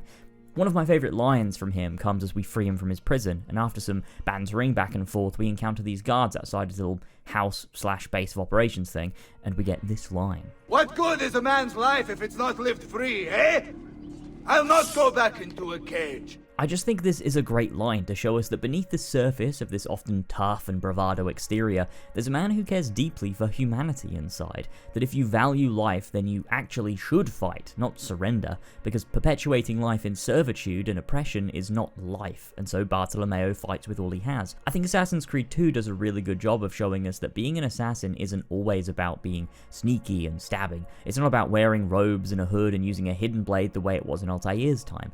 Being an assassin is about ideals, about fighting for a cause, about standing up against those who would subjugate, control, and dehumanize a populace for no other reason than their own personal gain and power, under the guise of unity and peace, and that being an assassin can apply to anyone, even the least assassin-seeming character like Bartolomeo. Not that I want to play a whole game where I'm playing as Bartolomeo, and these are lessons that the game wanted us to apply to our own reality, because it takes what the assassins were in Assassin's Creed 1 and it breaks that down. It uses Altair to reinterpret what that meant, and then shows us what it became through these seemingly ordinary people that we meet. And in times like we live today, it's important to remember this. Just like Altair wrote, even if you kill all of its adherents, destroy all of its writings, these are a reprieve at best. Someone, someday, will rediscover it, reinvent it. I believe that even we, the assassins, have simply rediscovered an order that predates the old man himself. Everyone is capable of being an assassin, if only they have the will to stand up against corruption, tyranny, injustice, and inequality for the betterment of the human race, and always in the name of kindness. After the moment where silly old Bartolomeo finds his beloved Bianca... Oh, my darling. Thank God you're all right. Ezio, meet Bianca. Bianca, Ezio. Charmed. We begin our prep to take down Silvio, and sadly at the same time Dante too. Dante is a tragic character who's really not ever given enough depth for us to care unless you read his database entry. Dante was friends with Marco, the dude we killed at the carnival, and originally Dante was married to a woman named Carlotta. Marco wanted her for himself and so hired a hit on his mate Dante to steal his wife. Dante was stabbed 3 times in the body and once in the head, but didn't die. Sadly, he was left brain damaged, which left his mental age as that of a child. Marco and the Templars took advantage of this and used him as their bodyguard and to carry out work for the Templars. Marco also hired him as his personal bodyguard after he took Carlotta for himself. Dante's story is tragic. It's one of the most interesting and touching in the game, honestly, because he was just a guy who was attacked, used, and manipulated by the Templars thanks to a disability that they gave him. It shows how the corrupt and powerful will use anyone they can by any means necessary, and if you read the information available, although not being directly presented in the game's story itself, adds layers to Dante far greater than any other Templar in the story. The final letter we acquire after killing them just adds to this. My love, I wonder if ever the day will come when these words might make sense to you once more. I am sorry for what I've done, and for what you and I have both become. Though we could not be together, just knowing you were near was enough. And now, with Marco dead, I may yet find a way for us to be joined again. But do you even remember me? Or were the wounds too grave? Do my words stir, if not your memory, then your heart? It doesn't matter what they say. I know you're still in there, somewhere. I will find a way, my love, to remind you, to restore you. Love always, Carlotta. I feel genuinely sorry for Dante, and always regret that he ended up in the line of fire. I just wish perhaps Ezio had to reckon with what he did here, that Dante actually didn't have to die, and that Ezio's single-mindedness perhaps killed an innocent man, kind of like what they do with Tarik Barleti in Revelations. Silvio, on the other hand, we know next to nothing about. Based on the database entry, we learn that he was good at scheming, and that's really about it. He's possibly the most shallow of all the Templars in Venice, and we have very, very little indication of what he actually wants or why he's a Templar at all, which, to be fair, goes for most of them, just a little bit more for Silvio. The setup for this sequence is, honestly, maybe some Odyssey-level shit. We effectively do the same quest twice. First we go to a bunch of locations, kill guys and free mercenaries, then we go to a bunch of locations, kill guys, and place the mercenaries at the locations. It's really epically designed. Let us join you! Together we will crush the Barbarigo! Here is where, once we face Dante in battle as Silvio hides behind a wall like a little bitch, he actually mentions the apple for the first time. On this playthrough though, I fucked up and beat Dante before he said it, so once again, here's my PC playthrough. But you're too late! Oh, I did it here too. Hold on, let me just... Okay, here we go. We'll have to use my Ezio collection footage from 2019. I know I held on to this for a reason.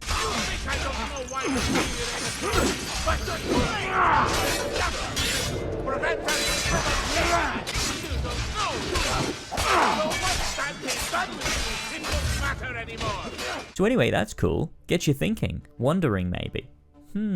what's bro talking about? It's pretty funny how the game locks you out of doing stuff. I know I obviously can't assassinate Dante here because of story reasons, but the fact he's distracted and I just can't stab him looks really dumb, and I think is in fact dumb. If my target is right in front of me, I should be able to kill him. Assassin's Creed 1 made sure you were never in a stupid position where you couldn't get to the person you were trying to kill. The only time you see a target outside of an assassination memory is with Sir Brand, and that eavesdrop takes place in one of the most heavily guarded parts of Acre outside of the Citadel. Engaging him would be suicide, and that is conveyed organically to the player. You never feel Altair is dumb for not running up and stabbing him, because Assassin's Creed 1 is a hostile game, where you do gain attention easily and fast and die pretty quickly. And to get this eavesdrop, you've had to navigate through this obviously tough area of the map, so you understand naturally that, yeah, this is not the time.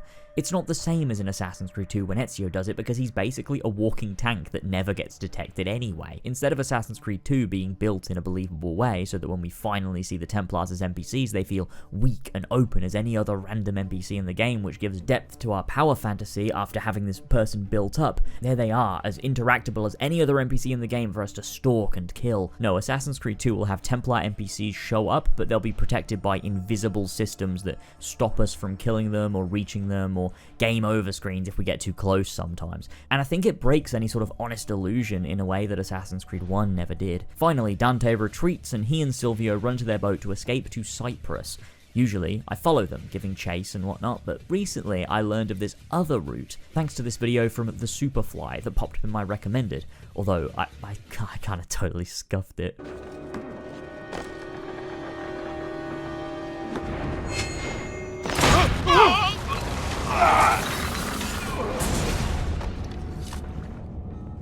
What's happened here?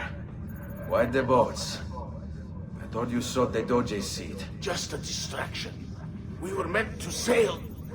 Sail where? I'll never tell. Cyprus. Just throwing him under the bus. And this is where the story finally wraps back around to being about something.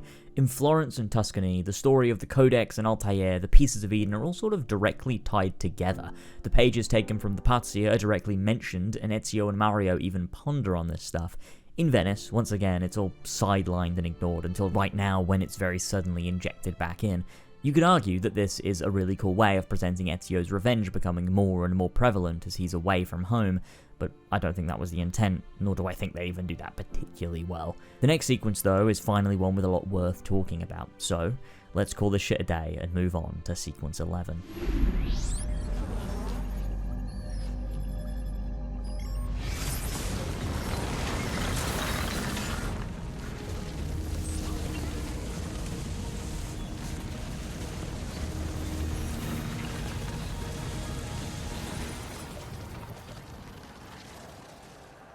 There you are, Ezio.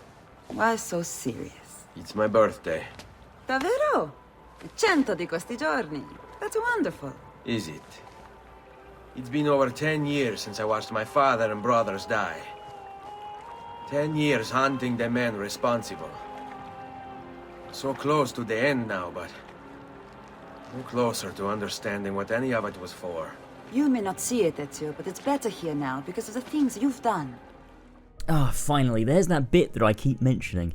This is the first time in the whole game, since maybe Sequence 3, we get any sort of inkling as to what Ezio is feeling, and I will be fair, this does recontextualize the game preceding it. We now learn and realize that Ezio feels a little bit lost, that he's been following this path laid out before him, and despite the last target on his list being Rodrigo, he doesn't know what the fuck he's doing, or why he's doing it. Rosa, who for the whole game we've seen as a character with plenty of hope looking up to Ezio, finally says it out loud to him. This scene sets up two obvious things. That one, Ezio lacks purpose, and despite him coming to the end of this revenge quest, is realizing it's not making him feel any more whole. And two, that his actions, despite not realizing it, are having a greater impact on the world around him.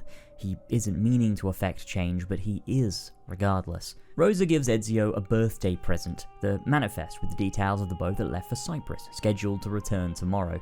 This scene has tons of character to it. I love the playful banter between Ezio and Rosa. Honestly, she is such a compelling character. This is when Leonardo shows up for the exposition dump of the century.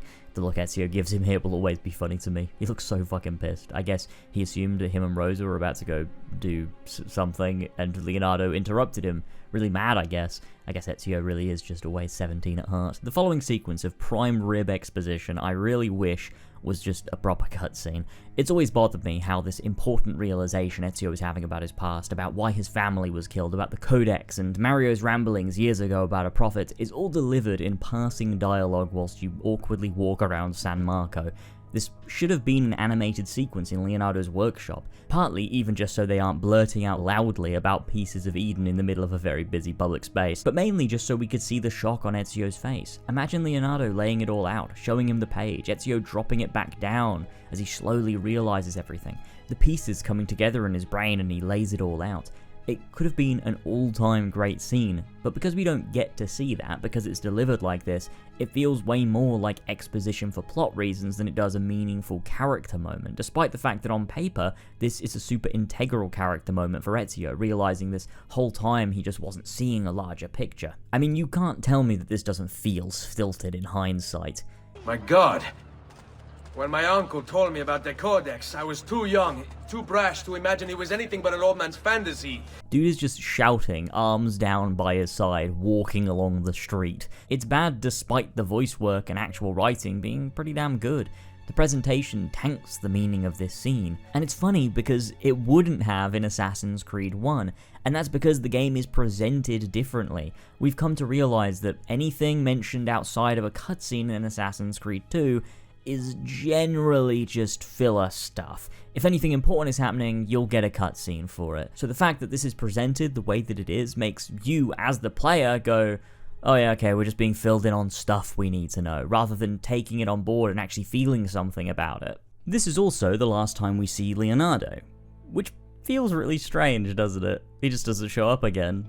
This sequence is very short. Realistically, it only has one memory. Technically, it is split into two, all things come to he who waits and play along, but by triggering the first, it will automatically trigger the second anyway. It railroads you until you finish the sequence. The first memory has you tracking the boat from Cyprus and the cargo they bring back. Ezio, of course, partly understands its importance now, but honestly, he's still just using it as a means to find Rodrigo, who will be there to collect it.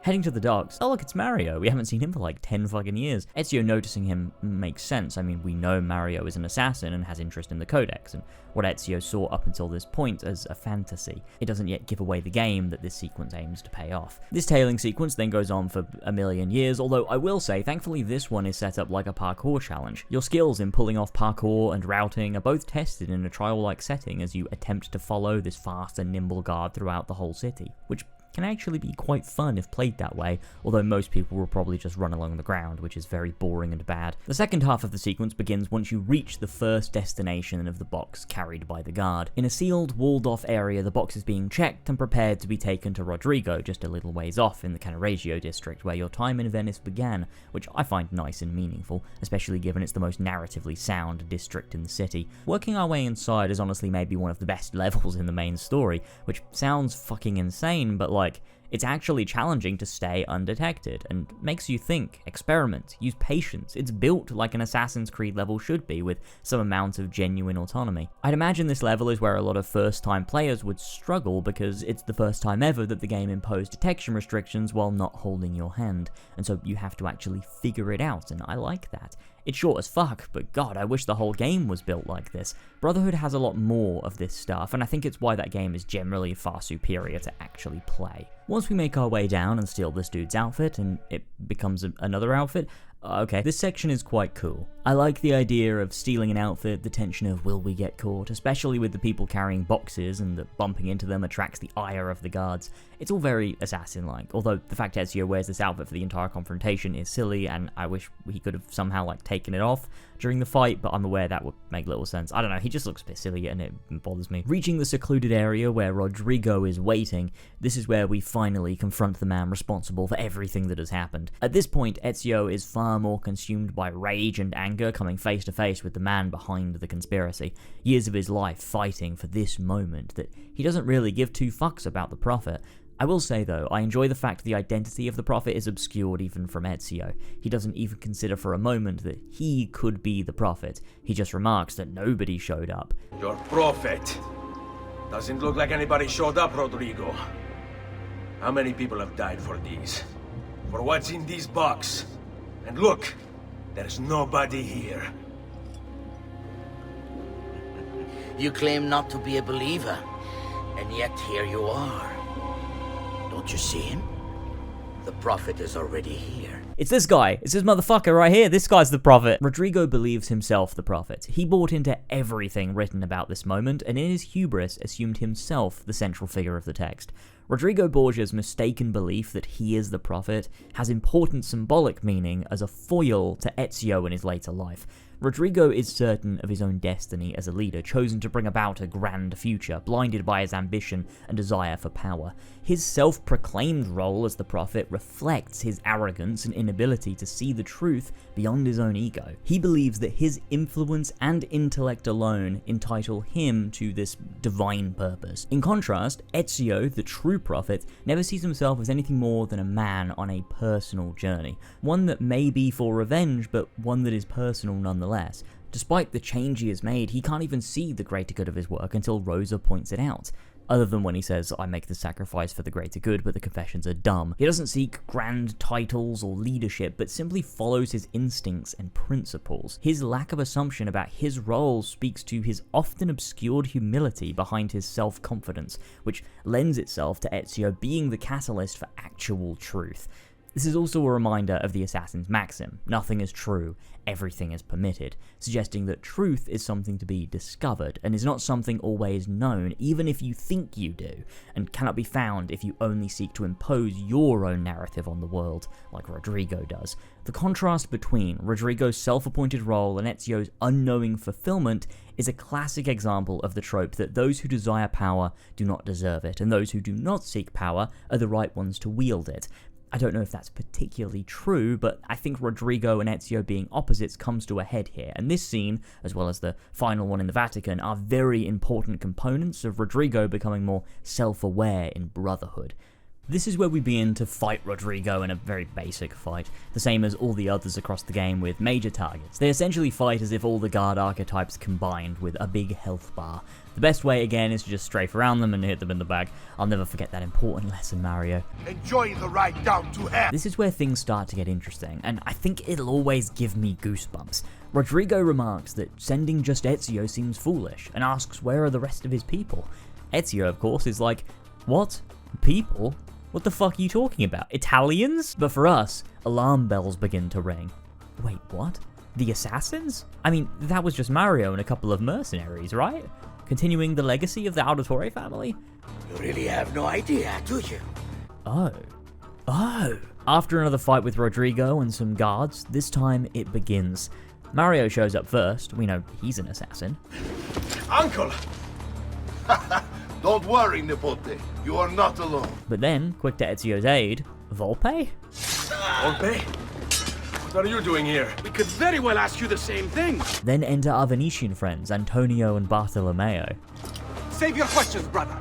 Don't let Bocca leave that box. Oh, wait, this whole time were they... What? And so begins our fight against Rodrigo in earnest. Fighting side by side with your allies from across the game is still such a fantastic section.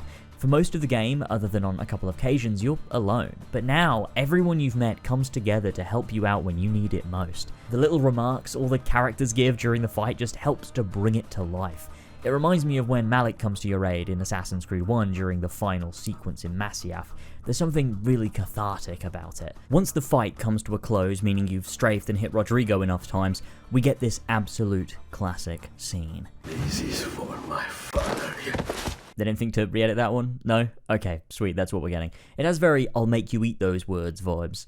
You're comparing yourself to me? Ha! You're not even good enough. This is for my father. And from here, everything slots into place. First we see Paola, the very first person that helped us 12 years ago, followed by Teodora, as Ezio laments not finishing Rodrigo, to remind him that perhaps what he came for wasn't Rodrigo. And then the Salvation of Forli theme kicks in. I have no idea why it's called that. Every ally that Ezio met had something to teach him, and it turns out that was for a reason.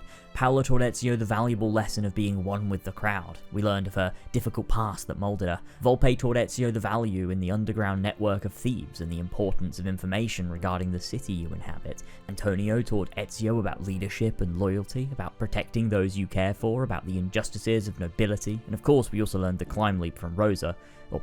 Franco. Teodora taught Ezio about the freedom and choice, not always to retaliate but instead to build something new, giving people the option to learn.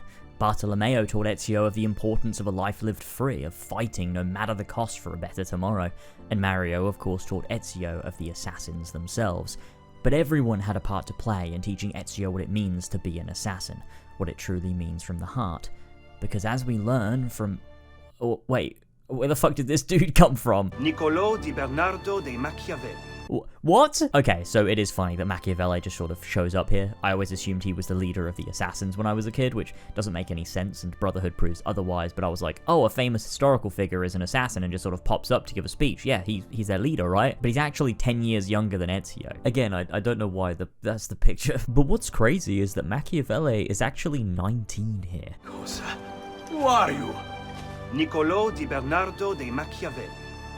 I am an assassin, trained in the ancient ways to safeguard mankind's evolution.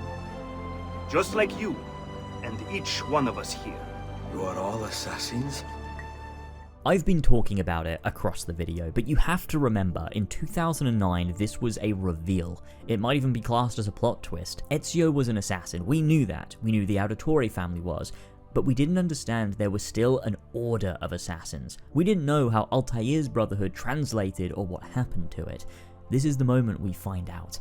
Across the game, we've been learning, subconsciously, what Altair did, how he turned a dogmatic order into a network of regular people living among society, how they would be the ones to fight for free will and against tyranny.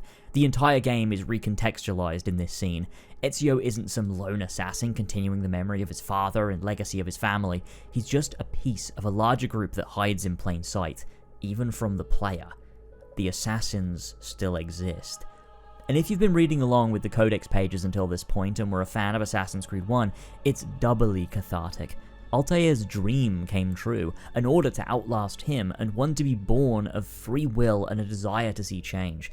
This was the only way Ezio was ever going to join the Brotherhood. He needed to have met people he didn't know were connected, seeing them all in one place, all these people who helped him, people he respected, them all being connected. He didn't really have a choice. In what reality would he ever have turned them down?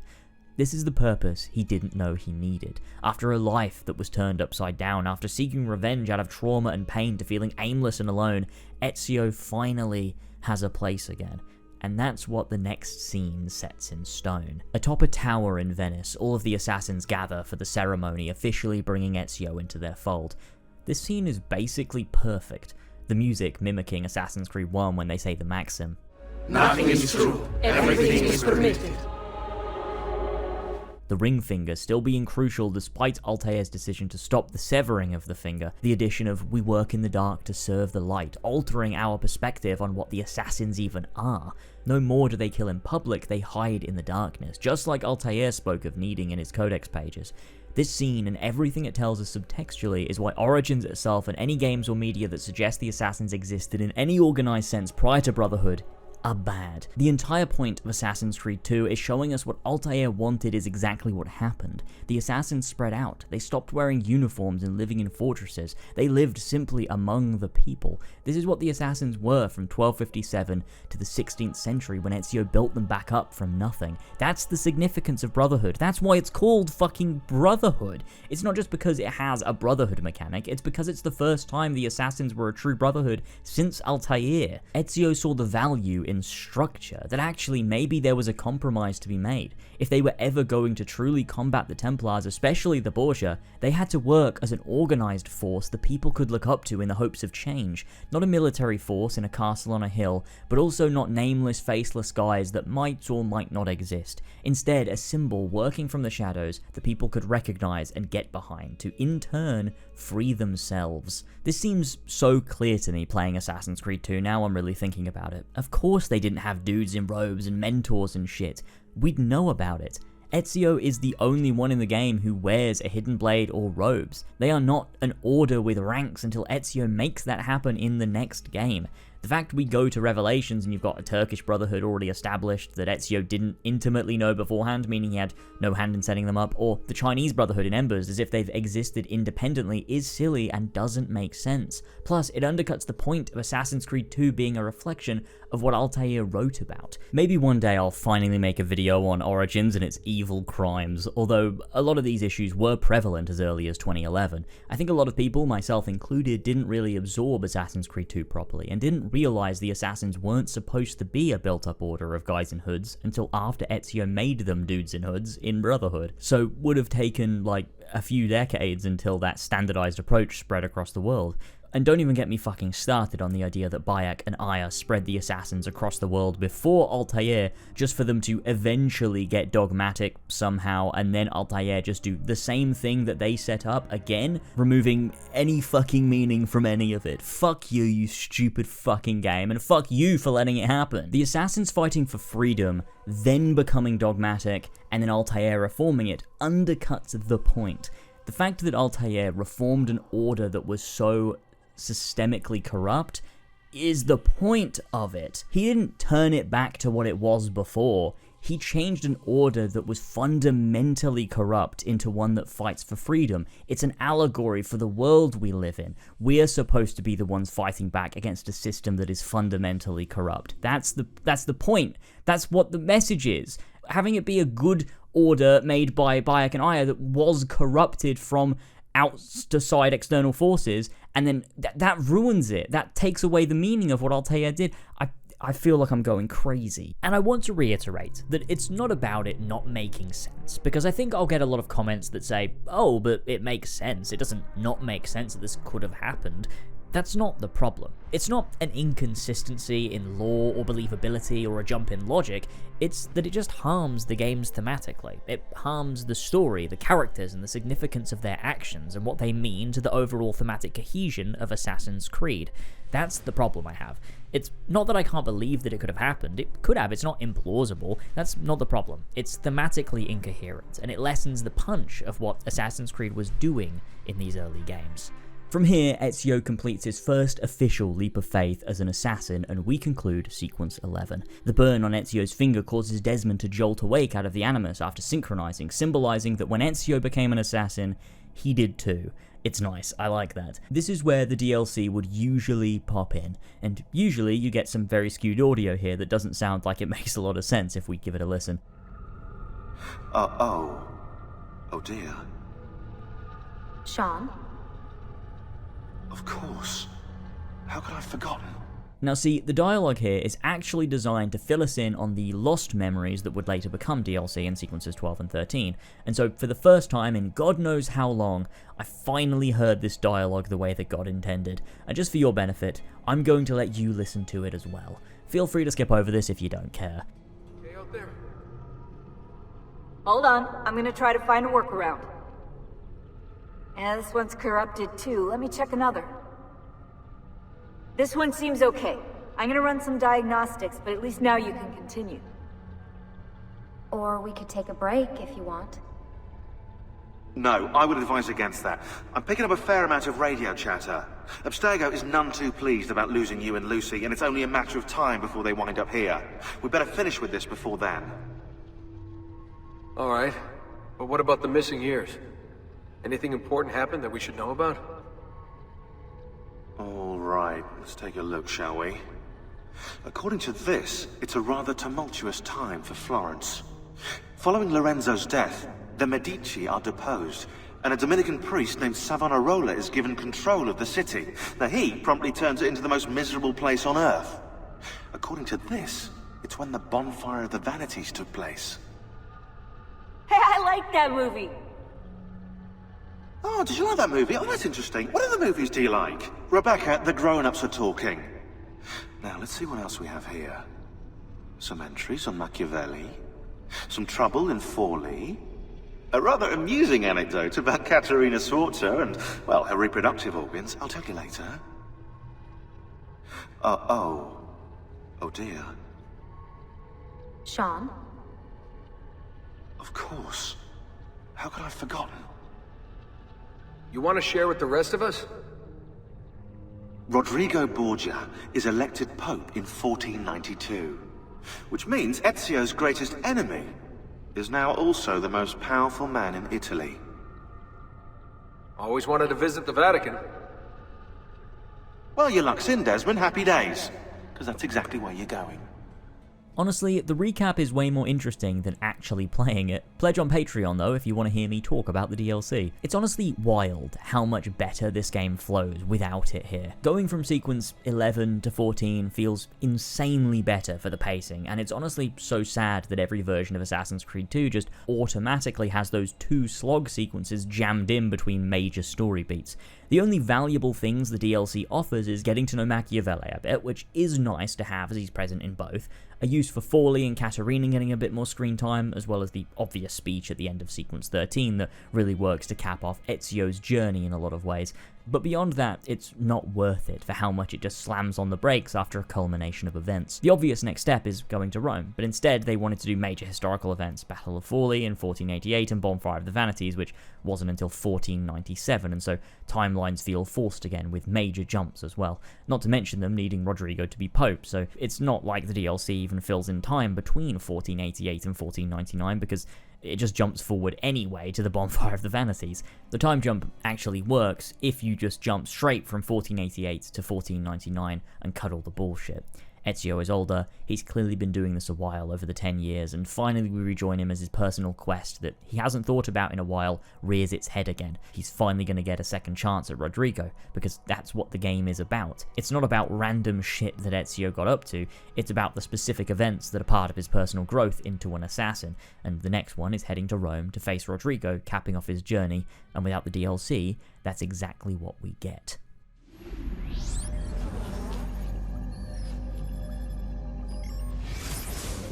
Well, this is the final sequence, 1499. This sequence only has one real memory. Like sequence 11, it technically has 2, but the first is just a cutscene. Well, technically, actually, you have to jiggle around the map a little bit, don't you? So I guess there's a bit of gameplay in there. Because of this, it makes it our last real chance to tie up loose ends and discuss anything we haven't discussed before jumping into the finale of the game. And, oh god, it turns out we might have a little bit to talk about. I've already talked a bit about why I like this time jump. It's better paced and allows us to only interact with Ezio's personal journey relative to the inciting incident. What he did in those 11 years is unimportant. We obviously know what happened because Assassin's Creed lore is mapped out better than real human history, but the point is that we don't need to know for the narrative to function, and actually it functions better without the intervening years. Actually, can we redo that? When I said better than real human history, I mean that Assassin's Creed lore is filled out in far greater excruciating detail than real human history.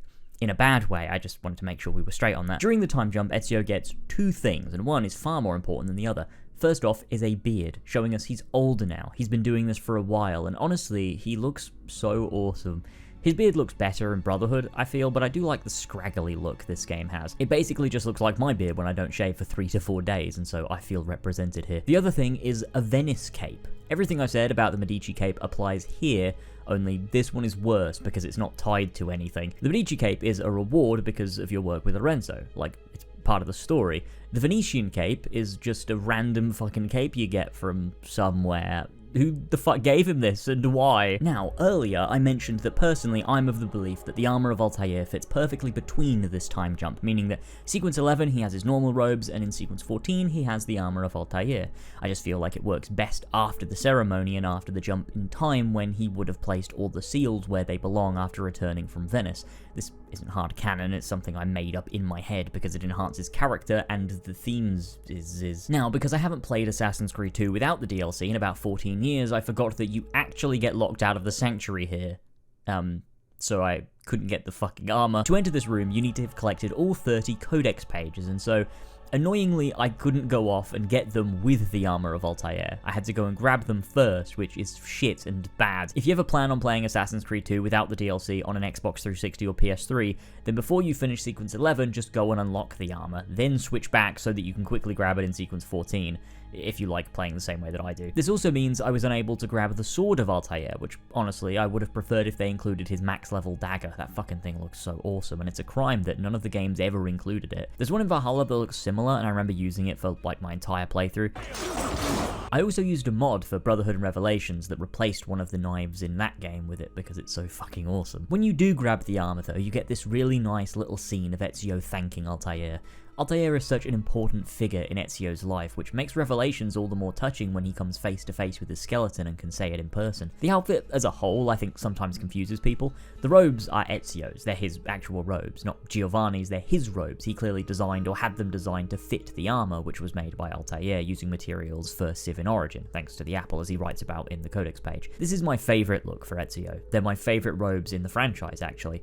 For one, I think they look cool, like the design is fantastic and is far and away my favourite video game outfit of all time, honestly. But secondly, is how it functions thematically. I love that for the whole game, Ezio is wearing the robes of his father, but only now, only after becoming an assassin and the game jumping ahead, do we see Ezio wearing robes of his own design, finally finding identity, but wearing armor designed by the old assassin who acted as a guide for so long. All of the lessons he learned both physically and mentally were from Altair, so for his final outfit in Assassin's Creed 2 to be a combination of reclaimed identity with protective armor of Altair is so meaningful and special, I love it. It also turns you into a complete tank, raising your HP to max and also being unbreakable, which is another element of tedium introduced by the game rather than depth. The armor of Altair being this powerful is probably actually bad given what I had to say about the combat way earlier, but also like, it is what it is, and it looks awesome, and you only get it at the end, just let it be. I guess a more balanced approach would be like if the game actually balanced its combat well and made it so you could maybe only take like 3 direct hits, maybe this armor would raise it to 6 or something.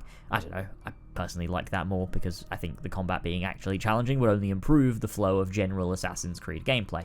Unity was so close. If only it didn't play like horse shit. Based on nothing but my own intuition with regards to #gamers, I have to assume people didn't like having to collect all 30 codex pages before they could finish the game. I'd imagine that's a thing that people don't love. And here's why you're all wrong and weak. While I agree that putting all 16 of the non-main story pages behind the exact same barrier, being 4 guards situated in front of a building which you distract with one of the 4 factions, is bad, it probably would have been better to do something that felt interesting. Like I said before, maybe a side Templar who you had to assassinate just sort of existing in the world, maybe different building layouts, maybe put some inside of assassin tombs in a way that was impossible to miss because you'd have to get the page to finish the tomb in some way, but the actual act of having to go off and collect these pages isn't bad, it's good. It's good because it acts as a final tour of all the cities in the game. It forces you to revisit places you wouldn't have, and they're spread out enough that you end up visiting every single district. As grown-up Ezio, wandering the streets you spent the early days of the game in feels so incredibly bittersweet, and I think the feeling that act conveys is well worth having to grab these pages. Sequence 14 has always felt different to me. You always have a reason to be in these cities during the main story. You have an active plan or a mission to carry out. But in Sequence 14, you don't. The only thing left is heading to Rome. There's a certain serenity in that. Things feel peaceful. I've always cherished the time the game dedicates to just saying, slow down a second, take your time, before it's all over. It also acts as an excuse to finish up any side content if you like a fucking nonce. That said, we're yet to talk about the feathers. Usually when I play Assassin's Creed 2, I don't collect the feathers because I cannot be fucked and Ubisoft cannot make me, especially not from their grave. This time, I did though. The feathers are contextualized better than the flags and the Templars in AC1, which, that might be it, folks. That might be the one thing Assassin's Creed 2 does better than AC1. Holy shit, time to pack it up, we did it! We found a single superior feature. Well done, Ubisoft. You've done it again. That was a really good modern day as well. Petruchio used to collect feathers. That's Ezio's younger brother with a life-altering disease who was hanged for treason. Maria, who hasn't spoken since that one scene at the start of the game, has spent years praying over the feathers her son used to collect. And so, of course, to snap her out of it, she needs specifically 100 of them. They are scattered all over Italy and have no map, so you actually have to look for them. Don't look at that! You can use eagle vision to spot them or listen for the twinkling sound they make. I cannot imagine finding all of these without a guide, but like, somebody had to. I also got to the end of the Venice guide and was one short. So, that wasn't annoying, I was fine with that. Collecting 50 feathers grants you the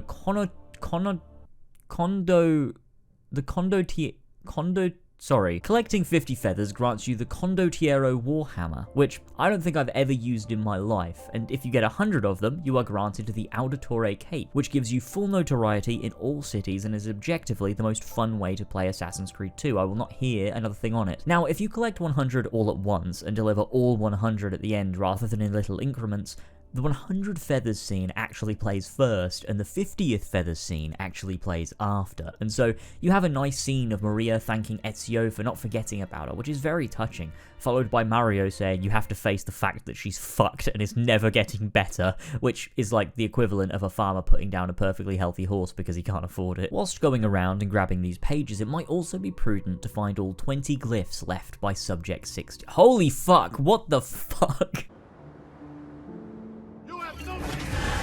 Now, to be fair, you have to remember these are not meant to all be done in one go at the end. You're sort of meant to stumble across them as you play, but for ease of capturing footage, I did them all at once, which is way less compelling, but we don't need to talk about that. I already talked about how they function and where I think they falter back in Sequence 2, but in terms of what they actually contain, I think the glyphs are really fucking funny. I think we all remember them being these super mysterious and intricate puzzles and riddles with chilling revelations and shit, probably because we were like 12. But actually, a lot of it is just like, hey, so JFK had an apple and the Templars fucking killed him so they could go to the moon and get another apple that was on the moon. And also the Templars refer to major historical figures by the first letter of their names in all their secret little letters to each other, like Men in Black and or children aged 11 pretending to be spies. Can you guess who O is? I'll give you a moment. It's Robert J. Oppenheimer of Barbenheimer fame. He was manipulated by the Templars into creating nuclear weapons that would kill hundreds of thousands of innocent people. Isn't that a cute nickname? Can you guys guess who H is? Oh wait.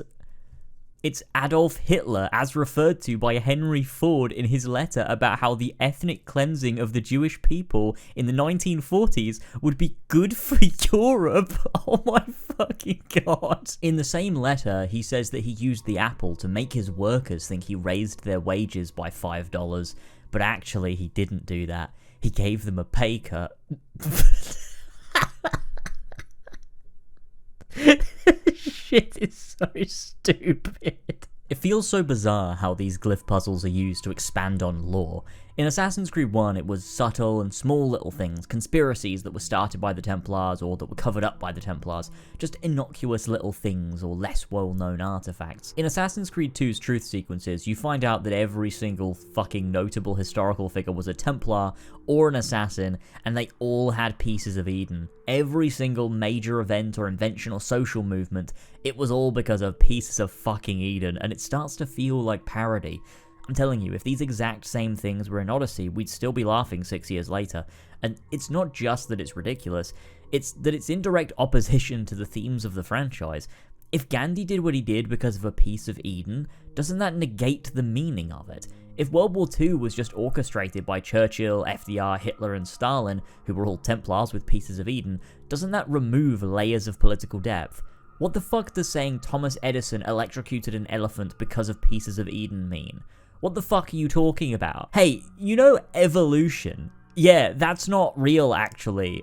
You see, Abstergo planted bones, fake bones, that archaeologists would find and think were bones of a common ancestor between humans and apes, and would trick them into thinking evolution was real, because they're idiots, obviously. Don't get me wrong, I like the idea that the ones who came before made humans, and that what the Bible says is actually technically kinda true, and that all faith comes from a place of reality, although skewed. It speaks to the idea that human belief is stronger than distorted fact, that freedom of the mind often leans towards truth, but when you get into the logistics of how it actually works and how Abstergo had to cover shit up, it gets silly, and the kind of shit that I'd be actively embarrassed to explain to someone who doesn't know anything about Assassin's Creed, although, to be fair, there's far more of that than there isn't. The more interesting stuff here is about how the pieces of Eden function, the neurotransmitter implanted into the human genome to control them, the little bits that allude to the history of the precursor race and that of humanity, the spark of freedom that started 70,000 years ago, the Toba catastrophe.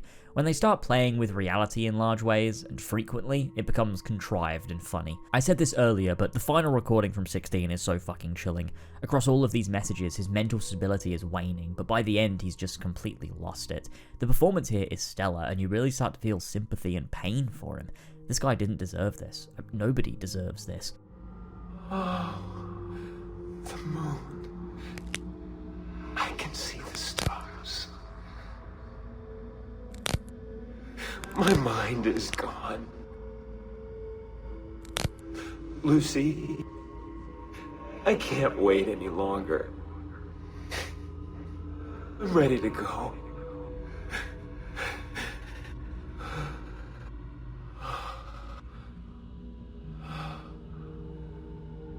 She sees me raise a knife.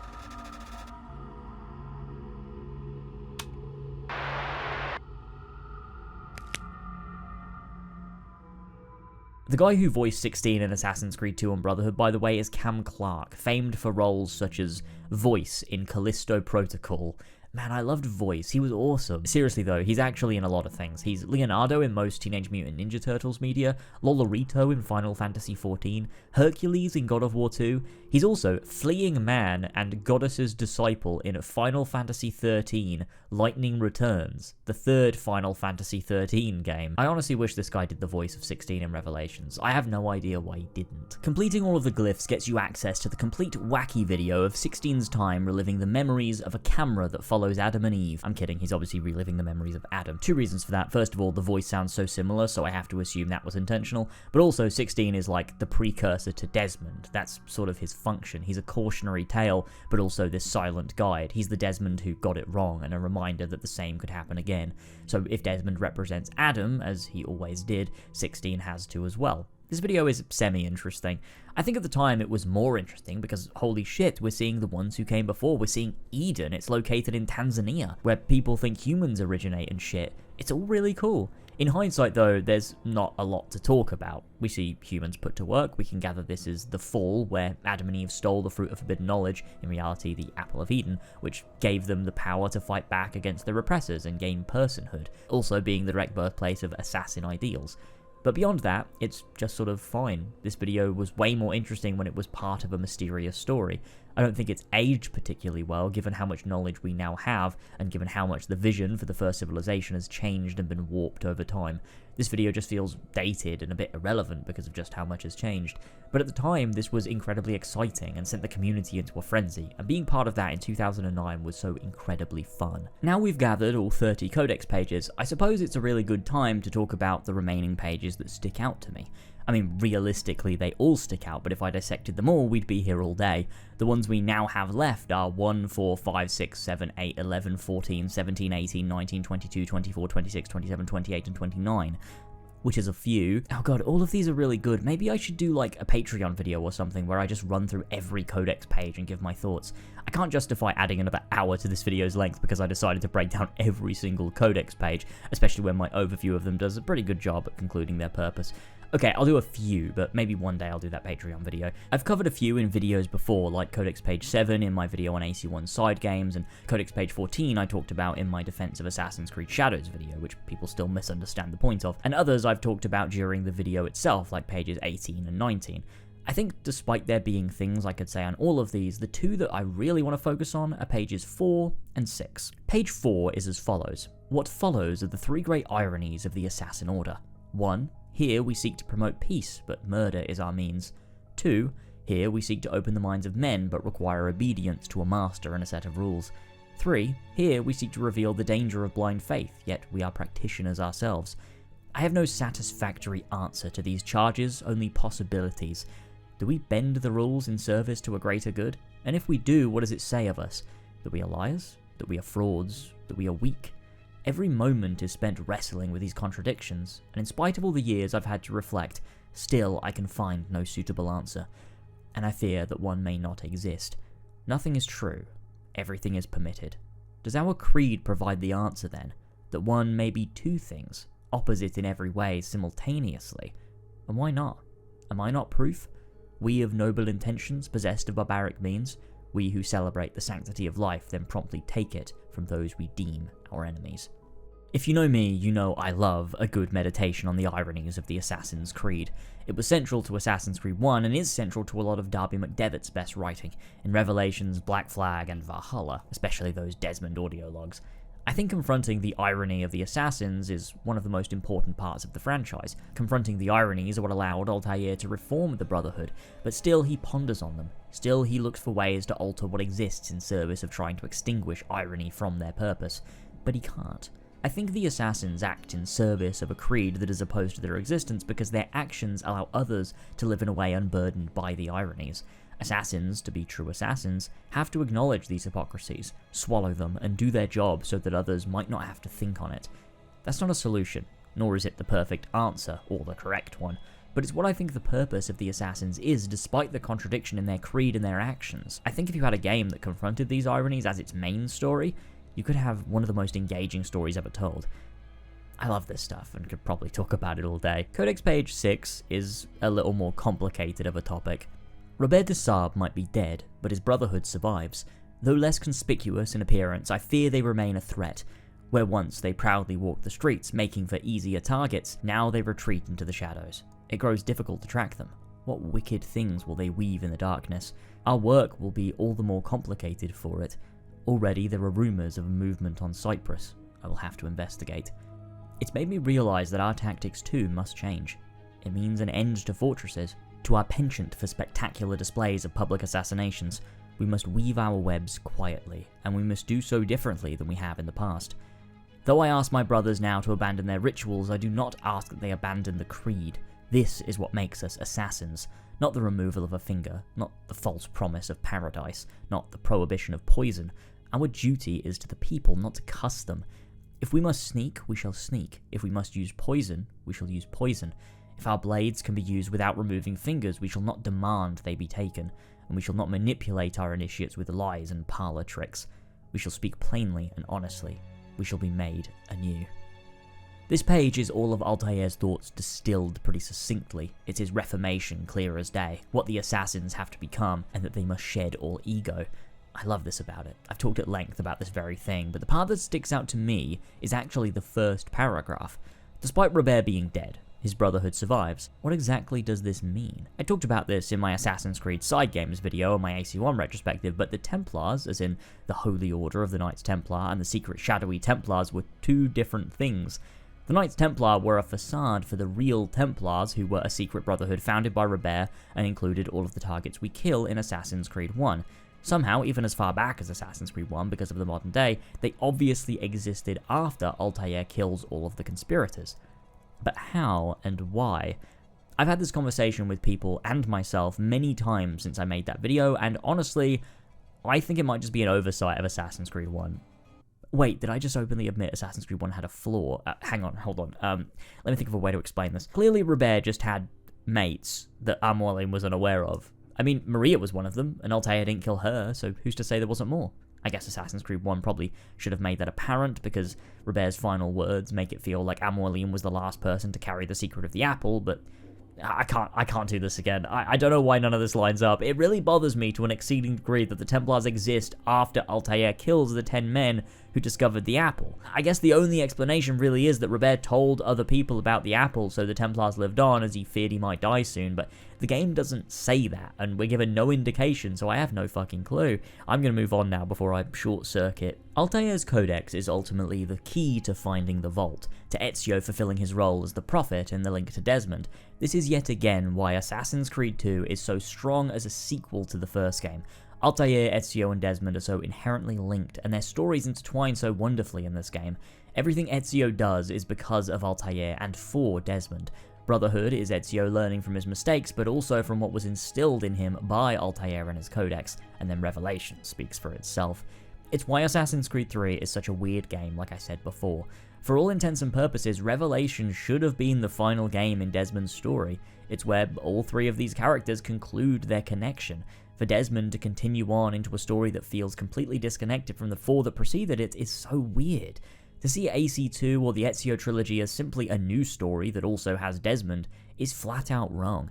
The Ezio trilogy works narratively as a direct follow-up to Assassin's Creed 1, where Altair is of consequence to all three games and majorly important to everything that happens. All three characters are linked for all four of these games, and then Assassin's Creed 3 just comes along and says, fuck that, here's some new guy with no connection to the prior games and really no connection to Desmond. It's just stuff for reasons because game needs to happen. In my Assassin's Creed 4 video, I said Edward's story would be far better, despite already being tremendous, if it were a Desmond game, and I still believe that.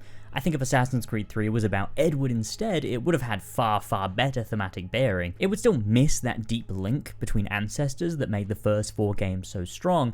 If you could simply find a way to link Edward to Ezio or Altair in some way, you'd be in a better position, but even then, Revelations working as a conclusion would feel wrong because it puts a cap on those characters. I think whichever way you toss it up, Revelations had to be the final Desmond game, and probably should have had a final sequence where you enter the Grand Temple and just do the ending of the story. But even then, you wouldn't get to explore William properly and the aftermath of Lucy. Yeah, look, I really don't know how you efficiently cap things off without losing cohesion in one way or another. It feels like there will always be some sort of trade-off. Thankfully though, I actually don't have to work it out because it all went down the drain 12 years ago and none of this matters at all. Using Rome as a linear set piece for your final memory was genius, to be honest. A lot of people complained that Rome wasn't a city in Assassin's Creed 2, and like, yeah, I get it, you set your game in Renaissance Italy and we don't go to Rome? It does feel weird, but it was obvious Rome would always require a full game to do justice. Even without the existence of Brotherhood, I do think Assassin's Creed 2 uses its cities well, and Rome would have felt out of place. If we never got Brotherhood, I wouldn't have wanted Rome in Assassin's Creed 2. It doesn't need it. I will say though, I do find it odd that this whole sequence is basically like a combat trial, very much like the final section of Assassin's Creed 1 in Arsuf. For some reason this game also decides combat needs to be the focus of the final mission of an assassin-based game. In Assassin's Creed 1, I can kind of wave it away because, like, yeah, sure, Altair is making his way through a battlefield. I probably would have preferred a stealth/parkour sequence here, but it doesn't not work. In Assassin's Creed 2, though, what the fuck are we doing here? This mission absolutely should have been a stealth, infiltration, blending with the crowd, climbing around the exterior and interior, not being seen, just ghosting our way right into Rodrigo kind of mission. I think Brotherhood rectifies this by having us infiltrate the Castello 28 times, and that one tomb where you do in fact stealth into the Vatican, which is awesome. But it's a shame that Ezio's final mission isn't an expression of everything he's learned physically. It would have been so satisfying for Ezio's final target to be one that he reaches without ever being seen, just methodically making his way deep inside the most heavily guarded building in Italy, all without being spotted once. It would have been the perfect culmination, the perfect way to show us how far he's come, how much he's learned, how he's truly an assassin now. Imagine instead of him diving from the scaffolding to get Rodrigo, Ezio blends through all the monks to reveal himself in front of Rodrigo before everything plays out how it does in the game. I don't know, man, I just think they really missed a trick here. Also, just in case, public service announcement, the music for this final section is bugged. Because you end up with full notoriety by the time you reach it, most people just hear the notoriety music. But actually, what's supposed to play is some of Jesper Kid's best work of all time. To fix this, once you reach this point and open this door, go into your outfits, switch to Altair's robes, and then switch back again, and this will clear your notoriety and the music will remain intact. Just listen to this beauty. Gloria Patri, et Filio, et Spiritui Sancto, sicut erat in principio, et nunc et semper, et in saecula saeculorum. Amen.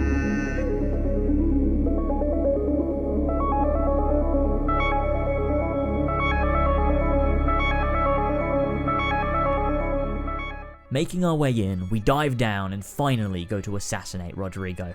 Here, Ezio says himself he thought he was beyond this, but he's not, and he's fully ready to kill Rodrigo, which is interesting given what happens moments later, but we'll get there. This flings us into part 1 of the final boss, Rodrigo with the staff, which actually doesn't do anything but work as a spear outside of cutscenes, and Ezio with the apple. Getting to play as the protagonist using the same move Al-Mualim used on us at the end of AC1 is pretty fucking brilliant and feels immensely satisfying. I think how old Assassin's Creed games handled Pieces of Eden was incredibly cool. Assassin's Creed 1 shows you its spectacle, AC2 has the player use it to aid him, and in Brotherhood it lets you control one. It's a cool power creep as the player. The fight itself though, yeah, you just strafe around it, you get it. Beating Rodrigo triggers Ezio to be stabbed and does this really cool hazy effect. I really like this, I don't know why. I think it might be because it almost feels like what Desmond would see, feeling what Ezio is feeling, like the memory becomes a little unstable. I think it's cool. We make our way after him into the vault. I'm not sure why he goes into the vault now, if like that's his first time, or if he was deciding to try one last attempt at opening it before Ezio came after him, although really he could have just killed him. I don't know, it's a bit strange. The vibes here though are immaculate, like seriously so damn cool. And blue temples? Buddy, on this channel we love our blue temples. Although this one's kind of a little more subtle. It's not as glowing blue as it is in Brotherhood, and maybe that's kind of cooler in some ways. Look, I'm not about to go back on what I said about the blue temples, okay? I've always loved blue temples, especially compared to orange temples.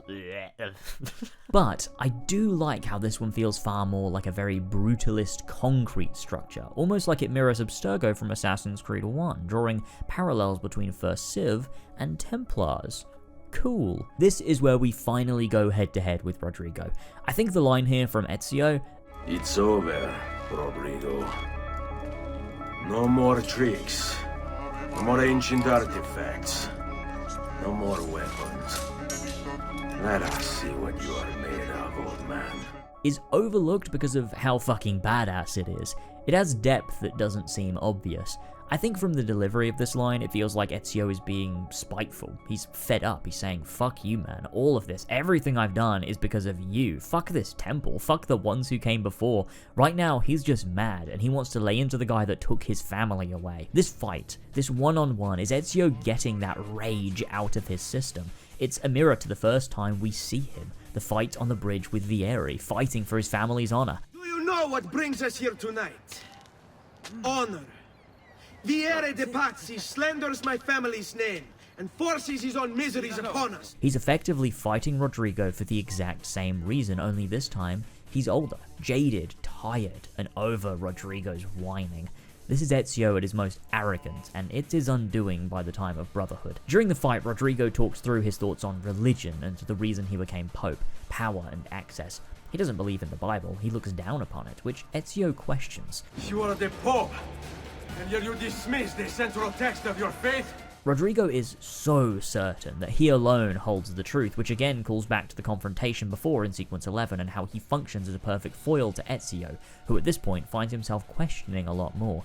He never confronts Rodrigo's claims with his own opposite truths, only questions. Maybe leading questions, but questions nonetheless. He's trying to get Rodrigo to open up and speak. He's not trying to fight him with words, he allows Rodrigo to find his own truth. But all Ezio gets back is vitriol and spite. The confrontation happening here, underneath the Vatican, the home of the Catholic Church, something so deeply linked to AC1 and the First Civilization, is such a meaningful fight. Rodrigo, the Pope, the head of organized religion in Europe, and the man who would subjugate them all, fighting Ezio, for all intents and purposes, the unnamed leader of the assassins, who pushes no real agenda, no real countering opinions, just pushes back against the dogma and malice, and ultimately triumphs. After taking down Rodrigo, we have our final confession, and one of the few that hold actual meaning.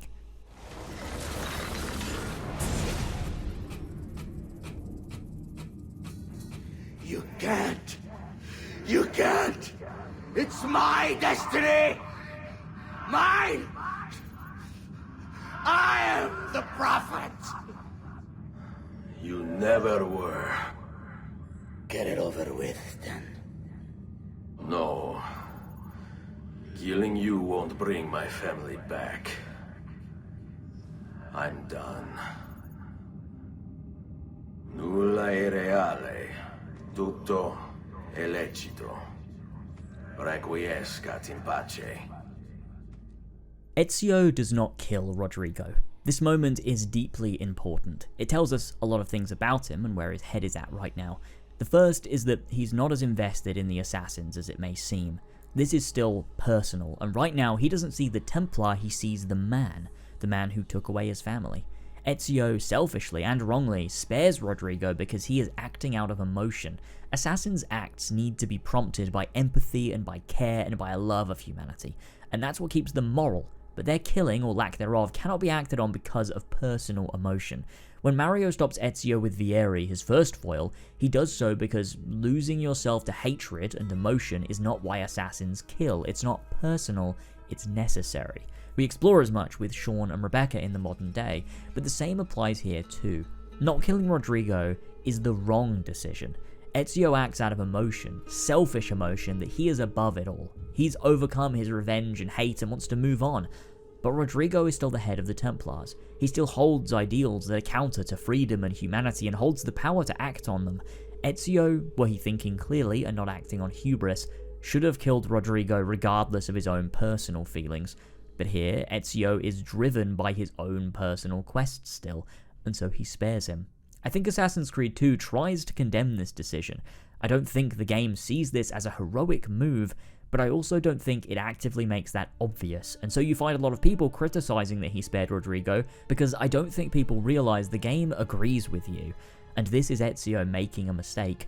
Brotherhood obviously went on to make this far, far more apparent, and is all about Ezio dealing with his arrogance and hubris and replacing it with confidence and calm. But without Brotherhood, would this remain a flaw of the writing? I think partly, yes, it would. Thankfully, we have Brotherhood, so we don't have to worry about that. It elevates this moment tenfold, and it becomes such an important learning experience moving forward. With Rodrigo dealt with and the apple already in the staff, what I can only assume is Ezio's DNA opens the door to the vault proper, and we can finally head inside. This moment still gives me goosebumps, like it's the first time. I don't think entering a vault has ever been quite as good as it is in Assassin's Creed 2. The slow walk, the glowing floor, the walls illuminating in some ancient text, the pillars lighting up from the bottom to the top, and then finally, she appears. Greetings, Prophet. It is good you have come. Let us see it, to give thanks.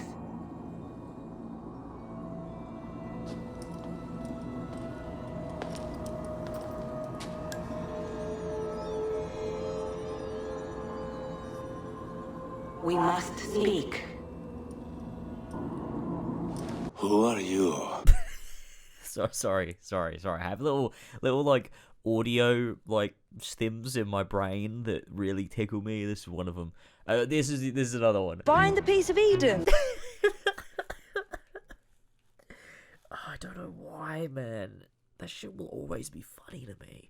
Sorry, back to the thing. Finally seeing one of these people who came before was such a moment, but more than that, like I mentioned before, the fact she was a Roman goddess, Minerva, but only because she was talking to Ezio, an Italian. She says before her name was Merva, being Etruscan, so we have precedence that all gods have crossover, which was obviously later explored. Minerva was also Athena in Greece, Saraswati to Hindus, Solace from the Celts, or Gunlodder to the Norse. These people who came before were seen as gods, and so although there are many pantheons, they often contain the same people with different names. I've always loved this handling of religion and faith with regards to the ones who came before, but we've talked about all of this. There isn't tons more to analyze here. Minerva goes on to speak directly to Desmond, talking of the catastrophe that befell their people while they were too busy fighting amongst themselves, and that it was coming again, a repeat event 70,000 years later, and for Desmond to find the temples, which, yeah, look, this never came back up and was changed to being one grand temple so they could rush to the end of Desmond's story, but don't worry about it. I think what's interesting here is what the catastrophe represents. It's clear the point is that without unity their civilization fell.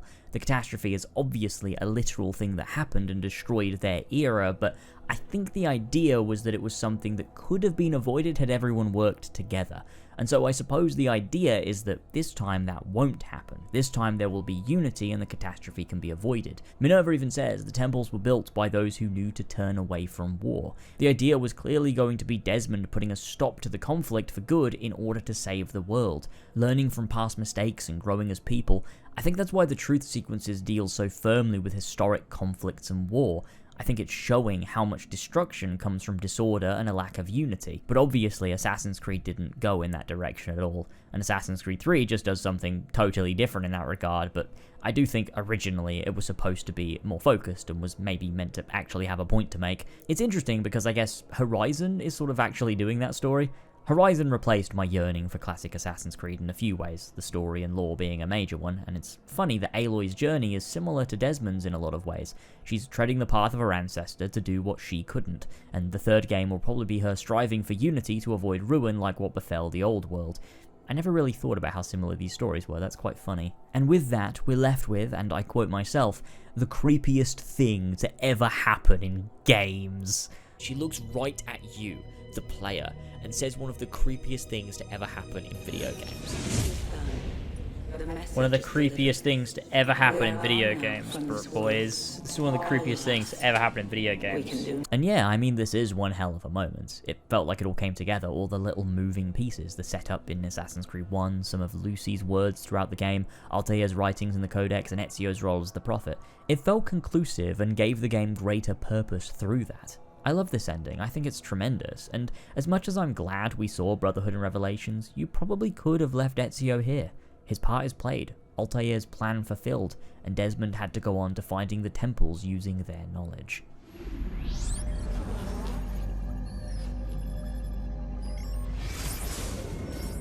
What the fuck? There's only about 10 minutes until I Need get... all of my equipment. Ready to go before they do. Desmond! Yeah. This was honestly wild, albeit not that deep, but still shocked my socks off as a kid. Taking control of Desmond in one final sequence that pushes us into the next game just kinda rocks. Him using Ezio's hidden blade too is pretty damn symbolic, that he's inherited his role, that he's earned his place and now has everything Ezio had to teach him. He's an assassin. And hey, being able to use all the moves, even disarming and grabbing their little batons is awesome, especially after seeing Lucy do it at the start of the game, although I have to ask why they didn't bring a single gun. But you know, I think the most cathartic part of this is seeing Vidic and understanding him in a different way. He's the same as ever really, and honestly feels ripped right out of AC1, nuance and all. The thing is, Desmond has been stripped of that nuance in the sense of his interpretation. He now sees Vidic as just an evil dude. And yeah, I mean, he is an evil dude, but in AC1 he at least had things to say that were interesting despite overall disagreeing with his goals. But now, because we disagree with his goals, we sort of have no reason to listen to him. And so the Templars and Assassins become good versus evil. Wait, no, not that way around. The other way. Templars evil, Assassins good. And so what happened to the Templars in the Animus with Ezio now befalls the modern day as well. And I find that endlessly boring and uninteresting. Nuance is always what made Assassin's Creed tick, and nothing will ever top those conversations between Desmond and Vidic, just two minds waging war. It would have been so nice to see that come to a head again once Desmond had done more reflecting, after living multiple lives through the Animus. Imagine the intellect he'd have had by the time of their next meeting. They used the bleeding effect to give Desmond skills, but they never use it to make him wise, which I think was a mistake. By Assassin's Creed 3, Desmond should have been like an old sage, not those kind, but a guy bursting with so much knowledge that he's learned by living the lives of 3 important assassins, all in the body of a young man. It's odd to me that they never did that. The Desmond seemed to learn to climb and fight, but never to think with the same power. It would have been incredibly meaningful for his final confrontation with Vidic to be one of the mind, reflecting back to those first conversations in Assassin's Creed 1. Uh-oh, Doc. Looks like it's just you and me now. This line always reminds me of an edit that I made in the lead up to Revelations, where I used this line and then the hidden blade sound effect from Brotherhood, like an epic ending. I don't have it anymore. There are lots of those types of videos that I made still on my channel, but that one is forever gone and lost to the world, sadly. And with that, the game ends. We get some final dialogue from our team reflecting on what we just learned, which is really nice. It helps us process what's happening, it lets us feel part of the events and sets up what's to come. But it was clear Assassin's Creed was going in a different direction here. Not plot-wise, because this was always going to happen, but tonally. Assassin's Creed 1 was understated, it was low-key, it was subtle, and a lot of its major concepts were conveyed through implication. Assassin's Creed 2, though, is far more bombastic. It's high concept, and it's a lot more heavily moved along by plot beyond all else. And while I find that less interesting, it's not exactly less compelling, especially at the time.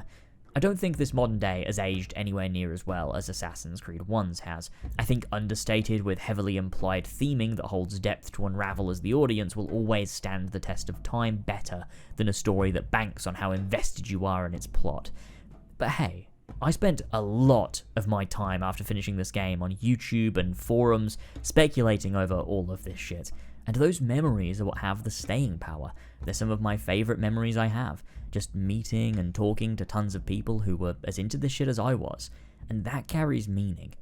And, in a way, isn't that what Assassin's Creed is about? Memories standing the test of time to influence the future.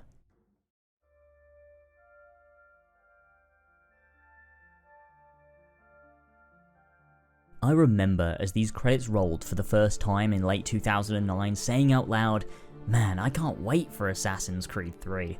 Because I was hooked. Because despite some of the missteps, despite some issues with pacing or shallow writing or any of the things I discussed in this video, Assassin's Creed 2 is a special game. It is to so many of us. It has an aura that is undeniably captivating and catapulted Assassin's Creed into the franchise that never dies, as much as we might sometimes want it to. Assassin's Creed 2 carries the torch handed to it by Assassin's Creed 1, and while that fire doesn't burn as brightly, it is still held high from start to finish with pride and with care. It cares about what that first game had to say, but it also doesn't try to replicate that. It tries to do something fitting of the game that it had to be to work. The use of the setting and character is so specifically chosen and gorgeously presented in the same way Assassin's Creed 1 was, but to totally different effect, and I think that's remarkable. What it has to say for the Brotherhood itself and how that can be applied to our reality is poignant, and I think always will be, now more than ever. Ezio as a character will probably always be the poster boy for this franchise, and while I clearly have my criticisms of the way the writing is handled in this game, Assassin's Creed 2 was made at a point where Ubisoft was willing to build. Ezio got 2 more games, and with those games, Assassin's Creed 2 only became better. The trilogy supports itself in a way that makes the flaws so much lesser, and allows for these games to shine all the brighter. I do not think Assassin's Creed 2 is a perfect game. I'm not even sure these days I would really call it a masterpiece, if I'm honest. But it is a game etched into my heart, for better or worse, and I'll always love it, flaws and all. And may that never change. Thanks for watching.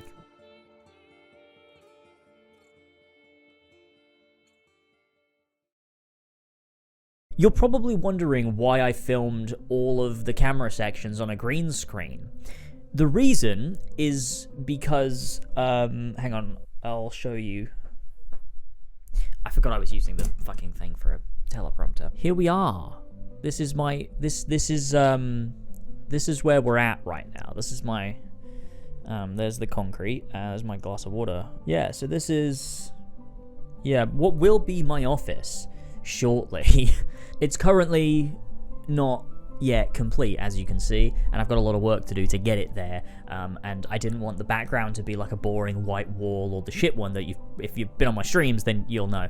I moved, if you didn't, I moved house. That's what happened. And so, sorry, I've been talking a lot. And so that's what's going on. Like I always say, I don't know how people stay for the post-amble chat, but I like to catch up. I like to tell you where I'm at, what's going on, future updates, how I'm feeling. I wish you could respond. I mean, you can in the comments, technically, but sifting through all the comments, like, it's not like talking to a person, is it? This video originally wasn't supposed to be this big, and it wasn't supposed to take me 6 months. The plan was just for it to be a sort of quick one that would take me like 1-2 months to make, really because 2 things. One, it's a video that I knew I wanted to make at some point. I always wanted to revisit AC2 with a new sort of head on, but also because my Doctor Who video got demonetized after like a week, so it made me no money, and I thought I kind of need to pick up the pieces, given I spent months working on that and kind of, yeah, like revenue fell off, and you know, I do need to pay my bills, but it ended up just taking all this time.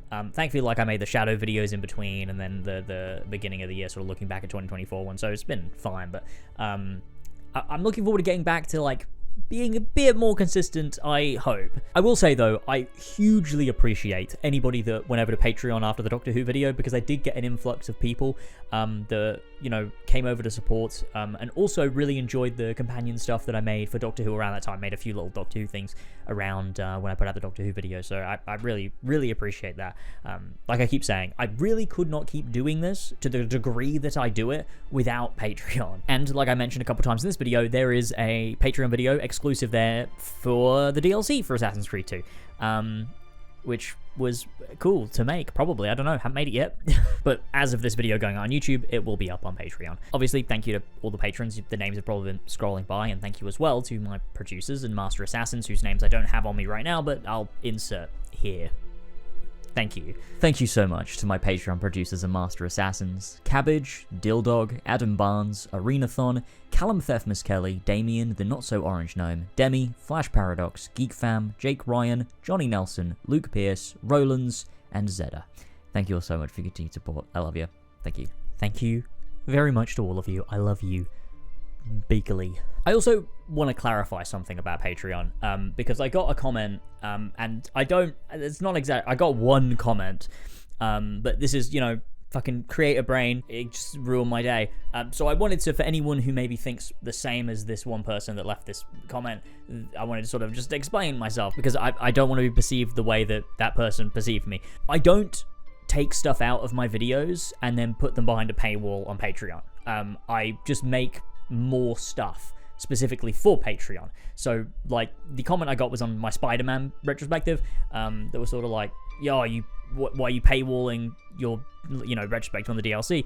I wouldn't have made a video on the DLC if I didn't have Patreon. I just wouldn't have made it. They're extra videos. They're not, I don't take stuff out and then paywall it. I just put extra effort in and make another thing for the people that do support me. So Bad Blood, Freedom Cry, my favorite episode of Doctor Who, and the video on the AC2 DLC that'll go up alongside this. I just wouldn't have made those otherwise. Like, this video on Assassin's Creed 2 was supposed to be a retrospective and analysis of the original game as it came out in 2009. No DLC, not the PC version, no mods, just the original Xbox 360 version with no enhancements, no additions, just as it came out day one.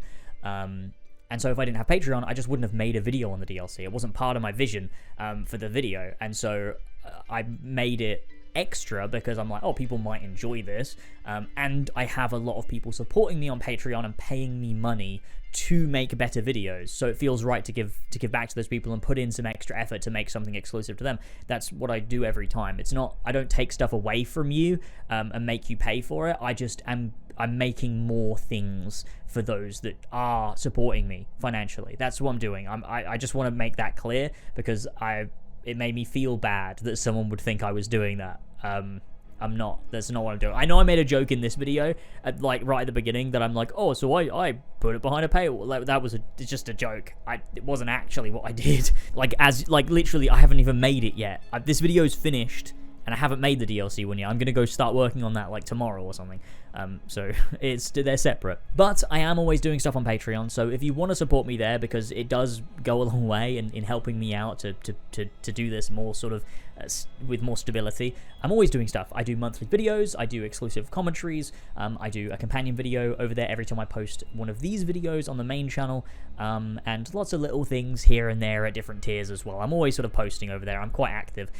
So if you ever think about supporting me, or you think you might want to, maybe go and check it out. And there's a couple of free things as well, I think I have on there. And if you do sign up to be a free member, sometimes Patreon will just send you discounts for a membership. So if you're thinking, maybe one day I'd like to, just join as a free member, and then you'll get access to my free posts that I do sometimes. And also, Patreon might just send you a discount code and be like, just have 30% off, a membership or something. And then you might be like, fuck it, yeah, why not? That's not me trying to swindle you into paying. I'm like, if you were already thinking about maybe doing it, maybe that's something to do. Maybe I'll do a discount soon. I feel like my channel anniversary is coming up, so I might at the end of March do a thing. That might be when this video comes out. Okay, if this video is out on March 26th or around March 26th, I'll do a month-long discount where if you do an annual pledge, you get a certain % off. I don't know. It'll be on Patreon. It'll be a big banner or something. For my channel anniversary, which is March 26th, 2011. I'm old. I think as well, while working on this AC2 video, I've kind of come to the conclusion that actually my perspective on Assassin's Creed is so oddly unique because of my attachment to it, because of doing videos on it for so long, and because of how I've grown away from it. That I think I finally understand why people enjoy me talking about it so much. For the longest time, I don't know, I took it the wrong way. When people would be like, oh, are you ever going to make a video on Unity or Origins or AC3 or Valhalla or whatever? And I'd sort of be like, man, they just want LazerzZ AC video, they don't care about my other stuff or, the stuff I'm really passionate for. They just want to see me talk about AC, and it made me kind of feel like, man, this sucks. But I think working on this video, I think I finally get it. I think I finally understand why people enjoy that quite a bit. And it made me think, I think long-term, eventually, it's not a set-in-stone plan that I'm going to carry out, but I think eventually I will have made a video like this on every AC game. And I think really what started it was making that AC1 video. I think that video is so vastly different from the stuff I'd made prior, and then applying what I learned to making videos on Black Flag and now AC2 has kind of made me realize, the way I make stuff now is so different from in the past that I think it would be worthwhile to have an updated, definitive look from me, not definitive generally, just definitive from me, on each Assassin's Creed game. Up to Valhalla, I'm not playing the ones after that, I just don't want to. And I probably won't play the Valhalla DLC, it'll just be the base game for Valhalla. Look, we're not there yet, it doesn't matter. And Valhalla and AC3 are locked behind Patreon goals. So when I do make them, they'll be public, they're not like Patreon exclusive videos or anything. But because those are the two games I wanted to make videos on the least, I decided to make them goals. So if I hit 1,000 patrons, I'll make an AC3 video. If I hit 2,000, I'll make a Valhalla video. Literally just because I didn't want to make them. So I was like, I'll put them behind goals that I'll never reach, although I am close to 1,000 patrons. So that might be one we'll have to do soon. Although, speaking of that, like in a Patreon video where I looked at the old marketing and the trailers and stuff, it did make me think, maybe I'd have AC3, maybe I was wrong about AC3. And then I was listening to LazerzZ and Leo K talk about AC3 on, Leo K does like a, I don't know what, like it's not technically a podcast, or maybe it is. It's like he talks to different people within the community, and his sort of circle and stuff, and people that make stuff similar to him, I have similar interests, and they sit down and they talk about plenty of different stuff, but Assassin's Creed obviously comes up often, it's a crossover. And I listened to his episode with LazerzZ, and the way LazerzZ talked about Assassin's Creed 3, who also, like LazerzZ sort of appeared in the video earlier, it just blew my mind. I've never heard someone talk about AC3 in a way that makes, like, clicks in my brain, because people have always talked about AC3 in... Oh, hang on. I think I ran out of space there. That scared me. It went red. So listening to LazerzZ talk about Assassin's Creed 3 in the same way that I talk about AC1 made me go, oh man, I kind of would love to revisit that in the way that he talks about sort of being this like ideal way to play AC3, like almost like if you play the game just normally, the way the game sort of makes you think you should, you don't get the most out of it. But if you play it a lot more methodically, a lot slower, almost like Red Dead Redemption 2, like just very gradually, it's like a slow burn, you get a lot more out of it if you sort of play it that way and experience it, and the gameplay sort of informs its themes and its place within Assassin's Creed. It's really interesting. Just go listen to that conversation, because it's really interesting shit, and it made me think like, oh, it would be interesting to revisit, but it is still behind that Patreon goal, so I'm not doing it till I hit 1,000 patrons. I gotta be consistent, you know. But hey, look, I'm not trying to take up more of your time. I've been fucking rambling for ages. I apologize, although to be fair, if you didn't care, you would have just clicked off, so if you're still here, you probably give a shit, in which case, thank you. I appreciate you. I hope you enjoyed the ramble. And if you got this far, leave a comment that says,